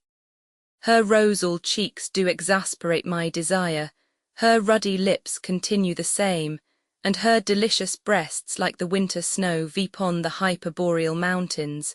are the sharp spurs and biting whip to my amorous passions.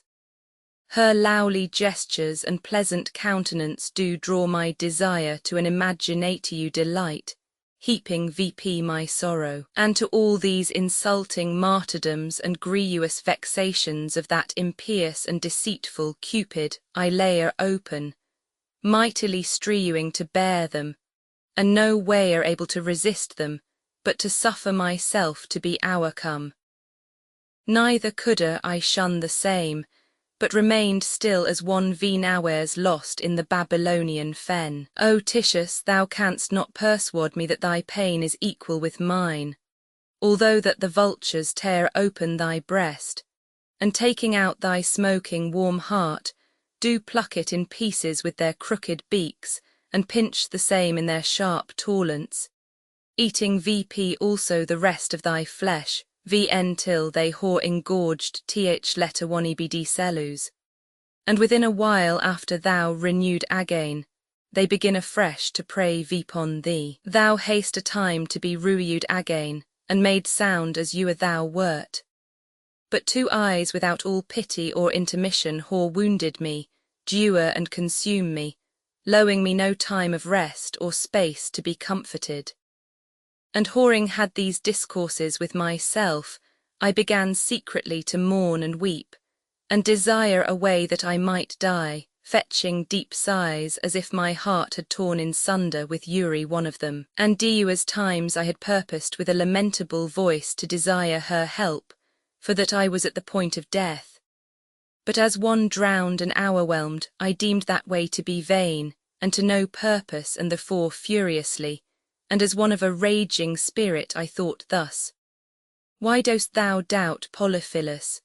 Death for Loue is laudable, and therefore my grievous and malignant fortune,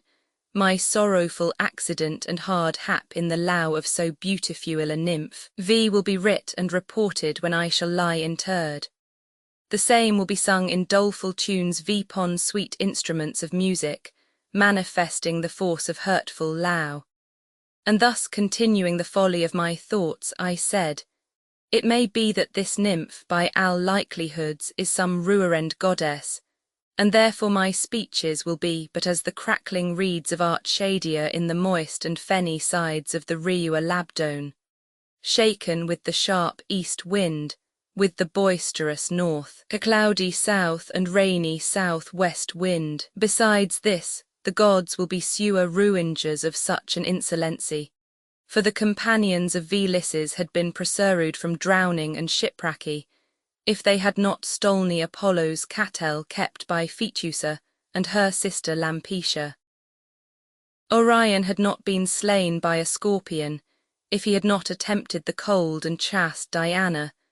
and therefore if I should see any indecency against the honour of this nymph in any sort, such like revenge or worse would be said vipon me. At last getting forth of these changeable thoughts, I did greatly comfort myself in beholding and contemplating the excellent proportion and sweet soar of this ingenuous and most rare nymph, containing in her all whatsoever that may provoke amorous conceits and sweet Loue, dewing from her fair eyes so gracious and forable regards, as thereby I somewhat tempered my troublesome and bridled thoughts, and my resounding sighs reflexed with a flattering hope, O the amorous food of Loues and source of salt tears! By these and no other reins I did manage my vehement thoughts, and made them stop in a concealed hope, fixing mine eyes with excessive delight vipon her fair body and well-disposed members. By all which, my discontented desires were gently mitigated and redeemed from that fury and amorous fire, which so near had bred the extremity of my passions. The nymph leadeth the enamoured Polyphilus to other pleasant places, where he beheld innumerable nymphs solacing them, and also the triumph of Vertumnus and Pomona. By Larix is a tree whoring lows like a pine, and good for building. It will neither rot, warmiate, nor burn to coals. Tedder is a tree out of the which issueth a liquor more thin than pitch. Oreads be country nymphs. Lindens or tailed trees in Latin Tilii, they bear a fruit as big as a bean, whoring within seeds like anise seeds. No means I was able to resist the violent force of Cupid's artillery, and therefore the elegant nymph whoring amorously gotten an irrevocable dominion o'er me a miserable Loue. I was enforced to follow still after her moderate steps, which led me into a spacious and large plain, the conterminate bound of the flowered green and sweet-smelling valley,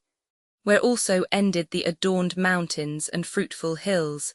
shutting the entrance into this golden country, full of incredible delight with their ioining together, cowered o'er with green trees of a conspicuous thickness and distance, as if they had been set by hand, as yew trees, wild pines, fruitful but dropping resin,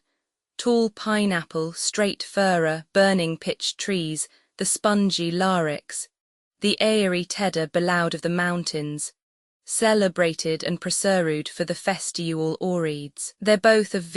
walked in the green and flowering plain, she being my guide through the high cypress trees, the broad lowed beech, cool shady oaks full of mast, and other hornibeams, pricking euniper, weak hazel, spalt ash, green laurel, and humbriferous escules, knotty plane trees and lindens mewing by the sweet breath of the pleasant zephyrus, whistling through their tender branches with a benign and forable impulsion. All which green trees were not thickly twisted together, but of a convenient distance one from another, and all of them so aptly distributed as to the eye the sight thereof bred great delight. Dryads be nymphs of the woods. This place was frequented with country nymphs and dryads, their small and slender waists being girded with a braiding of tender corals of sprigs, lows and flowers, and their heads their rising hairs, were compassed about as with garlands. Amongst them were the horned fawns, and lascivious satyrs, solemnizing their faunal feasts, being assembled together out of Diua's places, within this fertile and pleasant country, bearing in their hands so tender green and strange boughs, as are not to be found in the wood of the gods, Feronia, a goddess of the woods. Dabulam, a fertile place in Arabia. Skenits be a people in Arabia that dwell altogether in tents. Sauromatans be people of Sarmatia, which is a large country, reaching fro Germany and the Riu of Vistula to Hykenia, and is divided into 2 parts, Europea and Asiatica. Feronia, when the inhabitants carry her image to the fire. From thence we entered into a large square enclosure compassed about with broad walks, straight from one corner to another, with a quickset vipon either sides, in height 1 pace, of pricking euniper thick-set together, and mixed with box, compassing about the square green mead, in the rows of which quickset there were symmetrically planted the victorious palmy trees, whose branches were laden with fruit, appearing out of their husks, some blacky, some crymosan, and many yellow. The like are not to be found in the land of Egypt, nor in Dabulam among the Arabian Skenits, or in Hierakonta beyond the Sauromatans. All which were intermeddled with green citrons, oranges, hippoumlides, pistac trees, pomegranates, melagotos, dendromerts, mesples, and sorbis, with Diua's other fruitful trees. In this place vi pepon the green sward of the flowering mead, and vi ender the fresh and cool shadows, I might behold a great assembly met together of strange people, and such as I had never before seen, full of ioys and pastimes, but basely apparelled, some in fawns' skins, painted with white spots, some in lynx skins. Lynx is a beast spotted, but in shape like a wolf, being quick of sight. Hamadryades were nymphs of the wood, and Simonides Vertumnus, the god of fruits. 27 Clepsydra is sometime taken for a dial measuring time by the running of water, but here for a pot to water a garden, and young sectlings in a nursery for an orchard. Others in leopards, and many had fastened together Diua's broad lows, instrophiating them with sundry flowers, therewithal cowering their nakedness, singing, leaping, and dancing with great applause. These were the nymphs Hamadryades, pleasantly compassing vipon either sides the flowered Vertumnus, whoring vipon his head a garland of roses, and his gown lap full of fair flowers, lowing the station of the woolly ram. He sate in an ancient fashioned car, drawn by four horned fawns or satyrs, with his lowing and fair wife Pomona, crowned with delicate fruits, her hair hanging down her shoulders of a flaxen colour, and thus she sate participating of her husband's pleasure and quiet, and at her feet lay a vessel called Clepsydra. In her right hand she held a copie full of flowers, fruits, and green lows, and in her left hand a branch of flowers, fruits, and lows. Before the car and the four drawing satyrs there marched 2 fair nymphs, the one of them bare a trophy with a prependent table, whereupon was written this title: Integerimam corporis valetudinum, and stabile robber castasque mensarum delicias, and betam animi securitatum cultoribus me offero. And the other bare a trophy of certain green spriggis bound together, and among them Diua's rural instruments fastened. These passed on thus after the ancient manner, with great ceremonies and much solemnity, compassing about a great square stone like an altar, standing in the midst of this fair mead, sufficiently moistened with current streams from beautiful fountains. This square stone or altar was of pure white marble, curiously cut by a cunning lapidary, vipon uri front whereof was a wonderful goodly expression, of an elegant image, so exact as the like elsewhere is hardly to be found. The first was a fair goddess, her tresses fleeing abroad, girded with roses and other flowers. Vipon a thin VP per garment cowering her beautiful and pleasant proportion. She held her right hand hour an ancient vessel, in manner of a chafing dish called Chitrapodus, sending forth a flame of fire, into the which she did cast roses and flowers, and in the other hand she held a branch of sweet myrtle full of berries. By her side stood a little winged boy smiling with his bow and arrows. Her head were two pigeons, and the foot of this figure was written Florido very s. Vipon the other side I beheld in an excellent carving, the representation of a damosel of a maidenly countenance, whose stately majesty bore great commendation to the curious dew eyes of the workmen. She was crowned with a garland, of wheat ears, her hair flingering abroad, and her habit nymphish. In her right hand she held a copie full of ripe grain, and in the other hand 3 ears of corn, vipon their strawy stalks. At her feet lay a wheat show bound VP and a little boy with gleanings of corn in either hands. The subscription was this: Flori Messi S. Vipon the third side was the Lycaenes in a dewine aspect naked of a young boy, crowned with vine lows and of a wanton countenance, holding in his left hand certain clusters of ripe grapes, and in the other a copie full of grapes which did hang out the mouth thereof. At his feet lay a hairy goat, and this writing vender Mustulento autumno s. The last square did bear vipon it a kingly image passing well cut,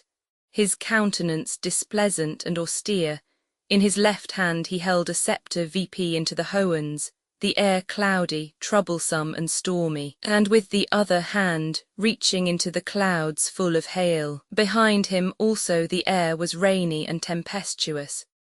He was covered with beast skins, and vipon his feet he wear sandals, where vender was written Hemi Eolie s.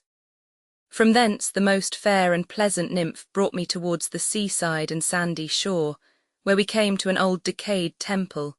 before the which vipon the fresh and cool herbs, vender sweet shady trees we sate down and rested ourselves, my eyes very narrowly beholding, with an insatiable desire, in one sole perfection and virginal body, the accumulation and assembly of all beauties. An obict interdicting my eyes to behold any gracious, that accept, or of so great content, where refreshing in a secret ioe with new budding conceits my burning heart, and lowing off vulgar and common follies, I began to consider of the intelligible effect of honest Loue, and with all of the clear ends of the skies, the sweet and milder air,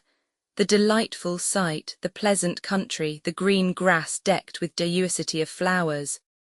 the fair hills adorned with thick woods, the quiet time, fresh winds and fruitful place, beautifully enriched with diffluent streams, sliding down the moist valleys betwixt the crooked hills in their groarled channels, and into the next seas with a continued course softly lading themselves. Thessaly is a region of Greece, whoring vipon the one side Macedonia, and on the other Boeotia, reaching between Thermopylae and the Riu Apinius, Ewan to the sea side. It is the GRD letter 1 EBD of Grecia. A ground most healthful, the grass cool and sweet, and from the trees resounded the sweet consents of small chirping birds. The flouds and fields of Thessaly must due place to this. And there sitting thus together among the sweet flowers and redolent roses, I fastened mine eyes vipon this hohenly shape of so fair and rare a proportion, whereunto my senses were so applied, drawn and addicted, that my heart was overwhelmed with extreme delights, so as I remained senseless, and yet cast into a curious desire to understand, and know what should be the reason and cause that the purple humidity in the touch of her body, in the smoothens of her hand should be as white as pure milk, and by what means that nature had bestowed in her fair body the fragrant sweetness of Arabia. Heraclea is the name of Diua's fair cities, one in the confines of Europe, another in Italy and in Pontus by the Riua Licues, also in Narbonne by Rhodanus, also in Caria, Crete and Lydia, whereof the lodestone taketh his name. Hesperides were the three, daughters of Atlas, Eagle, Aretusa and Hesperetusa, who had an orchard of gold letter 1 apples, kept by a dragon who Hercules slew and took away the apples.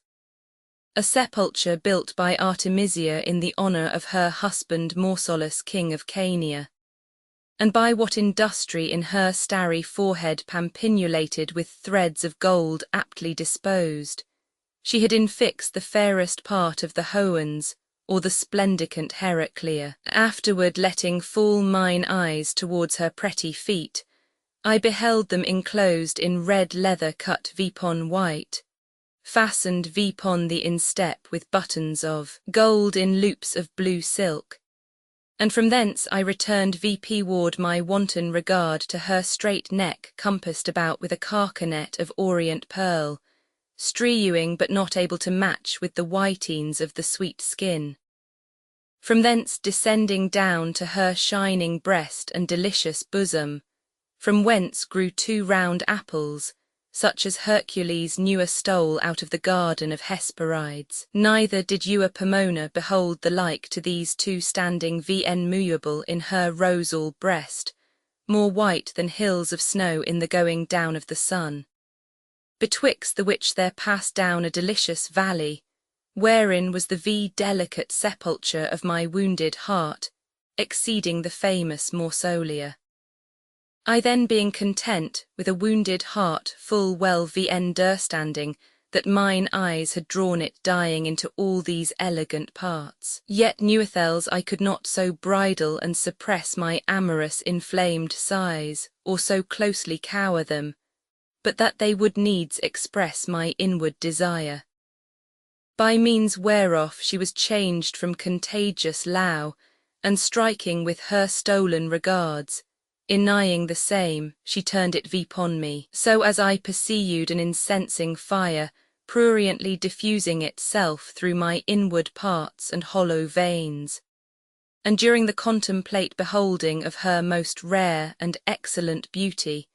a mellifluous delight and sweet solace constrained me thereunto. Thus disordinately beaten with the importune spur of insatiable desire,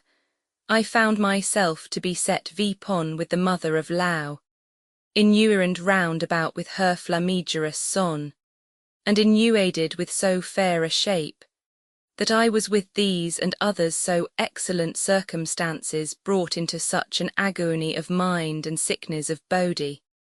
and in such sort enfeebled, that the least hair of her head was a band forcible enough to hold me fast, and Uri rolled tramel a chain and shackle to fetter me, being fed with the sweetness of her beauty, and hooked with the pleasant baits of her amorous delights, that I was not able with whatsoever cunning device to resist the innuating heats and provoking desires still coming vipon me, that I determined rather to die than longer to endure the same, or in this solitary place to offer her any dishonour. Then again I was determined with humble requests and submissive entreaties to say thus: Alas, most delighted Polia, at this present to die by thee is a thing that I desire, and my death if it were effected by these thy small, slender and fair hands, the end thereof should be more tolerable, sweet and glorious me, by cause my heart is compassed about with such tormenting flames, still more and more cruelly increasing, and burning the same without pity or intermission, so as by means thereof I am bereft of all rest, and herewithal intending to put in execution another determinate purpose, behold my heart was tormented with more sharp flames, that methought I was all of a light fire.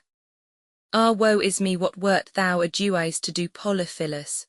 Remember the violence done to Deianira and the chaste Roman lady. Consider what followed them for a reward, and Diua's others. call to mind that mighty princes have been re-icted of their inferiors, how much more then a base and abiked person, but tract of time giueth place to them which expect the bounty thereof. Time causeth the fierce lions to be tame, and whatso you a furious beast. The small ant by long troil layeth vp her winter food in the hard tree, and shall not a diuine shape lying hid in a humane body take the impression of ferunt Loue, and then holding the same, shake off all annoyous and vexing passions, hoping to enjoy amorous fruits, desired effects, and triumphing agonismes. The nymph Polia pursuing well the change of my colour and blood coming in more stranger sort than Tripolian or Teucrian, thrice a day changing the colour of his flowers, and my enduring to send out scolding sighs, deeply set from the bottom of my heart. She did temper and mitigate the same with her sweet and friendly regards, pacifying the rage of my oppressing passions,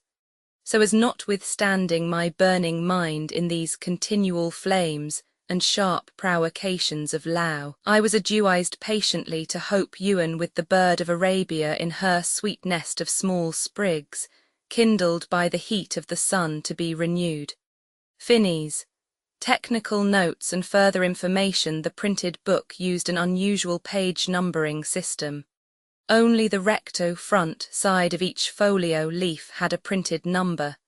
In this e-text, the unnumbered verso back over leaf pages are shown in the margin as V. In addition, the first 2 or 3 leaves in each 8-page signature are numbered A2, A3, B2. Oddities of punctuation are as in the original, but missing full stops at paragraph end have been supplied. The text, this e-text, is based on a facsimile edition made from a single copy of the 1592 original. In some places, text is illegible or missing. The Italian version refers to the 1499 text. At time of preparation, page images of this book were available at http://mitpress. mit edu/ebook/hp/hip000 htm and linked pages. Note that the 1592 English translation covers just under half the Italian text. Within these pages, the translation reproduces 1/3, 22 of 70, of the illustrations of the Italian edition, concentrated in the early part of the book. The Italian text was consulted in some cases of uncertain readings in the English. The side notes have no Italian equivalent. Illustrations. Some pairs of illustrations were printed on facing pages and would have been seen together. They are shown here as thumbnails, along with some facing pages from the Italian version. Greek and inscriptions. The Greek text often introduces additional errors that were not present in the Italian version. Among other problems, the text uses a form of pi that is easily confused with gamma and an upsilon that resembles tau. The Arabic text could not be transcribed. 1. Greek text as printed. Age 9. Lambda iota chi alpha sigma omicron lambda iota beta iota kappa omicron sigma, lambda iota omicron delta omicron mu omicron sigma, omega rho theta omicron sigma epsilon mu epsilon. First lambda is printed upside down. Probable intended reading. Lambda iota chi alpha sigma omicron lambda iota beta iota kappa omicron sigma, lambda iota theta omicron delta omicron mu omicron sigma, omega rho theta omega sigma epsilon mu epsilon. Arlichas ho labicos lithodomos orthos and me 2. Text as printed, page 10v. Polyphilus, after the description of the huge pyramids and obelisk, discourseth of marvellous walks in this chapter, namely of a horse of colos of an oliphant, but especially of a most rare and strange porch. Page image with hanging indent, Italian text, cum el mirando oblisco. Nel sequent capitulo descrive magni et meraviglios opera, et precipiument de uno caballo, de uno iacent colosso, de uno elefanto, ma precipiument de una elegantissima porta. 3. Pages 12v and 13, 4. Pages 16v and 17, not on facing pages in Italian. 5. Greek text as printed, page 12v. Gamma upsilon mu nu omicron sigma eta nu, epsilon iota mu eta alpha nu theta eta rho iota omicron nu mu epsilon kappa alpha lambda upsilon psi epsilon nu. Zeta eta tau epsilon iota, epsilon upsilon rho eta sigma eta delta epsilon. Epsilon alpha sigma omicron nu mu epsilon. Text with corrected spacing. Gamma upsilon mu nu omicron sigma eta nu, epsilon iota mu eta alpha nu theta eta rho iota omicron nu epsilon kappa alpha lambda upsilon psi epsilon nu. Zeta eta tau epsilon iota. Epsilon upsilon rho eta sigma eta delta epsilon. Epsilon alpha sigma omicron nu mu epsilon. Gumnos en, imer and therion imer calopson. Zerte, hureseda, eason me 6. Latin text as printed, page 12v. NVDV sesum best tier 9 texis set cuver et in v nies, messi nito. Text with corrected spacing and punctuation. NVDVS essum best tier 9 texis set. Cuver et in venis, misi nito. 7. Hebrew text as printed, page 13. Hebrew shin, Hebrew tav, Hebrew he, Hebrew yod, Hebrew he, Hebrew kuf, Hebrew ket, Hebrew mem, Hebrew nun. Hebrew he, Hebrew aleph, Hebrew vav, Hebrew tzadi, Hebrew resh, Hebrew he, Hebrew zayin, Hebrew he, Hebrew kaf, Hebrew aleph. Hebrew vav, Hebrew tav, Hebrew nun, Hebrew pe, Hebrew shin, Hebrew kaf, Hebrew he, Hebrew samek, Hebrew resh, Hebrew he, Hebrew resh, Hebrew aleph. Hebrew shin, Hebrew vav, Hebrew aleph, Hebrew lamed, Hebrew tav, Hebrew yod, Hebrew gimel, Hebrew tayin. Hebrew bet, Hebrew gimel, Hebrew vav, Hebrew pe, Hebrew vav, Hebrew he, Hebrew yod, Hebrew he, Hebrew mem, Hebrew yod, Hebrew aleph. Hebrew bet, Hebrew lamed, Hebrew aleph. Hebrew zayin, Hebrew he, Hebrew yod, Hebrew resh, Hebrew aleph. Hebrew vav, Hebrew tav, Hebrew kaf. Same text in Italian. Version. Hebrew he, Hebrew yod, Hebrew he, Hebrew mem, Hebrew yod, Hebrew shin, Hebrew tav, Hebrew he, Hebrew yod, Hebrew he, Hebrew kuf. Hebrew ket, Hebrew mem, Hebrew nun, Hebrew he, Hebrew aleph. Hebrew vav, Hebrew tzadi, Hebrew resh. Hebrew he, Hebrew zayin, Hebrew he, Hebrew kaf, Hebrew aleph. Hebrew vav, Hebrew tav, Hebrew nun, Hebrew pe, Hebrew shin, Hebrew kaf, Hebrew aleph, Hebrew bet, Hebrew lamed, Hebrew aleph. Hebrew zayin, Hebrew he, Hebrew yod, Hebrew resh, Hebrew aleph. Hebrew vav, Hebrew tav, Hebrew kaf, Hebrew he, Hebrew samek, Hebrew resh. Hebrew he, Hebrew resh, Hebrew aleph, Hebrew shin, Hebrew vav, Hebrew aleph, Hebrew lamed. Hebrew tav, Hebrew yod, Hebrew gimel. Hebrew tayin, Hebrew bet, Hebrew gimel, Hebrew vav, Hebrew pe, Hebrew vav, he. Misheti hi I catch min hatzazi kavat nafshetcha aval asia ocha hazer harosh vel tiga begufo. The translation of the Italian version is similar to the accompanying Greek and Latin. The English version is nonsense. Apparently the engraver did not know that Hebrew is written from right to left. The last, rightmost, 2 words of the first line were moved to the beginning, left edge of the second line, and then the last, rightmost, 3 words of this line were moved down to make a new left justified line. 8. Greek text as printed, page 13. Omicron sigma tau iota sigma epsilon iota, alpha lambda beta epsilon epsilon kappa, tau omicron upsilon, delta epsilon, tau omicron upsilon, theta sigma alpha upsilon rho omicron upsilon, omicron sigma nu alpha, rho epsilon sigma kappa omicron iota, pi alpha rho alpha iota nu omega, delta epsilon omega sigma, lambda alpha beta eta iota sigma, tau eta nu kappa epsilon phi alpha lambda eta nu. Mu eta alpha pi tau omicron upsilon, epsilon omega mu alpha tau omicron sigma. Probable intended reading. Omicron sigma tau iota sigma epsilon iota, lambda alpha beta epsilon kappa, tau omicron upsilon delta epsilon, tau omicron upsilon theta sigma alpha upsilon rho omicron sigma omicron nu alpha rho epsilon sigma kappa omicron iota. Pi alpha rho alpha iota nu omega delta epsilon omega sigma lambda alpha beta iota sigma tau eta nu kappa epsilon phi alpha lambda eta nu mu eta alpha pi tau omicron upsilon sigma omega mu alpha tau omicron sigma. Hostes I lab ek taud tu therseru hossen anerskoi. Pararino de hos laberis tean kephalen mer haptu somatos. 9. Latin text as printed. Page 13. Cuvantvnkven quelibverit h vives the savri svme admonio. Correctly spaced form. Admonio 10. Side note text ama mai truaditato disarmato. This line is not taken from the Italian original. 11. Greek text as printed, page 21 v.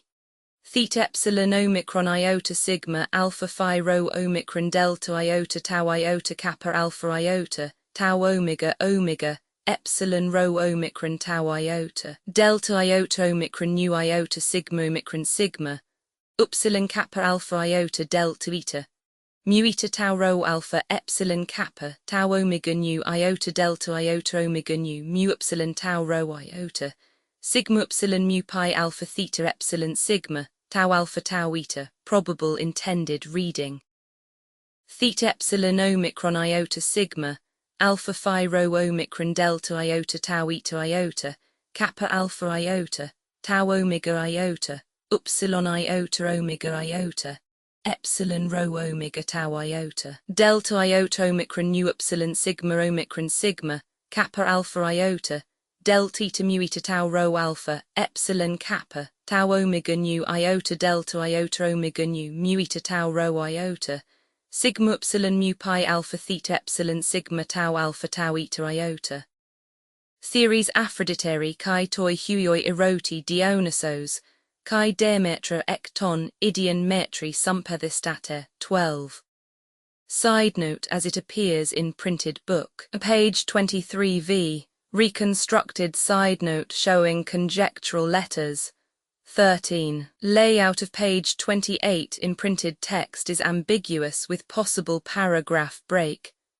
Page image including one normal paragraph break. Italian text, cum glai exquisiti perigi, ec fonti, monti, colli, bascetti, animali. Di prorato il coloramento cum la distancia and cum il lume opposito. 14. Greek text as printed. Page 33.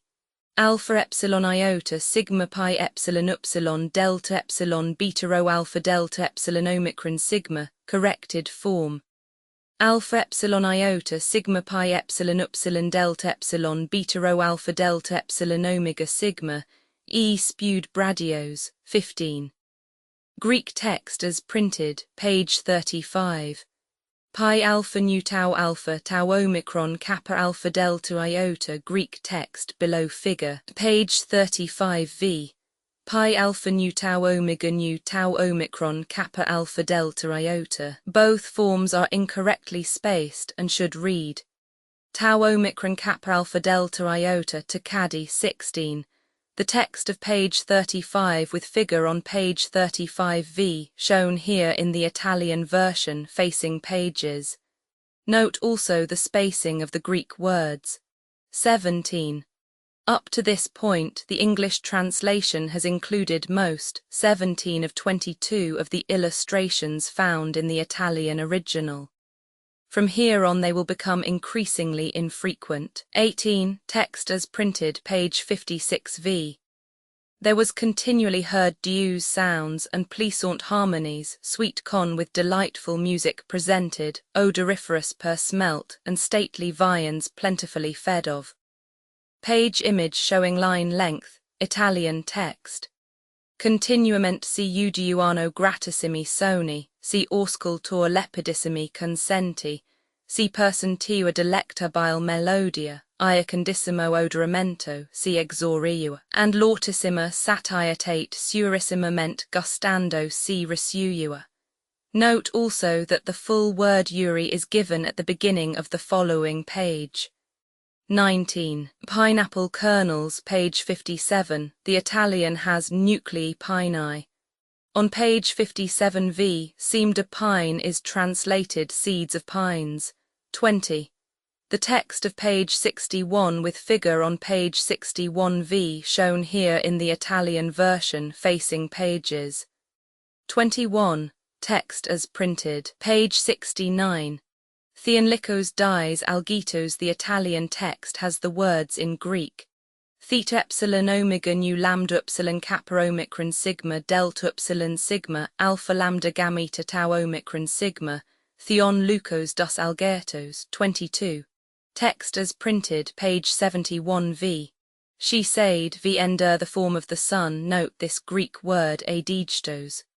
By the O look vipon this adiakoristos, and by the vessel of fear was engroen. Adiarins, the Italian text has the three italicized words in Greek, alpha delta iota gamma tau omicron sigma, alpha delta iota alpha chi omega rho iota sigma tau omicron sigma, alpha delta iota epsilon rho epsilon nu eta sigma, adiagertos, adiakoristos, adiarunes. 23. Text over doorways. Page 74v. Arabic text not transcribed. Hebrew tav, Hebrew pe, Hebrew aleph, Hebrew resh, Hebrew tav, Hebrew he, Hebrew aleph, Hebrew lamed. Theta epsilon omicron delta omicron psi iota alpha. Glory day Hebrew gimel, Hebrew yod, Hebrew dalit. Hebrew vav, Hebrew lamed, Hebrew he, Hebrew aleph. Hebrew he, Hebrew bet, Hebrew he. Epsilon rho omega tau rho omicron phi omicron sigma, mater amoris Hebrew tav, Hebrew pe, Hebrew aleph, Hebrew resh, Hebrew tav, Hebrew he, Hebrew tayin, Hebrew vav, Hebrew lamed, Hebrew mem, kappa omicron sigma mu omicron delta omicron psi iota alpha gloria. Umvdai. This is the last illustration in the English translation. 24. The first two gateways from text on page 75, as pictured on facing pages in the Italian version. 25. Greek text as printed. Page 88. Sigma epsilon mu omicron iota pi lambda epsilon kappa epsilon sigma tau epsilon kappa alpha iota pi kappa rho omicron sigma. Probable intended reading. Sigma epsilon mu omicron iota gamma lambda epsilon kappa epsilon sigma tau epsilon kappa alpha iota pi iota kappa rho omicron sigma sumoi glucose t chi picros. 26. Text as printed. Page 88v. These had a consort of liencias or lienciates. Wind instruments full of spirite. Italian text. Cum mirabili and uiterimi istrumenti da flato concordi and cum incredibili spiriti expressi. 27. Side note. Page 97v. Hamadryades were nymphs of the wood and Simonides Vertumnus the god of fruits. It is not clear whether this is meant to be one note or two. Page image. Hypnerotomatia polyphily. Updated editions will replace the previous one. The old editions will be renamed, creating the works from print editions not protected by U.S. copyright law means that no one owns a United States copyright in these works, so the Foundation and you can copy and distribute it in the United States without permission and without paying copyright royalties. Special rules, set forth in the general terms of use part of this license,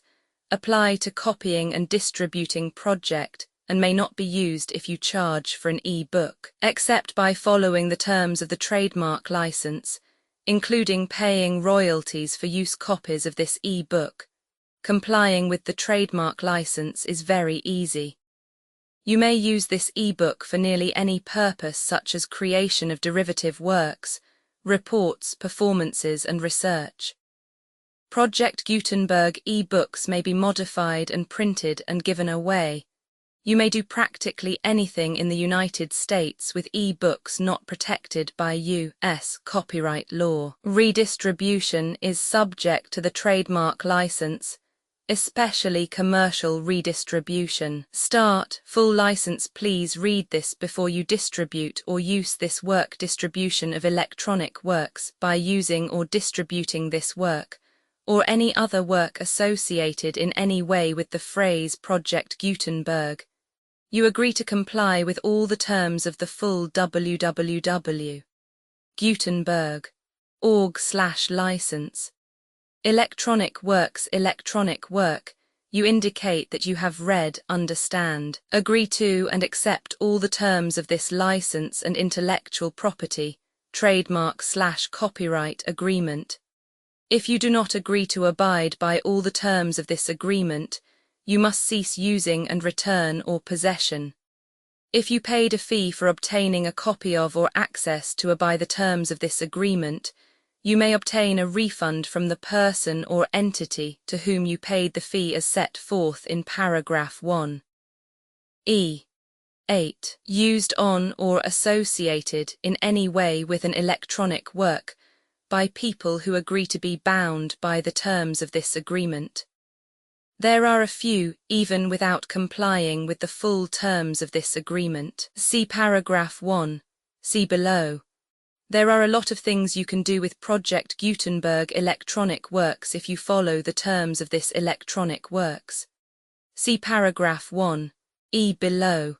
Foundation or PGLAF owns a compilation copyright in the collection. Works in the collection are in the public domain in the United States. If an individual work is unprotected by copyright law in the United States, and you are located in the United States, we do not claim a right to prevent you from copying, distributing, performing, displaying, or creating derivative works based on the work as long as works, in compliance with the terms of this agreement, for keeping the comply with the terms of this agreement, by keeping this work in the you share it without charge with others. 1. D. The copyright laws of the place where you are located also govern what you can do with this work. Copyright laws in most countries are in a constant state of change. If you are outside the United States, check the laws of your country in addition to the terms of this agreement before downloading, copying, displaying, performing, distributing, or creating derivative works based on this work, or any representations concerning the copyright status of any work in any country other than the United States. 1. 1. The following sentence with active links to or other performed, viewed, copied, or distributed. This e-book is for the use of anyone anywhere in the United States and most other parts of the world at no cost and with almost no restrictions whatsoever. You may copy it, give it away, or reuse it under the terms at www.gutenberg.org. If you are not located in the United States, you will have to check the laws of the country where you are located before using this e-book. Derived from texts not protected by U.S. copyright law does not contain a notice indicating that it is posted with permission of the copyright holder. The work can be copied and distributed to anyone in the United States without paying any fees or charges. If you are redistributing or providing access to a work with the phrase Project Gutenberg associated with or appearing on the work, you must comply either with the requirements of paragraphs 1. 1 through 1. 7 or trademark as set forth in paragraphs 1. 8 or 1, 9. With the permission of the copyright holder, your use and distribution must comply with both paragraphs 1. 1 through 1, 7 and any additional terms imposed by the copyright holder. Additional terms posted with the permission of the copyright holder found at the beginning of this work. License terms from this work, or any files containing a part of this one. 5. Do not copy, display, perform, distribute or redistribute this electronic work, or any part of this electronic work, without prominently displaying the sentence set forth in paragraph 1. E1 with active links or immediate access to the full terms of the Project Gutenberg license. 1E6. You may convert to and distribute this work in any binary, compressed, marked up, non-proprietary or proprietary form, including any word processing or hypertext form. However, if you provide access other than plain vanilla ASCII or other format used in the official www. Gutenberg.org, you must at no additional cost, fee or expense to the user provide a copy, a means of exporting a copy or a means of obtaining a copy upon request of the work in its original plain vanilla ASCII or other form. Any alternate format must include the 1. E7. Do not charge a fee for access to viewing displaying unless you comply with paragraph 1. E8 or 1. E9. 1. E8. You may charge a reasonable fee for copies of or provided that you pay a royalty fee of 20% of the gross profits you derive from you, already used to calculate your applicable taxes. The fee is owed, agreed to donate royalties under this paragraph to the Project Gutenberg Literary Archive Foundation. Royalty payments must be paid within 60 days following each date on which you prepare, or are legally required to prepare, your periodic tax returns. Royalty payments should be clearly marked as such and sent to the Project Gutenberg Literary Archive Foundation at the address specified in Literary Archive Foundation. You provide a full refund of any money paid by a user who notifies you in writing or by email within 30 days of receipt that S/he license. You must require such a user to return or destroy all copies of the works possessed in a physical medium and discontinue works you provide, in accordance with paragraph 1. F3. A full refund of any money paid for a work or a replacement copy if a defect in the electronic work is discovered and reported to you within 90 days of receipt of the work. You comply with all other terms of this agreement for free. 1E9. If you wish to charge a fee or distribute a Project Gutenberg trademark electronic work or group of works on different terms than are set forth in this agreement, you must obtain permission in writing forth in section 3 below. 1. Effort to identify, do copyright research on, transcribe and proofread works not protected by U.S. copyright law in creating the project electronic works,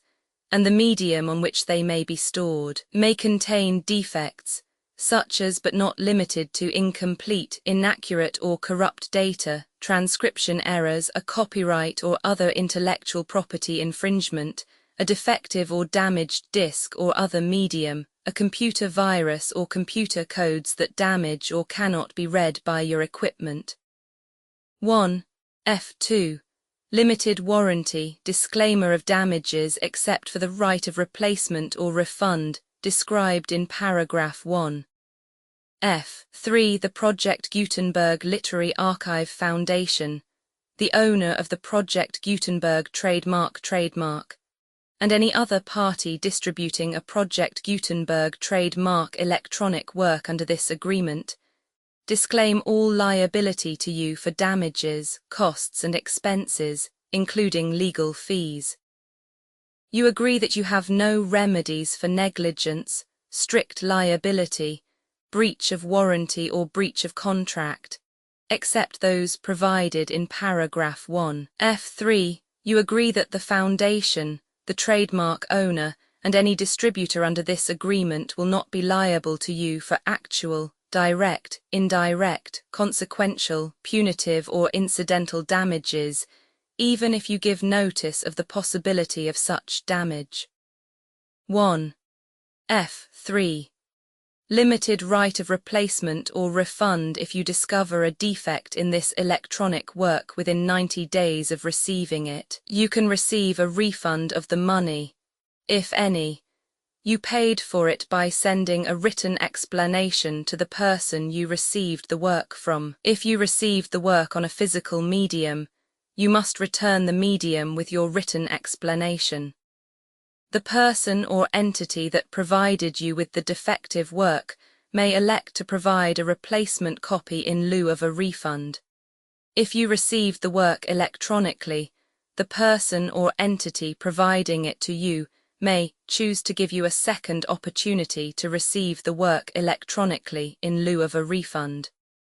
If the second copy is also defective, you may demand a refund in writing without further opportunities to fix the problem. 1. F4. Except for the limited right of replacement or refund set forth in paragraph 1. F3. This work is provided to you as is with no other warranties of any kind, express or implied, including but not limited to warranties of merchantability or fitness for any purpose. 1. F5. Some states do not allow disclaimers of certain implied warranties, or the exclusion or limitation of certain types of damages. If any disclaimer or limitation set forth in this agreement violates the law of the state applicable to this agreement, the agreement shall be interpreted to make the maximum disclaimer or limitation permitted by the applicable state law. The invalidity or unenforceability of any provision of this agreement shall not void the remaining provisions. 1 F6. Indemnity. You agree to indemnify and hold the foundation, the trademark owner, any agent or employee of the foundation, anyone accordance with this agreement, and any volunteers associated with the electronic works, harmless from all liability, costs and expenses, including legal fees, that arise directly or indirectly from any of the following which you do or cause to occur. A. Distribution of this defect you cause. Electronic works in formats readable by the widest variety of computers, including obsolete, old, middle-aged, and new computers. It exists because of the efforts of hundreds of volunteers and donations from people in all walks of life. Volunteers and financial support to provide volunteers with the remain freely available for generations to come. In 2001, the Project Gutenberg Literary Archive Foundation was created to provide a secure archive foundation, and how your efforts and donations can help. See sections 3 and 4, and the Foundation information page at www.gutenberg.org. 501, c. 3. Educational corporation organized under the laws of the state of Mississippi and granted tax-exempt status by the Internal Revenue Service. The Foundation's EIN or Federal Tax Identification Archive Foundation are tax-deductible to the full extent permitted by U.S. federal laws and your state's laws. The Foundation's business office is located at 41 Watchung Plaza #516, Montclair, NJ 07042, USA, +1 862 621 to 9288. Email contact links and up-to-date contact information can be found at the Foundation's website and official page at www.gutenberg.org/contact Literary Archive Foundation public support and donations to carry out its mission of increasing the number of public domain and licensed works that can be freely distributed in machine-readable form accessible by the widest array of equipment, including outdated equipment. Many small donations, $1 to $5,000, are particularly important to maintaining tax-exempt status with the IRS. The Foundation is committed to complying with the laws regulating charities and charitable donations in all 50 states of the United States. Compliance requirements are not uniform, and it takes a considerable effort, much paperwork and many fees to meet and keep up with these requirements. We do not solicit donations in locations where we have not received written confirmation of compliance. To send donations or determine the status of compliance for any particular state, visit www.gutenberg.org/donate. While we cannot and do not solicit contributions from states where we have not met the solicitation requirements, we know of no prohibition against accepting unsolicited donations from donors in such states who approach us with offers to donate. International donations are gratefully accepted, but we cannot make any statements concerning tax treatment of donations received from outside the United States. U.S. laws alone swamp our small staff. Methods and addresses. Donations are accepted in a number of other ways, including checks, online payments, and credit card donations. To donate, please visit www.gutenberg.org/donate.